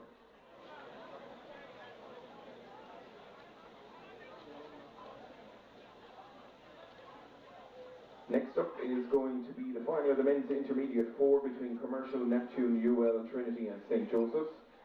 4 more races to close out 3 days of fantastic racing. Huge thank you to all the club captains, coaches and rowers for a fantastic couple of days of racing, especially with the bad weather in the days that we had on Friday. Great to see everyone accommodating and making the most of the revised schedule and pushing on. It was well worth getting out even in the rain, making use of Friday evening to run off the full schedule of racing. And it's probably a good opportunity to thank all the volunteers once again for their hard work in preparing the course, the regatta, the timing, all of our launch drivers, umpires, starters, the finish crew, and of course the all-important commentary team who are dosed up on Red Bull just to close out the last few races here. So we're going to get ready now for the men's intermediate 4 final, 4th last race of the day, and we'll head up to Spuddy up at the start and get an update on the men's intermediate 4. Thank you, Brian. Yes, we now have the men's intermediate Cox 4s, and this is a 5-boat final.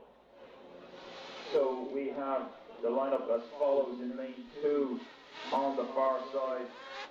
Commercial Rowing Club from Dublin. Lane 3, Neptune Rowing Club. They're neighbours from Island Bridge in Dublin. In lane 3. Lane 4, University Olympic Rowing Club. Will they win another championship, having such a mighty championships? Lane 5, Dublin University Boat Club. Another doing very well. They've already won 3 championships. And in lane 6, St Joseph's College Galway, the Fish.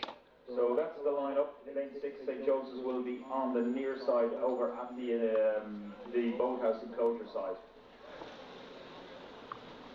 So the orange light is flashing away, so they're under starters' orders, the roll call being given, and they're all ready to go as they crawl up the slide and wet the hand off the oar handle. Just taking a few deep breaths, and the heart is pounding. They haven't even taken a stroke, and some of them, their heartbeats will be up over 120 with the excitement of it all. The adrenaline will be pumping.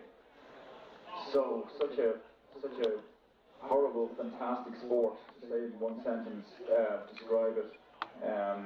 But we're away, all crews away cleanly now as they come down the course, and conditions are just perfect. That's all I can say. That's the word I will use to describe it out here. Now, a lot of shouting here because this is a Cox boat. The cock sitting, if you're watching online and just a little bit unsure of all these technical jargon stuff, the cox is sitting, he's first coming down the course behind the first guy rowing. You see his head sticking up in the bows. He's steering with the device, a handle to steer the tiller. So, anyway, coming up towards us now, we're going to give the call here, and just about showing in front, it's University of Limerick Rowing Club out there by about pushing nearly for a length already as they go through 350 metres. University of Limerick from Commercial Rowing Club on the far side and DUBC, and then another half a length back to Neptune Rowing Club and St. Joseph the Fish on the near side. But coming up to 500 metres gone, it's University of Limerick now out to a little bit of clear water already, and they're looking very strong indeed, I have to say, and they're rating 36 strokes per minute. Commercial just about over a length behind them, holding on to second, and they're still at 40. And Dublin University now about a campus behind them, rating 39, so they're still quite high. Then you've got St. Joseph's, the Fish and Neptune then beside each other, just behind a length behind them again. So that's the lineup, that's the orders rather, as we go through 650 metres men's intermediate cox fours. This is a level of the senior grade, but of course with point systems you could have guys rowing senior as well. It's all to do with total number of points to get into the boat now since the change a few years back. So you can have all different grades as long as they don't pass a certain number of points, which is great. A good idea for small clubs to be able to put crews together. But there you go, University of Limerick Rowing Club now. If they win this one, I think it might be their 10th championship of the weekend. I don't know if anybody's won that many before in one. Maybe Skibbereen might have in one weekend, but they're out to Clearwater at this point from Commercial on the far station in lane 2, who have about another half a length on DUBC in the middle there, and then another length back to St. Joseph's and a length back to Neptune. So that's the order now. There's nearly, they're all spread out at this point, but there's no doubt about it. University of Limerick stretched out there now, rowing very comfortably indeed, stretching along at 36.5 strokes per minute, and they're probably loving this now, I have to say. I'd love to be in the middle of that now for a few strokes. It looks a lovely rhythm, lovely the way they're just sitting there and they're letting the boat do the work for them as they come back up the slide, letting it run under them. Nice rowing indeed. Commercial now into second position, but they're about a length and a half of Clearwater behind the University of Limerick crew. They have a half a length in DUBC and then a length back to St. Joseph's Division, a length back to Neptune Rowing Club. As we move down the tracks, there's as the composite crew women go up cheering on the University of Limerick guys as they go by. So that will urge them along even more. But they're just sitting on Commercial in second position now. They look like they have another gear, even 2 gears there if they need it. They've got about a half a length to 3/4 of a length of Clearwater on Commercial, who are desperately fighting, keeping the rate much higher to stay with them. 37.5 strokes.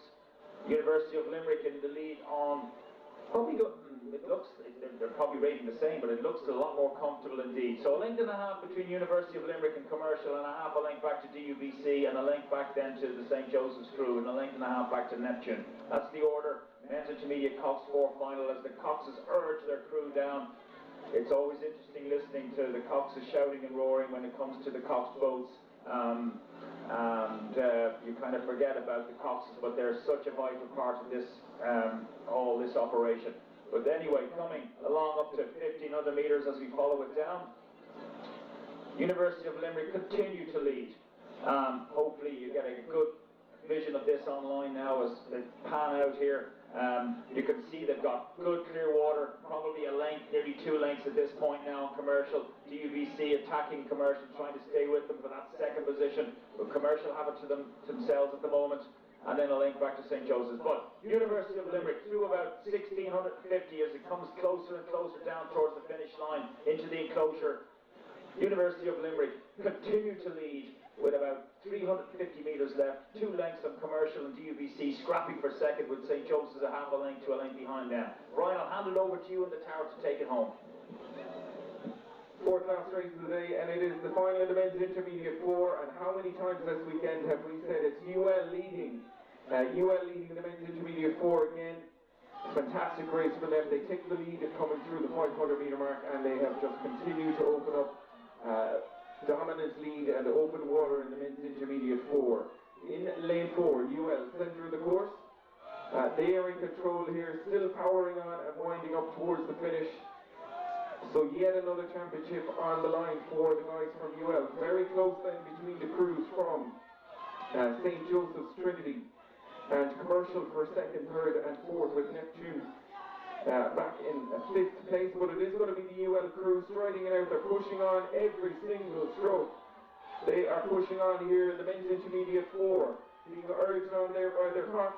Approaching the finish line, it is going to be UL Trinity just putting a push on now to move into second place. But our winners of the men's intermediate 4, it's going to be UL. Yet another win for the UL crew. What a fantastic championship regatta they've had.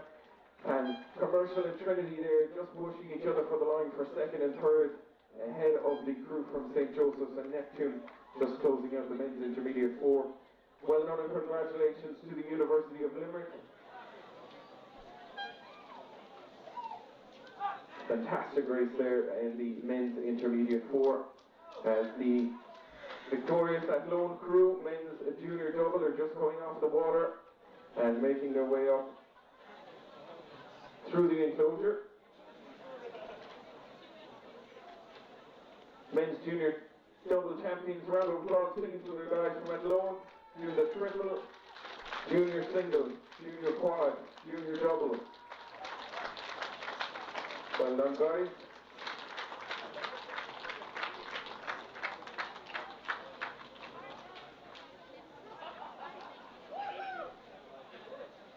So 3 races left. We have the final of the women's junior 18 quad. We have the women's junior 19 quad.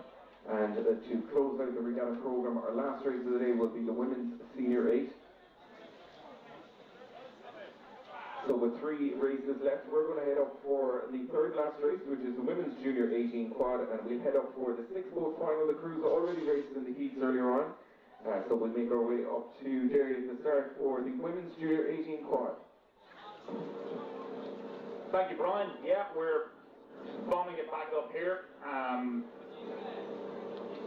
We're still about 500 metres off the start, but there's no action yet, so no doubt there's some tense coaches and supporters down there on the finish line.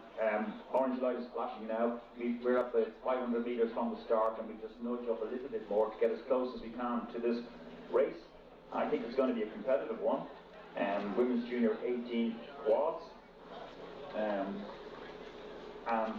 We belong up as follows. In lane 1, Shandon, that's on the power station from the enclosure. In lane 2, Van, winners of one of the heats earlier on this afternoon. These crews have all raced in heats. Carrick and Shannon in lane 3, they won a heat as well. And then Shannon Rowing Club Limerick in lane 4, they're the 3 heat winners in the middle. And then in lane 5, Galway Rowing Club, and lane 6, Lee on the far station to the enclosure. I have a feeling this might be tight. Let's see how it goes. Not to make anybody any more nervous now, but let's see. But the punters anyway, I always like to see a tight race, but we'll watch it as it develops, as it comes down. So we're just inching away up as far as we can up to the start. We're about 400 metres off the start. They haven't started yet.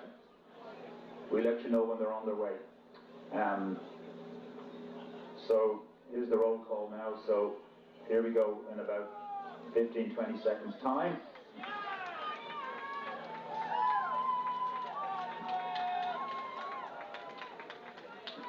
No doubt.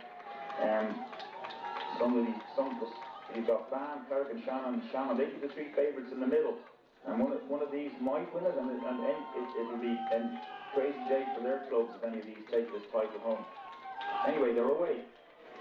All crews, don't forget, these are steered by one of the crew, by their shoe, which is always tricky, but I don't see any white flag going up, putting somebody back in their lane, so that's a credit though. We see one now, we see one where it's been, it's okay, nothing crazy.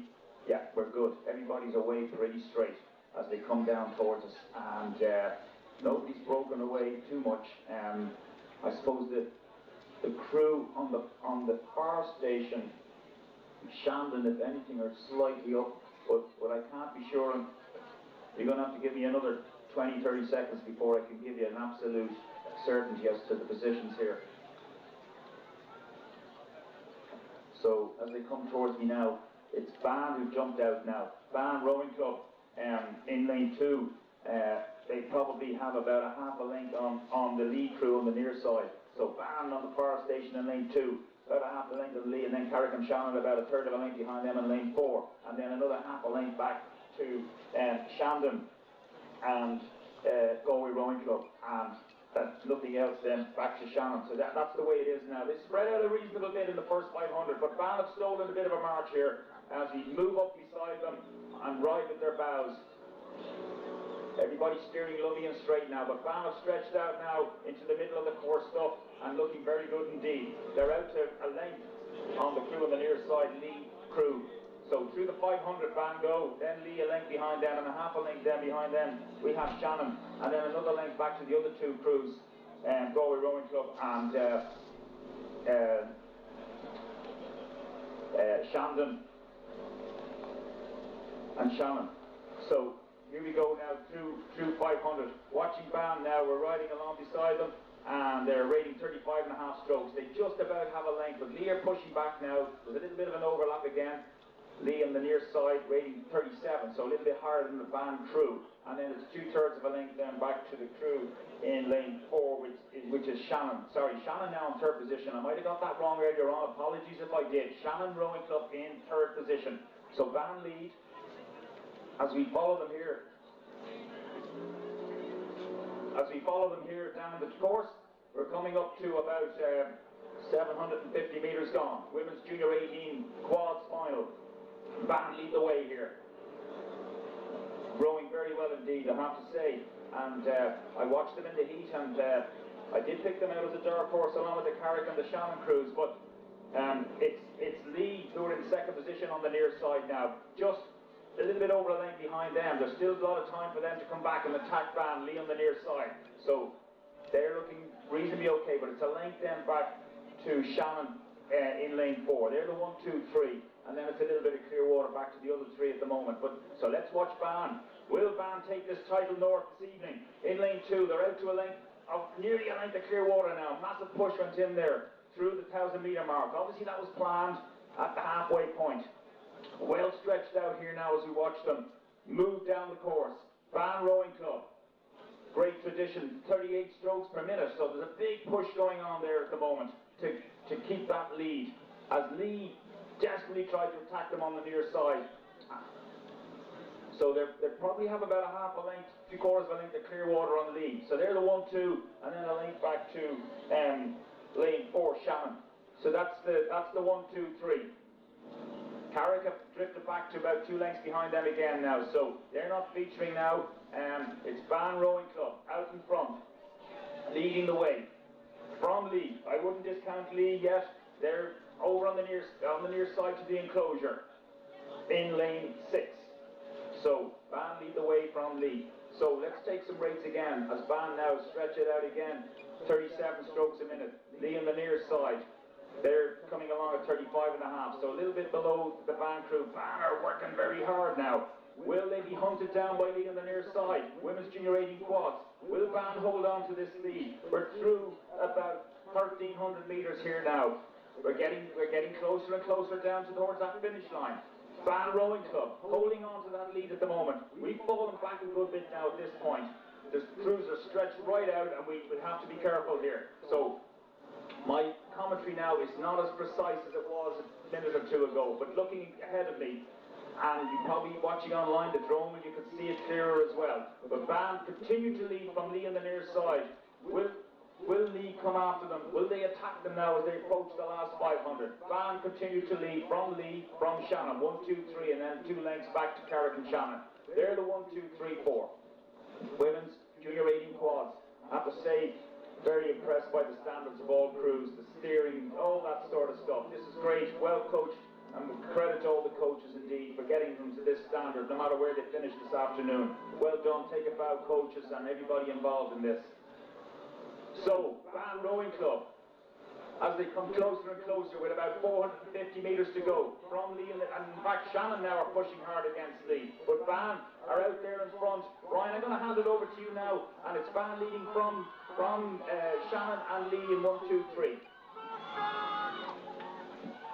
Women's Junior 18 quad coming into view, and it is the crew from Ban. They won their heat earlier on and now are leading this final of the Women's Junior quad.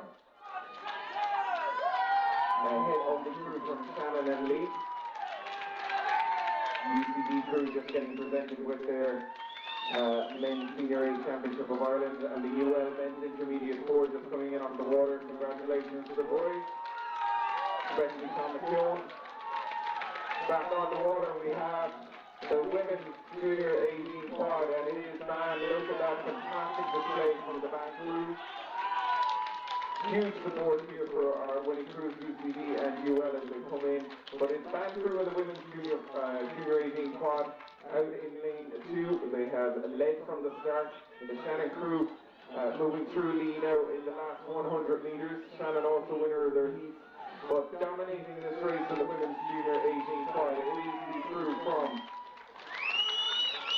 Ban, just coming off the last few strokes for this crew, approaching the finish, and it is going to be a Championship of Ireland heading the way of Ban Rowing Club.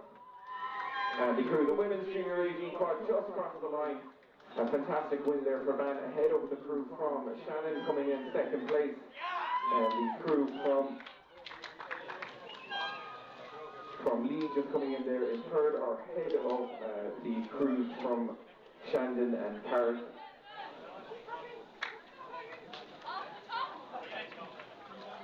Just closing out there, the Galway and the crew from Shandon coming out to close out the Women's Junior 18 quad. Fantastic race there from Ban to take the championship.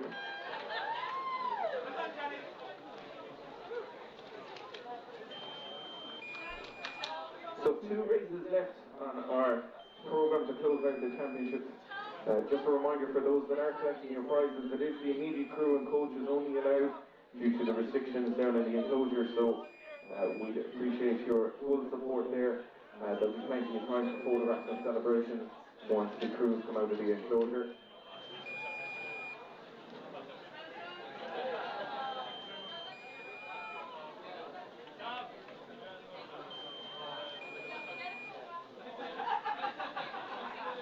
So 2 races left to close out our championship program here on day 3. The Women's Junior 19 quad and the Women's Senior 8.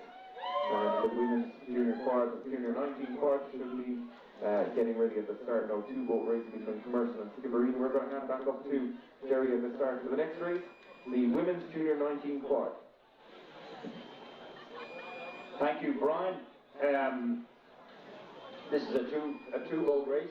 Again, being run as a Junior 19 event because of the pandemic and no championships last year. So we have Commercial Rowing Club from Dublin in lane 3 and Skibbereen Rowing Club from West Cork in lane 4. So 2 boat race.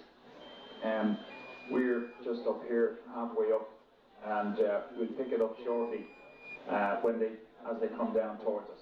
And then, as you mentioned, Brian, we've got the Women's Senior 8s final to look forward to as the final race of the day and of the championships event. So, waiting for this race to come down. What a weekend of racing it has been. Some great races. I think one of the highlights for me commentating on was the men's senior quad. I really love that one. I know that's the one that sticks out in my mind that I commentated on.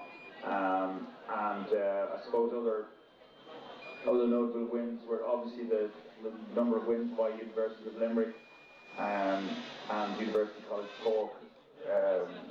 So they have been probably the 2 most successful clubs here this weekend.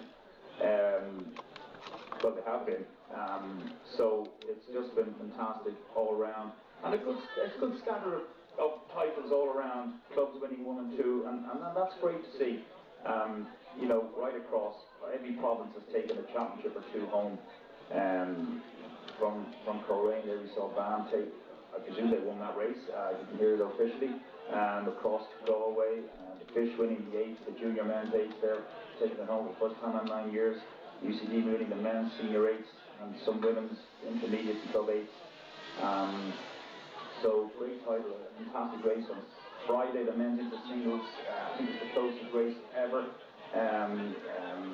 Colin Brennan winning that for Neptune, that was a fantastic race, I remember. And there are others. I'm just randomly talking here as we wait for this race to come down. You can look back at it as well, which is fantastic. We have the video footage there now, and you can look back at it on YouTube over the next few days. If you're desperate to do that. But anyway, it's just fantastic. So this race is underway now, and we follow it down, and then we get back up to hopefully get back onto the start, right at the start for the women's senior race, the final race of the day, and a mouth-watering race with 6 crews. So really looking forward to that. So anyway, on the course at the moment is the women's junior 19 quads, and at the moment, as they come towards the first 500 metres, it looks like Commercial Rowing Club in Dublin leading by about possibly nearly a length, 2/3 of a length from Skibbereen. So two boats. This is an easy one to commentate on as we watch them come towards me. Commercial on the far station to the enclosure. Coming along through the first 500. Commercial have about 2/3 of a length lead on Skibbereen.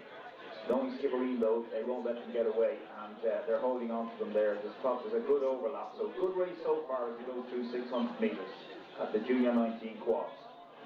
So, picking them up, Commercial lead by 1/3 of a length from Skibbereen. And they're just holding on to that now, 1/2 a length. They've moved out a little bit more as they stretch out now, rating 35. Skibbereen just beside them now, rating 36. So both crews, Commercial now have taken another seat. They're out to trying to get that length from Skibbereen. They are out to just under a length. There's still the overlap though, and that's the thing Skibbereen are desperately trying to hold on to, that overlap, so that they can see them beside them. Both crews in the lanes beside each other. So it's like racing down Henley or somewhere where, or on the Liffey or on the Corriver, 2 boats right beside each other, having a go off each other. So just watching them here on the bows, we're riding along beside them now. Commercial now. Skibbereen have pushed back a little bit. Somebody shouting, and probably the Skibbereen boat. I'd say there was a command there. It came from one of them. They came back to within a canvas, but now Commercial have taken it back again a couple of seats. So it's a little bit of ding dong going on there, and this is a good race. They're stuck to each other. Nobody's going anywhere here. So as we follow them along, we're through 1,000 metres. We're halfway down now, and we follow this to the 1,500 Brian. So we're right beside them here now, and Commercial lead by a canvas. Skibbereen pushing now into 1,200 metres. Is this Skibbereen's big push? Will Commercial hold them off? Commercial are absolutely dead level now with Skibbereen. So here we go, nice race. I'd love to get it. They're absolutely dead level. You wouldn't believe it. I'd love to get a photograph of that. So who wants this? Who will win this? Who's the fittest crew? Who's got the better technique? Who's got the everything that it takes to win a race when you're looking for a championship win and you're absolutely dead level with 1,300 metres gone? Skibbereen have moved into a slight lead now. Commercial need to watch it. Let them go slip into about 3 feet of a lead. Is this Skibbereen's killing?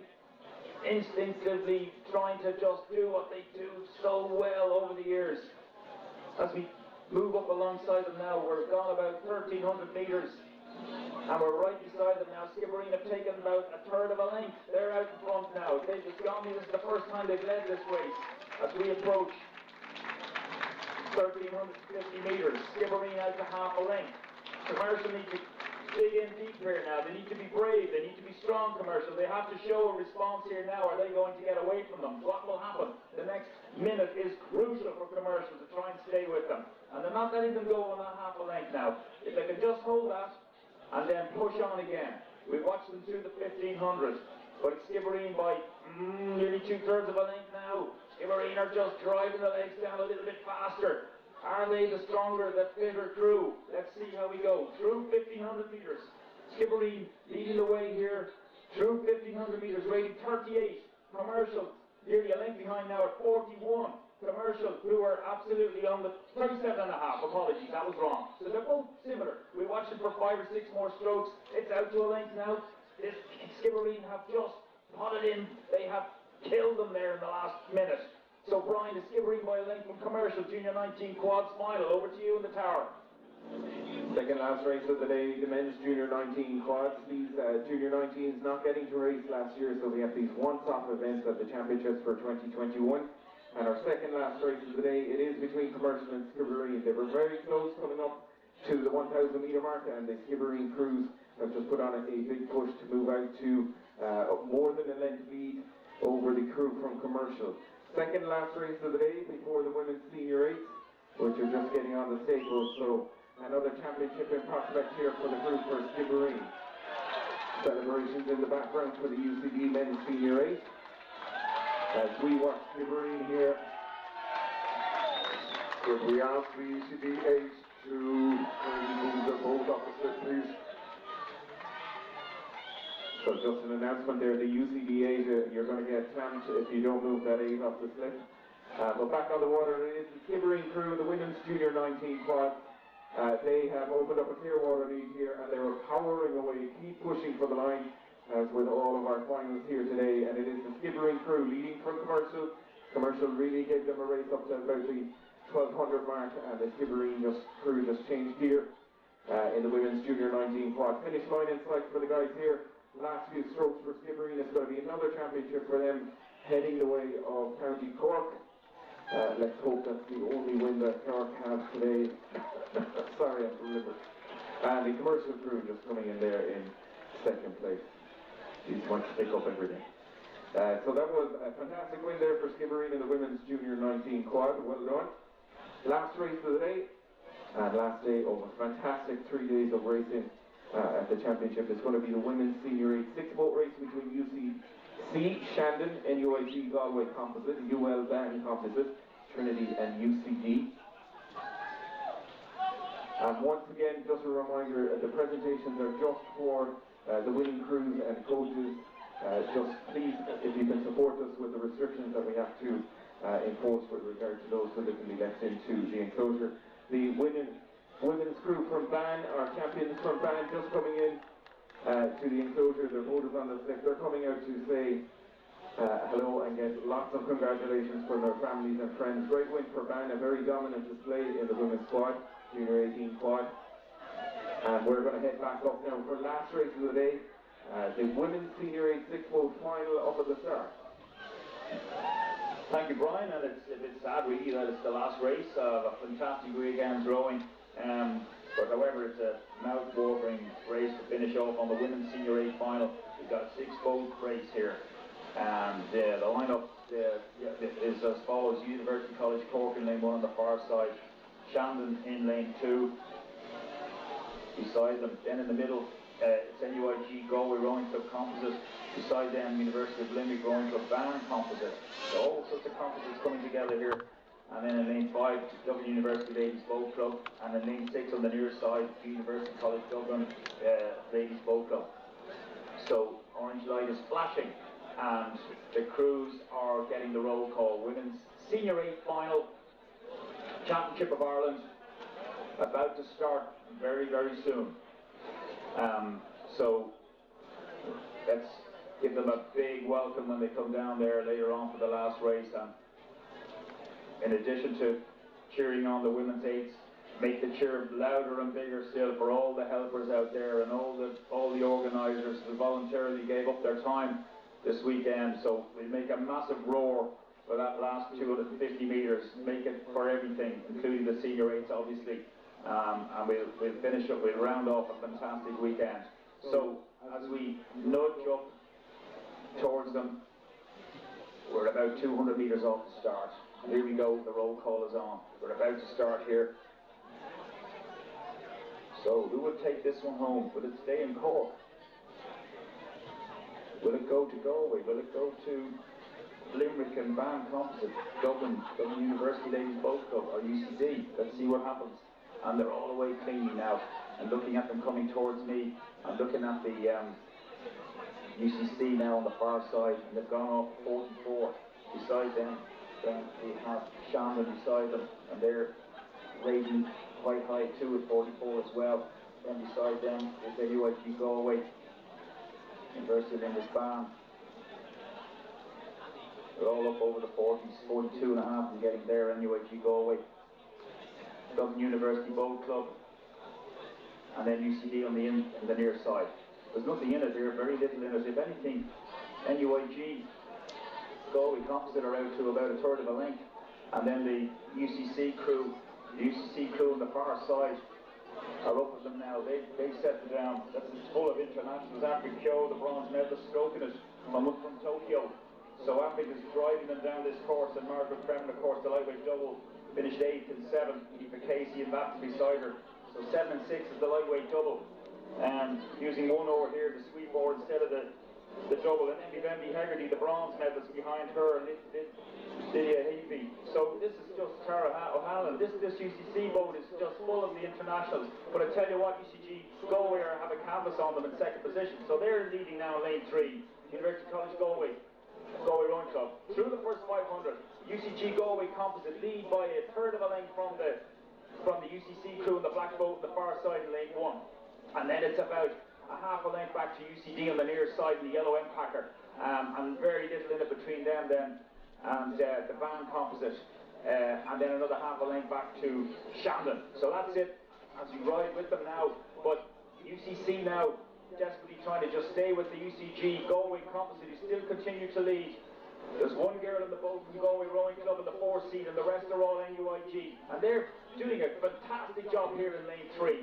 As they move to 700 metres, the composite crew from Galway leading here from the UCC crew in lane 1 on the far side. So moving through 750 metres of the women's senior 8. I'm just trying to get a couple of rates, but it won't give it to me here, so apologies about that. We continue watching.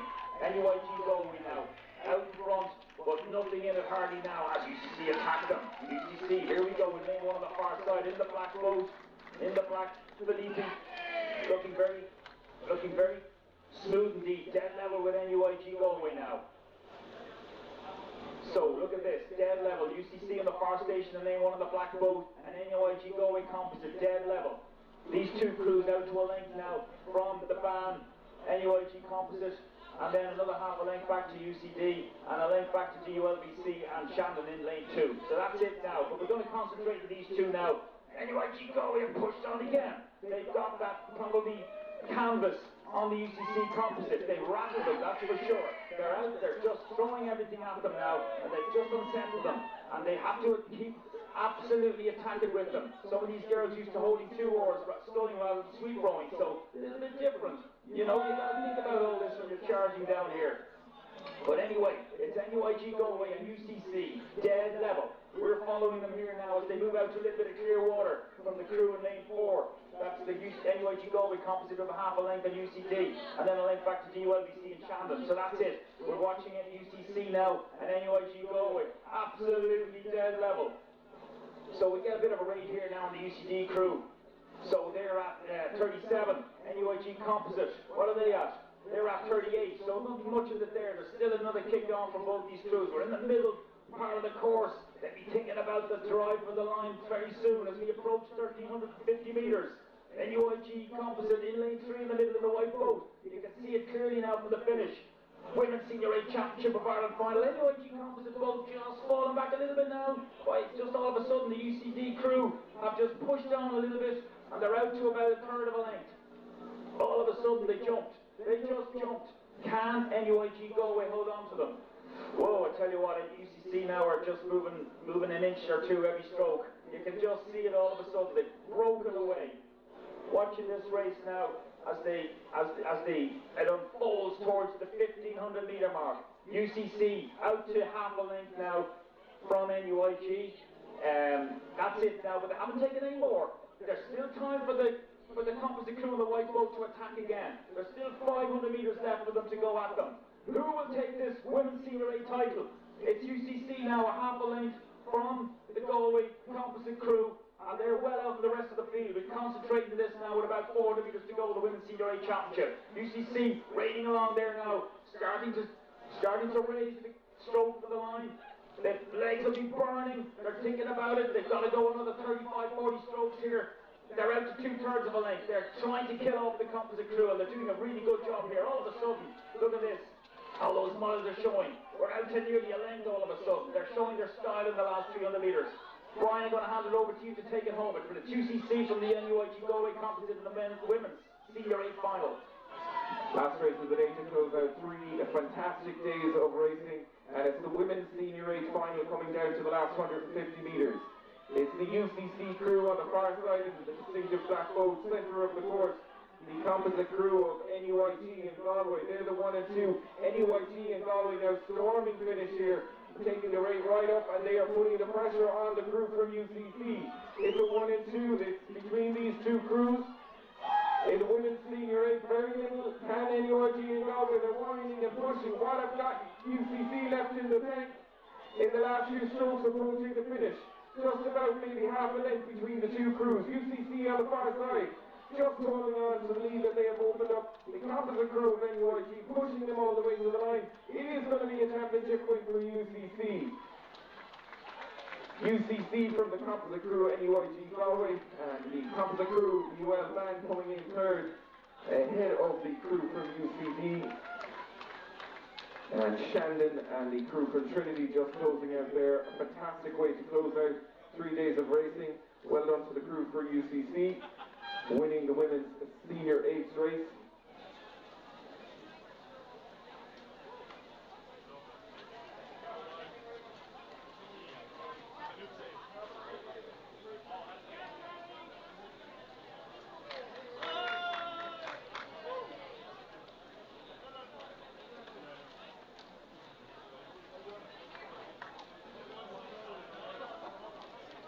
So that's a wrap for our Championship Regatta of 2021. Well done to everyone for dealing with the difficult conditions on Friday, adapting well and putting all the racing behind us. It was great to get on, and then a fantastic sunny day of racing yesterday always makes the regatta that bit easier, and a fantastic series of races this morning and afternoon to close out the programme. It's an ideal time to say congratulations to all the competitors who took part, especially those who have won the elusive pots. And to everyone else, we're looking forward to welcoming you back to hopefully what will be a full season ahead of us for 2022. Some regattas ahead of the rivers coming up soon. St. Michael's Masters and Shandon Masters will take us into September racing. So looking forward to seeing the Masters crews back on the water and competing. And we'll say a huge thank you again to all the volunteers who have taken time off this weekend to run a very successful 3 days of regatta. Everyone from the crews in Rowing Ireland. Excellent social media coverage all weekend, and the new streaming service, which is great for the competitors or supporters at home to be able to tune in and see what exactly is going on with the racing. To our volunteer team led by Michelle Burke McDonough, really well done. All of the team, the course kept spotlessly clean all weekend, the enclosure, and lots of cooperation with all of the clubs, captains and crews as well. And to our launch drivers, starters, finishers, the timing team and the commentary team as well. Well done for all the hard work there.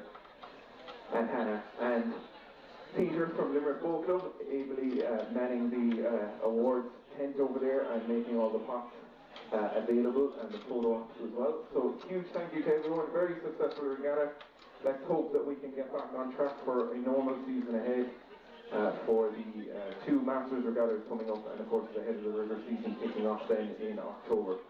So safe home everyone, and congratulations to everyone who has taken part this weekend. We look forward to welcoming you all back very soon. Bon Blair.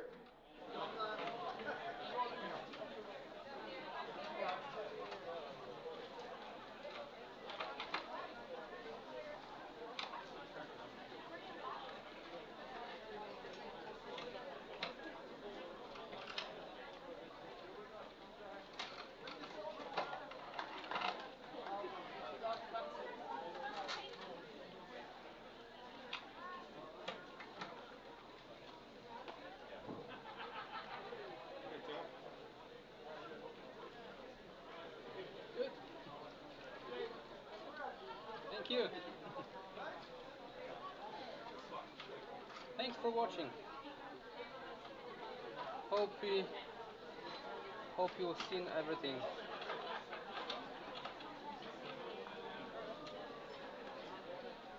And I invite everyone to a website, eventsireland.live. There will be events in Ireland broadcasted.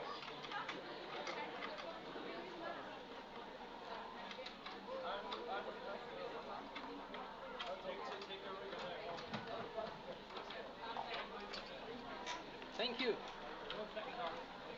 That's a wrap.